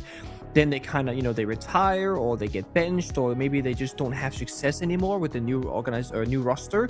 Like the end of Fnatic was like magnet and 4 Japanese players, and he was speaking, his secondary language of Japanese, and it was not a very good look for the roster. He kind of just slowly faded out because they weren't getting results, and eventually he like retired. Then I met him a couple times at various events and whatnot behind the scenes. Now he's back in a tier 1 position as a coach, and I just think that's very lovely. Yeah, I mean, a real OG of the scene. He went to plenty of events back in the day with the Mindfreak / Fnatic All roster. the events, man. Yeah, I mean, yeah, he did for a very long time. Making a splash with that Fnatic roster, even with Mindfreak. Made it top 8 at the Six Invitational 2018, I'm going to say it was. Remember who they knocked out from top 8? Ooh, who was it? So from memory, it was the joke was back then when a big organization, they pick up a new team in Siege, they're cursed for the first event they play. CTM got picked up by EG, they would fall in the grand finals. Team Liquid, I believe, picked up the Brazilian roster, and Mindfreaks kicked them out of SI. And I was in the lobby watching the screen, and like, oh my god, Mindfreaks kicked out Team Liquid, this new tier 1 organization that picked up a Brazilian team, that's crazy. So yeah, Mindfreaks took out Team Liquid in the very beginning, I believe. Yes, I remember that. How cool is that? Very OG back in the day. I mean, it's funny, we had a bit of a rivalry back then with Team Liquid versus Mindfreaks / Fnatic, because they ended up being in the same group quite often at those events way back in the day. But yes, that was a big moment, of course. There are other memorable moments. Fnatic when they had to play without Nag, when he had to stay in Australia, get his appendix out, when Dizzle subbed in. That was at a Pro League Finals. But yeah, very different story where they knocked out the likely, second favorite team at the event in Evil Geniuses. That was a banger. I feel like the biggest rivalry for Fnatic was always actually with Norengo, the other best APAC team at the time, because they kept knocking each other out of events. It was this real kind of cat and mouse, one leg up and then one leg back down again between these two teams. The Six Invitational 2019, Norengo knocked out Fnatic and made it to the semi-finals, only to eventually lose to Team Empire. And then the next event, at the Pro League Finals in Milan, it was the other way around. Fnatic knocked out Norengo and then went on to lose to Empire in the semi-finals. No, it's always nice with the good old rivalries and stories, and I feel like I want to say we've been missing them recently from APAC in general, but it has been like, I think we have. The rise of Fearix, and we have kind of like, you don't want to say, but you kind of have been. We've had rosters that I think the goal was to get those storylines and to get that rivalry, and people expected them to get it as well, but the results just haven't been there. Yeah, I mean, Weibo's the only team that's really been delivering internationally consistently. That said, D+ went pretty deep at Six Invitational. It's just, unfortunate how the bracket worked out, where it was going to be D+ versus Daystar, and then the winner versus Weibo. So it was, all APAC teams in the same part of the bracket. So there was no opportunity for multiple of them to go through. Also means you're guaranteed an APAC team through, and no one wants to have a big performance because you're beating domestic teams at international events. Yeah, it's also like we say Weibo, and that's like the current generation of the roster, but when they were Bleed, when they were Joel, they're technically been around for a long time. Yeah. So I kind of wanted the Fearix era, then like the Bleed, Joel, Weibo Gaming era, then maybe get like a Chiefs or Enterprise era, and get more teams in the conversation for the spot I think Weibo has currently, where they're a very respectable international team and they qualify every single event, and they can actually take names at international tournaments. That's what I feel like we're missing more of. Yeah, that's what we've missed ever since, in the Oceanic region, ever since Bliss fell apart. We haven't had that international real showmanship from an Oceanic team. Neptune going down to a Nitro, so it's a good way to start the round for EP. But we're pretty deep into it here, Pengu, and Chiefs haven't made a lot of progress, a minute and 20 in. It's the same struggle they had on 90 laps. Like the first minute and 30 seconds is either too inefficient, aka they don't get enough with the timer, or they keep losing an early player. This time, Lunchbox does finally pick back onto Mikasa and avenges his teammate. Losing Ash for Mira and a C4 being removed from action knowingly, I'm gonna say that's a pretty decent trade. They still got the blind, but they can bonk out the mirror windows, they can still go for roam clear, they got Nomad for the flank, but the issue is the timer. We gotta see Jakena kind of speed up the pace of this route. He said, Okay. Wow. Yeah, that was very risky to take a long-range gunfight with the iron sights, no less. Cairo round the corner, finding the kill onto relays as well. Desperate times calls for desperation from the Chiefs, but it will not work out. Great lockup of that defensive side from Enterprise. 2 rounds in a row on the defense. And you know what that means, Pengu? It means that across the last 2 maps, it's 8 rounds in a row for Enterprise. I really want to see Chiefs now just push more.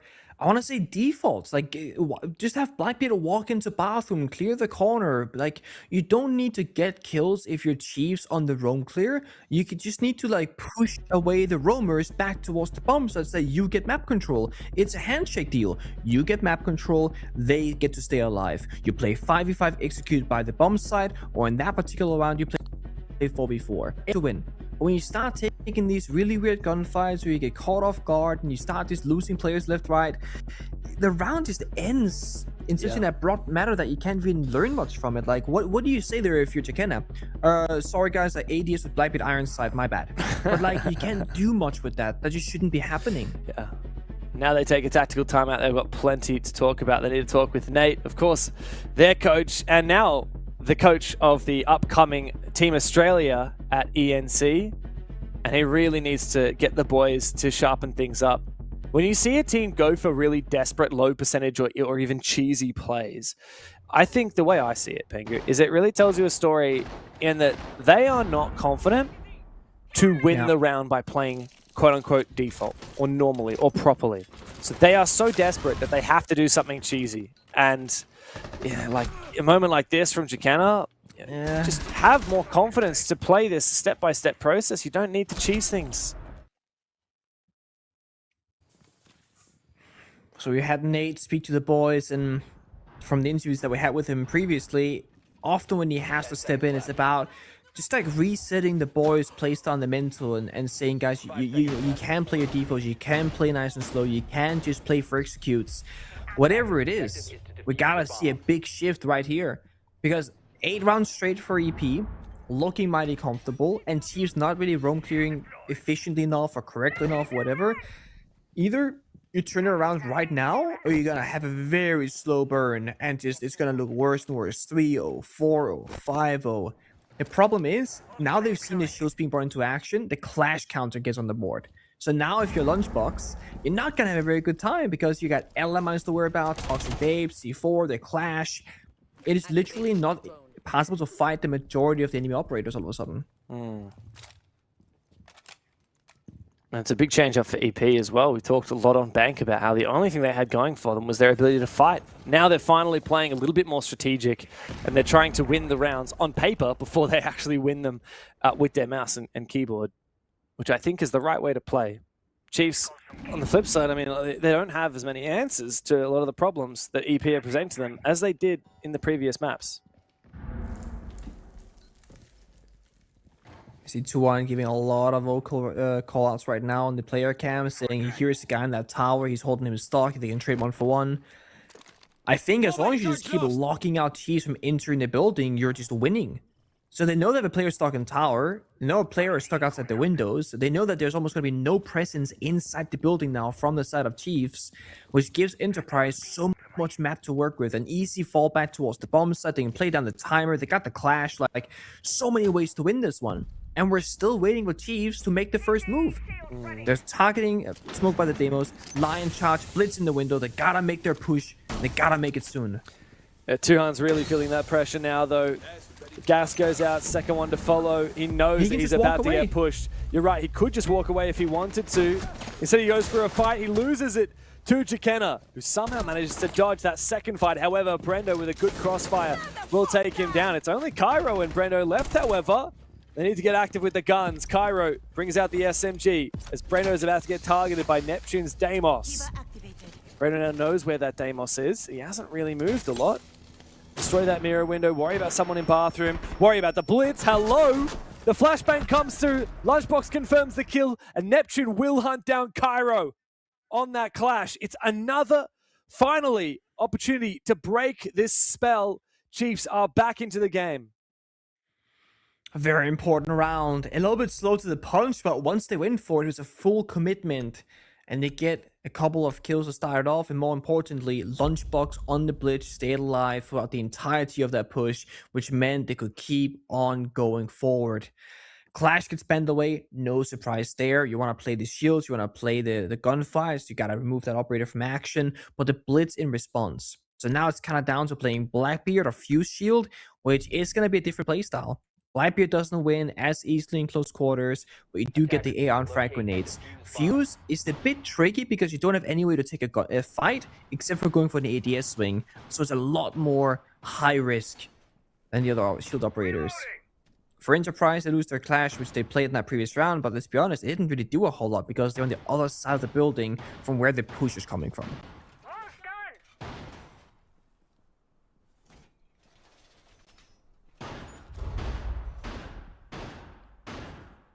Well, at least now Chiefs know that there's at least one bomb site that they can confidently attack.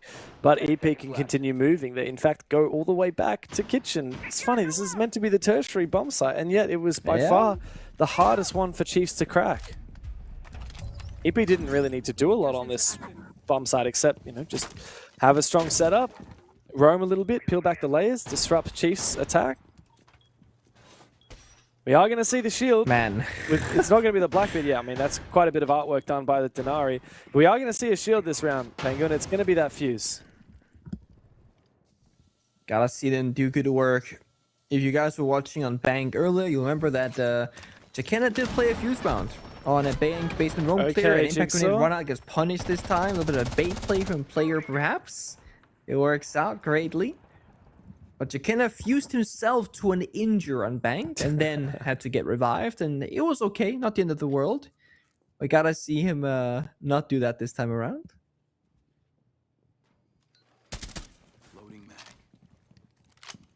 Solid Snake here is going to be good for clearing that top floor quickly.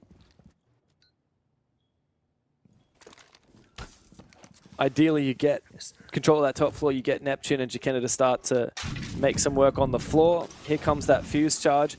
I believe that that might have destroyed some of those Denaris.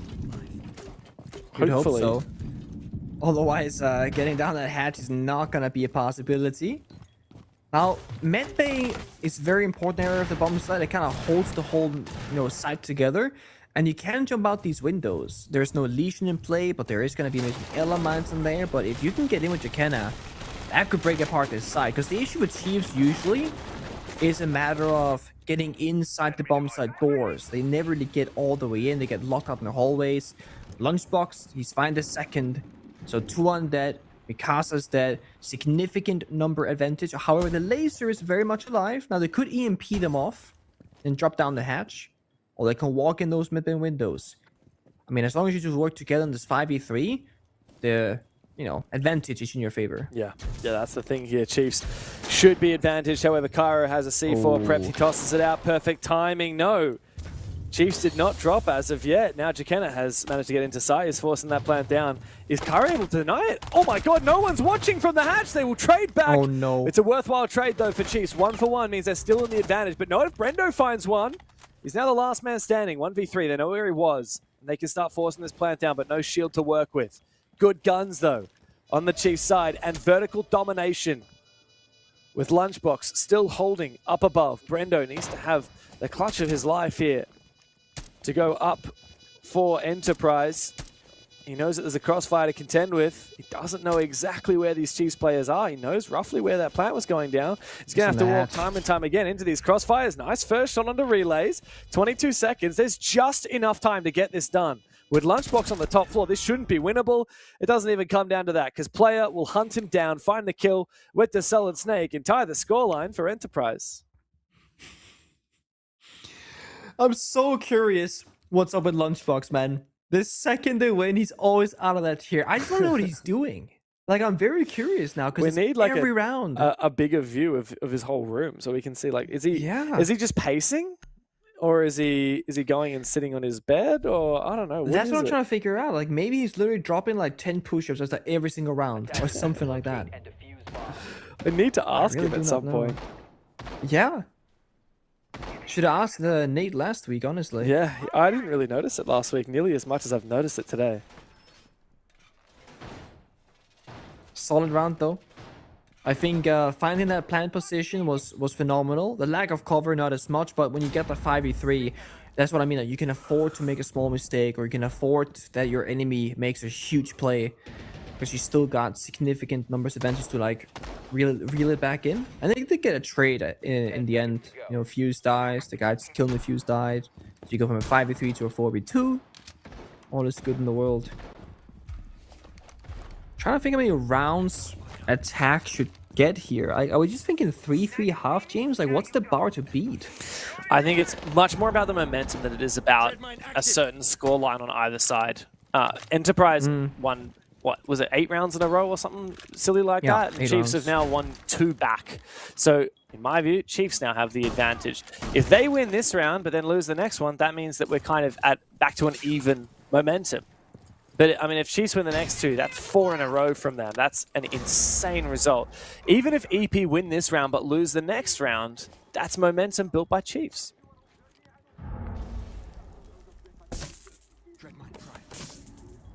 Selma goes off on the external wall. And there's no denial for it. Bandit Kai both bend away, and the 2 are brought to stall things further. That's gonna limit Brindo's position here. Doesn't have a whole lot of cover anymore, and still taking the angle very confidently. Again, they're always trying to just kind of keep Chiefs as far away from the building as possible and not give them any map space for free. And it works really well because, again, they bend them onto the glass and the blitz, some of the cheesier operators to force that control with. And honestly, to my surprise, I haven't really seen a Ying or a Grim a whole lot here from the side of Chiefs on the attacking side. A lot of Ashe, though, because the mirror's open. And they love that Deimos as well. That's their way of targeting these players in these hard-to-kill positions. Like Cairo, for example, has been spotted out, but he's just happy to keep on burning as many smoke babes as he likes. Doesn't matter. He can pop the Goyo fire. Was that? No, that was actually the Capital's fire that missed him. I mean, he has found the perfect pixel to just vibe at. But also, I'm a bit curious, what's the thinking here for Chief? Like, no one's cutting him off from the, you know, the venting window behind him. Nobody's jumping in. They're not going to contest him by dropping down on the balcony. So, unless Cairo walks away willingly, how do they want him to clear? Okay, that was never going to work for relays. We need Jakenna here. Like, he needs to be the one dropping down the stairs with the Blackbeard. Yeah, where's the BB? Yeah, the Blackbeard's instead coming up the stairs. Oh, Cairo surely nods! Oh, that's going to hurt for Jakenna. 1 by 1, Chiefs drop. It's going to be a flawless round, surely, for Enterprise. He's got Diffuser in his clutches too, doesn't he? Cairo holding onto that kit at the top of the stairs. Lunchbox just looking for an exit frag. He's not likely to find anything. That's awkward. Very, very awkward round. I think the cameras on fire did more damage than the Goyo, and it limited them in the push. It's a flawless. Cairo locking down both the staircase, the window, and the drop. And with that, they get the freest round so far on Fortress. Yeah, that is a huge advantage there for EP to win such a convincing round. Completely flawless. Chiefs looked very lost on that attack. What was the idea there? I mean, Relays dropping the hatch into 2 players. Very risky. I mean, maybe you do this with a Blackbeard, right? I mean, you could argue that, you know, the smoke is in an exposed position, but you can't aim down sights when you drop. If he could aim down sights, then maybe that's a play. But even then, he would have definitely gotten traded by the player at the vending machine. Yeah. We gotta see, like, when I say I want to see more default pushes from Chiefs, I think that previous round is exactly what I'm referring to.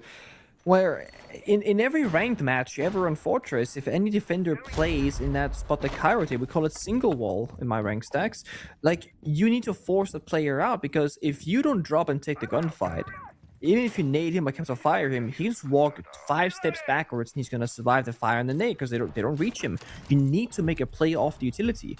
It could be as simple as having a flashbang, flash him, drop, take the gunfight, or as I said, just take the Blackbeard, drop down for free because you can't die, and just make the play happen. And that's kind of where Chiefs, they feel a bit nervous to me. They're not actively seeking the play. They're like, okay, we're gonna try and hope that they swing us in a stupid way and we just hold our guns up and then we get the freebie. But as the attacker, you need to be the ones to make the play yourself. You cannot rely on your enemy to be the one to start the fight every single time. That's your job. Setting barricade. That said, while there are 2 successful defenses of that Dorms bomb site for EP, we have to go back down to waiting room now for this final round of the half. Or it could have gone to command office, but that's been even worse for EP. So down to waiting room and cafe.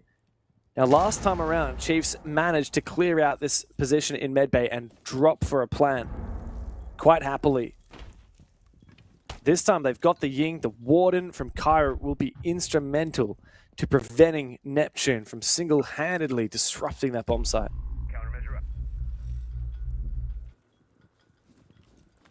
This is something about this site that is hard to break for Chiefs. I like this, the kind of mini play. Being into the outside, goes into a window upstairs, creates chaos, and they hit the site below.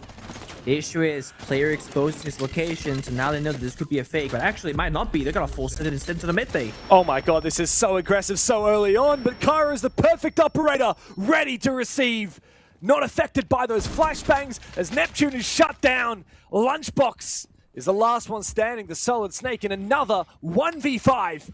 Enterprise, two of their most dominant rounds in a row so far. It was a gamble by Chiefs and one that did not pay off thanks to one man. Cairo loses his head. Good shot from Box.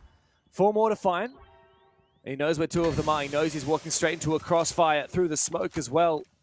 An unenviable position, no doubt. Needs to take these fights. That nade is good. Almost gets a wall bang on the back of it. He knows where that player is, but he doesn't have another nade to utilize. He's going to have to try and bait out the swing. But Bappin doesn't need to move. He's also spotted on the camera. So tempted here for Bappin to go for a swing. Gets baited into it. 1v5 becomes a 1v3. Maybe it is winnable after all. Lunchbox has info. Well played. Bappin says well played. And Box is hungry for more. Approaching the bomb site. The Fuser is cold on the ground as the defense starts to peel further and further back. But it doesn't matter because Brendo is there. And that UMP will be the saving grace for EP to make sure they do not fumble yet another round. It's a redemption for them on that defensive half. They find 4 across the split. Honestly, not a bad push at all. We spoke about how important mid-bay is to that bomb site, so that it makes sense to attack it directly. But I'm gonna go back to the same point that we keep making. They're too slow. They didn't execute that rush until 1 minute 50 seconds in, left on the clock rather. So 1 minute and 10 seconds into the round. That means no one's opening doors and windows or applying pressure in the building or contesting the roamers above. When that's happening, as the roamer on EP's side, you go, guys, nobody's playing the game, right? They're doing something fishy. So you're gonna start being a lot more conscious of the possibility of a rush. If you wanna go for that fast attack, it has to be fast. It can't just be a fast attack that takes a long time to happen. Then it's not fast anymore. The surprise is gone. We see Nate getting as many words out per minute as possible. He has 2 full minutes to talk to his boys, and they gotta make the most of them because they need to make a comeback happen. I hope Bonks still has his headset on though, so they can hear all this. The thing is here for Nate, I'm sure that you want to be kind of saying a lot about, you know, everything that went wrong in that attacking half. No point now. You got to talk in the defense. You know, you still have your tactical timeout in pocket. If you want to use that in overtime, if we end up getting there and you need to lock in on your attacking side, sure. But it's time to focus up on that defensive side. We didn't see Chiefs win any defenses on Nighthaven Labs, but they were really good on that defensive side on Bank. If they can replicate that success here, then maybe there's a chance at bringing it back despite this early lead from EP. They're gonna have to give it everything they got. Again, I mean, maybe take some inspiration from Enterprise and start on a different bomb site, throw a bit of a curveball into the mix. It's funny, it did work that first time they played it for EP, but it didn't work the second, and it only won the third time because they countered that rush. Yeah. The thing is, right, when you start a game on 0-0, it doesn't really matter what happens the first round. You're just starting off. You can do anything that you want. 5-man's bomb peak for all I care. But when you're down 2-4, you kind of want to start on the more safe area, you know, the stronger bomb side, playing the stronger operators, not taking like a super huge risk necessarily. But with that being said, when you're on the third map in a BO3, you need to be able to have the balls to go for a hero play sometimes. Go for that risky bomb side. Like, look at how Cairo played the last 2 rounds. He was the smoke playing bottom of tower, blocking out all the attackers. He was the warden playing in mid base, stopping the entire rush. Cairo does not care what position that he's in and how it goes. He just plays it out step by step. We gotta see Chiefs have that same risk assessment, though, where they have willingness to stay in a difficult position. They have willingness to take a fight and not run away. Because they're going to have to clutch up now. They're down 2-4. No matter how good you are here in defense, that's not going to be enough to rely upon. You need to be the playmaker.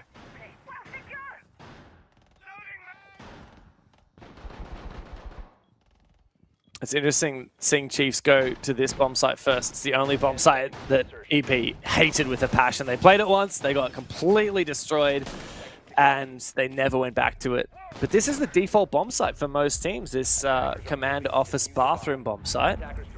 And there's two main ways to do it. You go from the main stairs or you go for a map clear from dorms. I wonder if EP will play a little bit more of this default that you were talking about that we didn't see so much from Chiefs. Good old step 1, step 2, step 3. The beautiful thing about playing that kind of style is that often every single player in the server is going to understand what everyone else is doing, and that you cannot go to step 2 until everybody else has finished step 1. When you play the newer style that we refer to as split theory, where you're seeking a gap and seeking opportunities and kind of taking it off instinct and whatnot, you're not going to know what your other teammates are doing necessarily because you're focusing on your play at hand. And it can create a very chaotic game both for yourself but also for your opponent. But I think when you attack in forces that's relatively new and you're having a hard time on the attacks, it's usually better to make sure that everybody knows what they're doing so that you can help each other achieve success. We're seeing Jakena in what I call a Cairo position. He's playing on the main stairs or eagle stairs, as people refer to it as. And he's playing here to die. It's almost like playing server stairs on bank. Either you're gonna run away really early on, or you're gonna have to be stuck in this position because there's a player on your window and player in tower and probably a guy below you in lobby as well. Yeah, he should surely die here, but thankfully for him, he's got some vertical support. Player's got a nice angle. He takes down Cairo at the bottom of the stairs. Now, Jakena is in a much more comfortable position. He's worried about someone else.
region has got to offer.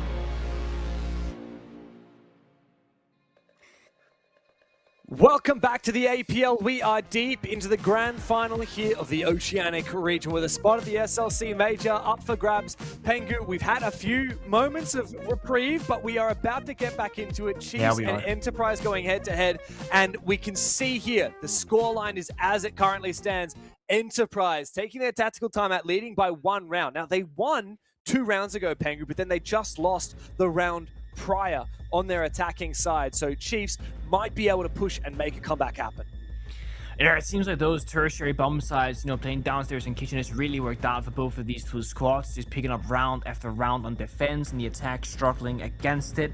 I feel like attack timeout makes good sense here. Just kind of recompose, figure out what we're going to do going forward. We just saw the final operator bans. I think it was a Solace and Blackbeard. I'm not sure about the Blackbeard. I'm pretty sure I saw the Solace. And of course, if you see those, it's going to change what kind of bombs that you want to play and how you want to play them. And also, call it before we get to overtime scenario or before you're down on match point. It makes perfect sense to call it right now before it's too late. For sure. Again, the mini fridge from Bappin. What's he going for? Another energy drink, I wonder? Man, he's got his serious face on today. Yeah, he does. And look, it's been a long day for EP, of course, 3 maps deep, but it's been an even longer day for the Chiefs. Let's not forget, of course, they had to beat Man LFO earlier today just to get to this grand final. Yeah, they've had quite the journey here, and before that, James, they are fighting in the lower bracket, playing game after game after game, and it was not like a quick 7-0 against their opponents. They went max OT.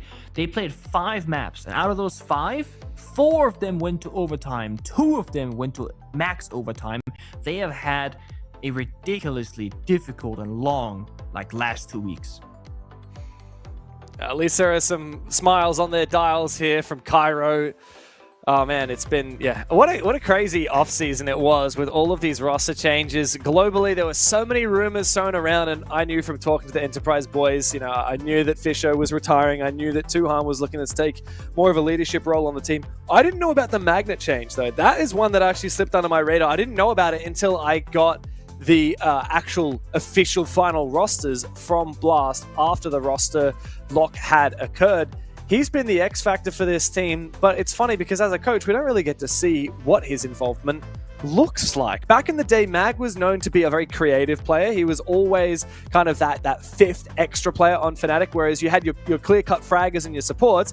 Mag likes to play his Valkyries, his Echoes, these kind of different things, and like to play very adaptable, which is very much what the meta is about right now. Yeah.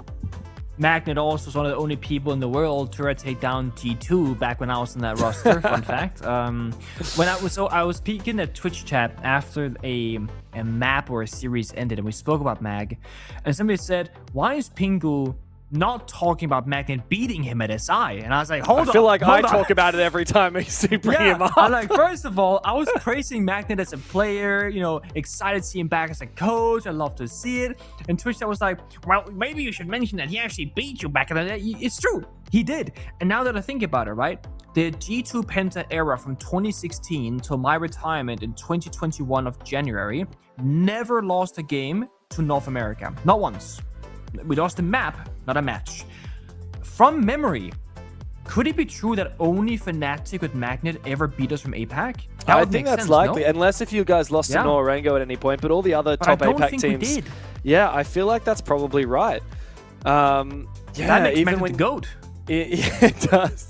APAC, it does. Surely. It does, yeah. Look, in terms of taking down that G2 team, look, I'm going to be honest, Pengu. Remember, you guys got that pity invite to that SI. That was we should not have been there. You were not in peak form at that invite. But yes, you're right. Obviously, Fnatic and Magnet on that team did knock out G2. They eventually actually fell to BDS. I was looking at it before. It was the eventual team that knocked out Fnatic. Other teams, surely there are other big teams that beat you at these events.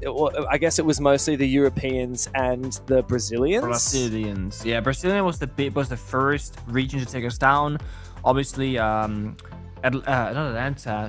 No, not Salt Lake City. What am I talking about? What's it called? Euro 2 Season 3 in America. Atlantic City? Atlantic City? That was the sounds Liquid right. Grand Final. That was the Liquid Yeah, Grand so Final. Atlantic City. I was thinking of Atlanta. Atlantic City was the first time we lost to Brazil, and we lost afterwards as well. But that was like one of the big ones. I'm looking back then- on. So you won season 1. That was second time you we guys lost to Brazil. beat Sisu as Penta. You won year 2 season 1. Finals, you beat Black Dragons in the final. Year 2 season 2, you lost to Ents, who eventually won. That was the Sao Paulo events. Yeah. Yeah, I mean, I've got you guys losing to just Black Dragons and Ents here, and Liquid and Empire sometimes. Yeah, Empire 20 in Riley Major we lost to Empire. Apparently, you guys played something called the Six Cup 2018 and lost to Millennium. Does that sound familiar? Is there some French tournament, maybe? Probably some me tier 2, tier 3 thing that we were forced to play. I don't think that was... So back in the day, you were actually forced to play the national leagues. So like we played for Penta G2, we're a German organization. We had to play in the tier 2 German league, which is like way beneath any tier 1 levels skill, obviously. But it was good for exposure and advertising. And we wouldn't take those games very seriously. In fact, we had both Kanto and Uno, I think, or some other player, oversleep one day and play with our manager and our coach and got smacked on Oregon. So, yep. We've had some losses like that for sure. And that's why they got kicked. Okay. Because they slept through their tier 2. We're back in the server. Oh, that's all good. That's great. That's why Brenda will be gone next season, buddy. Can't throw a grenade? We'll find someone who can, buddy. No, Brendo's too good. You can't kick the goat. But he is too good. I mean, Enterprise certainly need to kick into gear right now because it has been a long and arduous day for both teams, and particularly for Chiefs. Haven't played the lower bracket final prior to this, but especially with all of the technical delays we've just experienced. That most recent technical delay, by the way, guys, was a player dropping out. So, we've got 10 different players. Got to make sure they're all working as well. Neptune now holding onto this fortified position with the Warden, but because Brendo wasted one of those grenades, he's actually not going to have util to clear that. I believe Bappen might be able to do so. I think they missed the shield with the S charge too. I don't think they cleared it, to be honest with you. Is Kyra going to win this fight against Chikena on the stairs? He does go deep with the Reaper. They don't need to take down this shield. Now it works in favor of the attackers. So they get main stairs control. They're dropping down the old tower with 200 as well, so frontal pressure. And Karo is now rotated over as well with the diffuser. Sorry, he was at the entire time on Ying actually, with the diffuser rather. So 3 people working together in the front, still backstepping on Horror's door, but I was right, it never cleared the deployable shield, despite both a grenade and 2 separate ash charges were thrown at the problem. But I do believe that they cleared the Nari laser, so they can get in for the backstep, they just can't take the gunfight that easily. Yeah, it's very hard now to clear Neptune, especially because he's the Warden, but Cairo comes in for the backstab, and with the Reaper, he wreaks havoc on the Chiefs defense. Just player and realize the former EP players up against their old team player now. The last one standing. Realize finds one before he's traded back. No more Candelas as the Ying's gone down. No much util as well for EP. Big 2 kills for player. Is now Brendo and Jigsaw. He has to find every one of them. Brendo goes down 1v1 against Jigsaw, the player who replaced him on this team. I'm not sure he has the read. He walks straight into his open arms. And Jigsaw conjures up a match point for Enterprise. Oh, you saw the train of thought there from player. He had a good read. He thought he was going to be on that 90 corner, jiggling to the left or the right-hand side, either swinging the hallway or swinging the rotate. But the thing is, Brendo already rotated earlier to that bomb site door when his teammates started dying. So player was so confident he had full information because he didn't hear any footsteps. But Brendo was just one step ahead and had already gone close. What a nice try, though. And honestly, watching that back, you know what that was giving me a flashback to? What? Do you know, James? To Doom. When Doom had the same kind of 1v3 or 1v4, the same bomb site, same kind of performance where you're kind of weaving back and forth. Yeah. And I think, I'm not sure if Doom actually played the Ella, but... Kill number 3. All headshots. I think June was playing the Valkyrie at least for one of those clips, but I mean, similar high rate of fire gun. Player is kicking himself. He was so damn close, and he was getting taunted in the old chat as well by Tuhan and Jigsaw. He was so close. I bet you thought that was possible, and you could see on Player's face he thought it was possible. That would have been his very own June moment. to push it to an even 5-5 breakpoint scoreline. But now Enterprise have 2 championship points and major spot on the line. Attackers have recovered their diffuser. That was such a confidence-inspiring push as well. I mean, that was just Cairo with the Candelas and the main stairs pushing up, getting a huge kill, and everybody rotated over to support it. I like that attack, though. It's saying, hey, we can both win from the front or from the back portion of the site. We'll just go to the area where we are successful. So had Cairo not gotten a kill on main stairs, they just don't rotate and they just attack horse instead. It's a very nice way to have 2 different plans, and you can link up wherever you are the strongest. Flourish Stone is... they have a spare shield and pocket. So let's say they Flourish Stone the first one. Pocket shield comes out. Now they gotta play a bit more actively in these hallways to make sure that the second shield doesn't fall to another Flourish Stone. But we're gonna have a problem here. The Blackbeard, the Glass, the Grim... There's not a ton of ways for Chiefs to take a fair gunfight. They got plenty of plan denial, Chisanga, Thorn Trap, Smoke. But how are they gonna deal with the, the Glass walking on in a smoke grenade? They can try and just throw that into the smoke and try and hope that they hit the shots with the fire, the smoke, or whatever, but it's not ideal. Yeah. There's a lot of good setup here for Enterprise on the attacking side. Deadly operators in the lineup. The defense has to look for a way to lash out the fire and the smoke.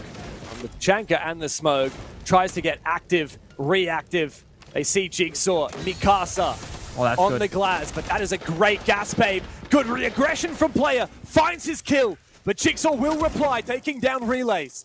Player is still alive. He has been instrumental for the Chiefs today, but Jigsaw is hungry. It's worth it. They take down the Blackbeard and there's no more smoke grenades from the glass. Now they can fight back on even numbers and even terms, and that's the big thing for me. But Bappin gets 1. Window swing is good. 3v2 favoring Chiefs. Player's in such a good position. Jigsaw trying to fake him out. But Jigsaw goes down to box. It's just Brendo left and he doesn't know where they are. Player again, the playmaker for the Chiefs. 1 round away from pushing this to overtime. They're fighting back. Like I said, they had no real way to fight back against the Blackbeard and the Glass, but then Blackbeard walks through the bomb site hallway, gets meleeed, then gets shot, and then the Toxic Babe was perfect to stop the Glass from following up on the push. That was like a one and done. If they don't hit the Toxic Babe, or if Blackbeard doesn't get meleeed and killed, that's a different round, because now they have information, they can work off the smoke grenades, and it should just be over. But Chiefs, they're in this position of we cannot make a mistake, and if we do, we have to make a play elsewhere to make up for it. But they go to tertiary bomb site, they go back downstairs so they were successful earlier. Like, on paper, this is a really good spot to be in. On most other maps, when you win 2 defense rounds and you go to a 3rd tertiary site, you're kind of screwed. Like, that's it. Like, you have such a low chance of winning. But this might actually be statistically on paper for this match, their highest win rate bomb site for both these 2 teams on defense. Oh, it's scary how close these rounds get. And you can just see in the way that Player is moving, the way he's unafraid to get re-aggressive. He is so fired up today, man. After he's not losing. Getting that 1v4, he is so determined not to lose. I mean, for goodness sake, him and Relays got kicked from this team. They dropped Fisher Guy. Well, Fisher Guy left because he knew he wanted to retire, right? That was an obvious choice. But after Fisher retired, EP had some tough decisions to make. Do they keep the players that had been with them for a whole year of international events, or do they try something new? But when both Jigsaw and Brendo become available, the temptation is to pick them both up. And that would have meant dropping at least one of Relays or Player. And I think once you start dropping players, you start thinking about, well, we may as well drop them both and pick up Cairo as well. That can definitely end up being the case. Now there's a finger on the board to boost up the Blades, and Brendo in this case as well. Fast entry, but it's just gonna be the castle. It's not a huge loss here from the side of Chiefs, but they lose a bit of map control with that. And with these castle barricades, you can opened up second by second. Oh, no. Never mind, they rolled too far beneath the barricade. I was gonna say they're gonna lose so many of their safe areas by the bomb site, but with that nade missing, that's gonna mean you're gonna be lacking a bit of self-destruction. Maybe get Flores in the mix, get the Ash of Brendo to rotate on over and help them out. And it's gonna slow down this push for a bit longer.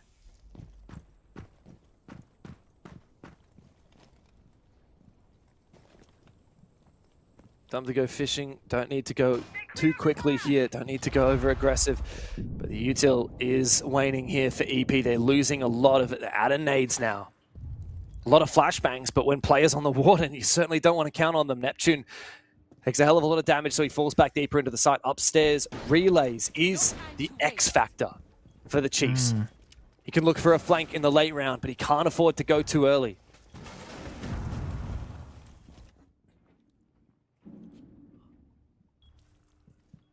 This bomb site, being held by a 20 health LM. Oh, no. The issue is the Kenna goes down as well. That's the smoke, so timer is real. 60 seconds. Have to hit the shots now, player. It's your time to step up once more. Cairo on the blitz. He gets aggressive, but that C4 will miss. Plays in an awkward spot. Oh, no. And taken down. The savior of the Chiefs is at the mercy of the blitz. And now Relays on for his flank. Can't even find the shots on Brendo. Eventually puts him down. 1v5 retake to save the hopes and dreams of this brand new roster, but Bappen puts it to bed. A super team solidified at the apex of OCE.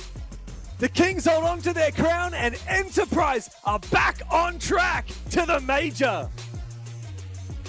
Super team question mark, more like super team exclamation mark. There was a good moment there where Chiefs looked like they could take that title away from them and say, you know what, you might be a super team, but you ain't going to win. But then round by round, map by map, Enterprise started figuring out their weaknesses, because they started a bit slow in this grand final, but they didn't lose their confidence, they didn't falter.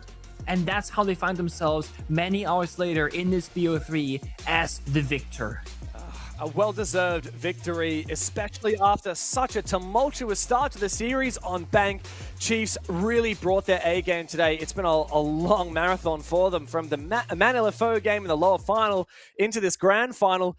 After winning Bank, though, it felt like Enterprise, they let that slip through their fingers, and they came back with a vengeance on Nighthaven. That was unreal.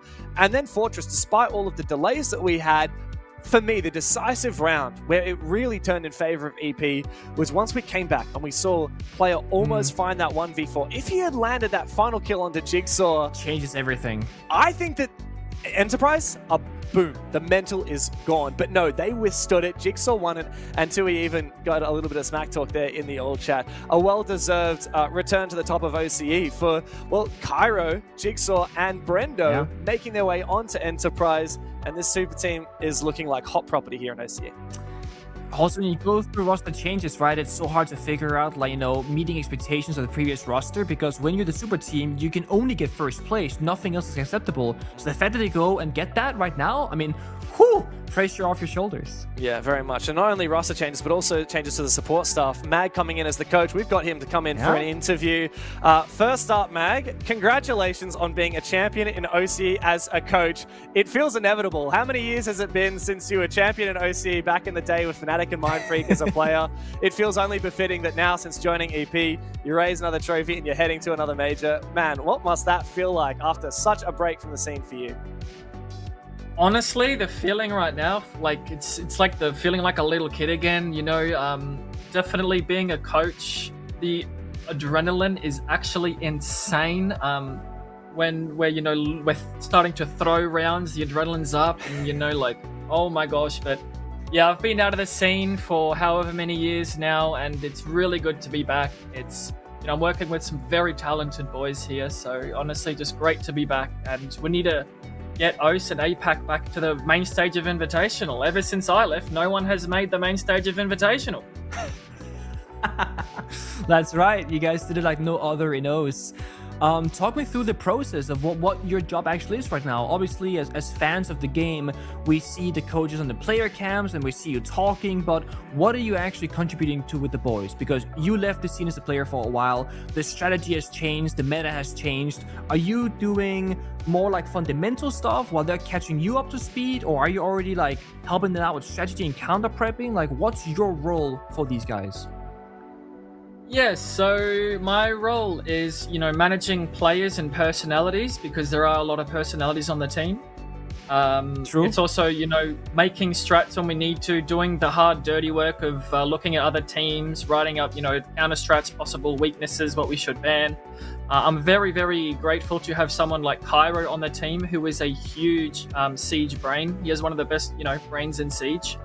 And, he's a super hard worker, so I work with him closely a lot. It's also, making sure in the timeouts So just before on the timeouts, I'm addressing the fact that we should go for like a kitchen execute, or just a first floor execute on our kitchen on that last round instead of, you know, pushing up top like we usually do. And it just at the moment, because I'm only a one-man show for head coach, I'm, you know, doing a lot of things, but I'm also learning a lot from the players. Obviously, Fortress, I don't have as much experience on Fortress as the other players, so they're always teaching me things. But it's a great back and forth, and it's just a really good environment we've created for, you know, the team to build and eventually become one of the best teams in the world.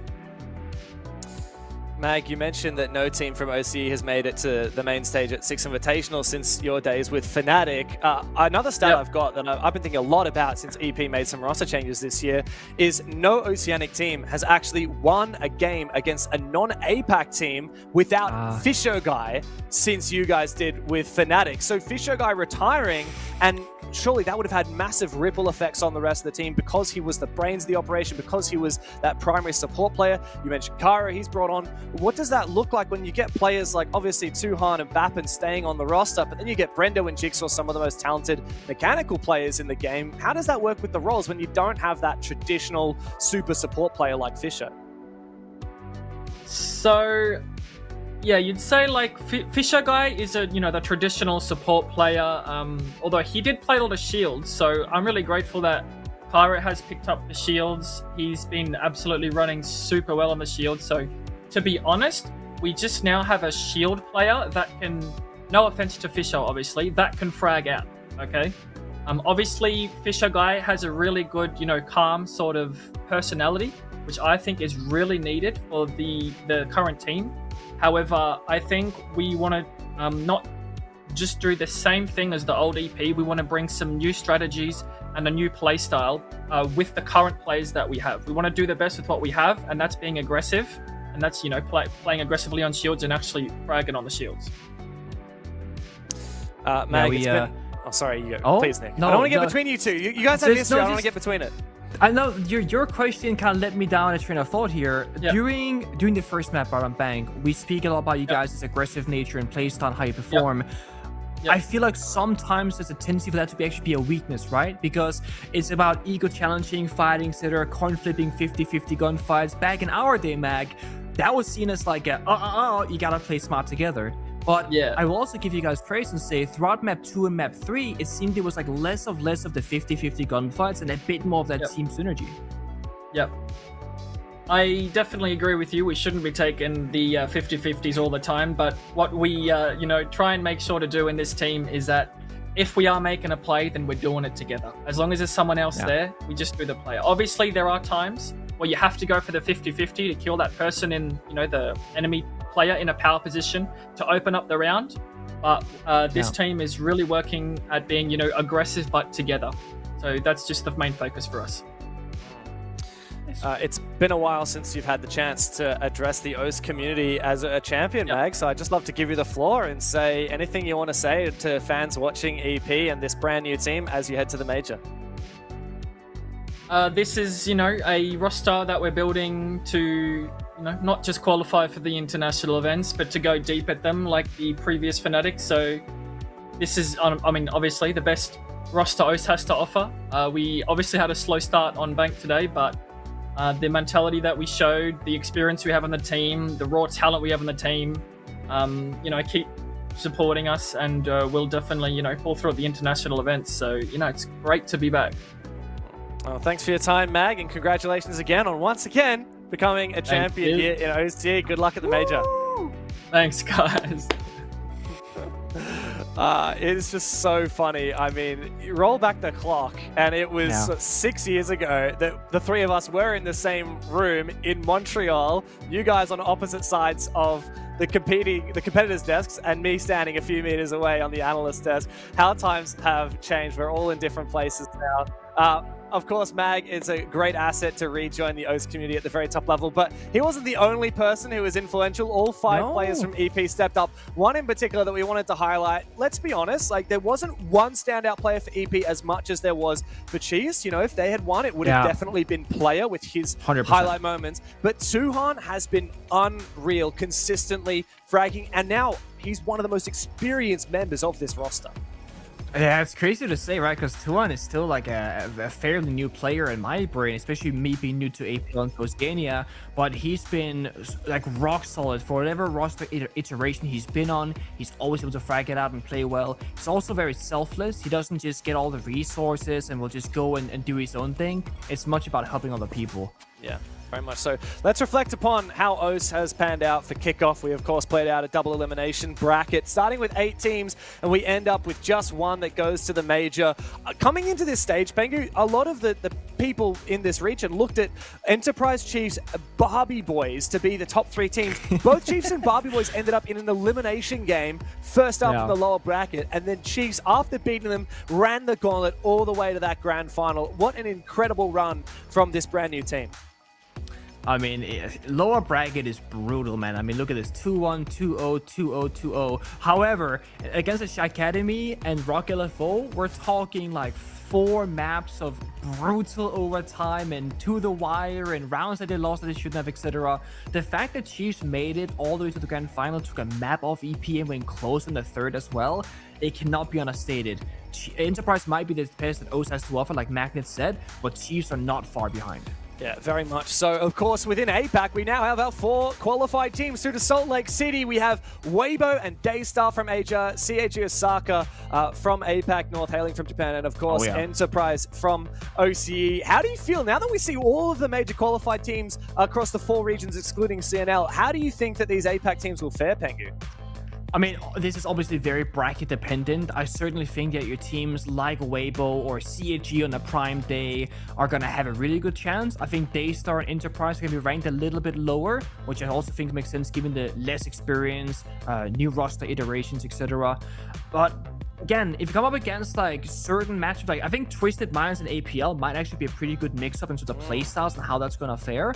But if you go up against your Furia, your FaZe, your G2, I just don't know if they have what it takes to battle against the Titans. Never know, man. I mean, even teams like Shopify Rebellion from North America, they have lost a lot of games in the past. I think they lost to D+, who didn't even qualify through APL because CAG got the better of them. They've had their own struggles. Very much so. Of course, all of our teams that have played in the APL have been rejuvenated in 2026 after the roster mania to kick off this year, but that actually closes out the APL for us. Pengu, it's been such a pleasure working on APL with you this stage, but that's all we have time for tonight. So to everyone watching, thank you so much for watching the APL, and we'll see you at the Salt Lake City Major. At 20 health, LM. Oh no. The issue is the cannon goes down as well. That's the smoke, so timer is real. 60 seconds. Have to hit the shots now, player. It's your time to step up once more. Cairo on the blitz. He gets aggressive, but that C4 will miss. Plays in an awkward spot. Oh no. And taken down. The savior of the Chiefs is at the mercy of the blitz. And now Relays on for his flank. Can't even find the shots on Brendo. Eventually puts him down. 1v5 retake to save the hopes and dreams of this brand new roster, but Bappen puts it to bed. A super team solidified at the apex of OCE. The Kings hold on to their crown, and Enterprise are back on track to the major.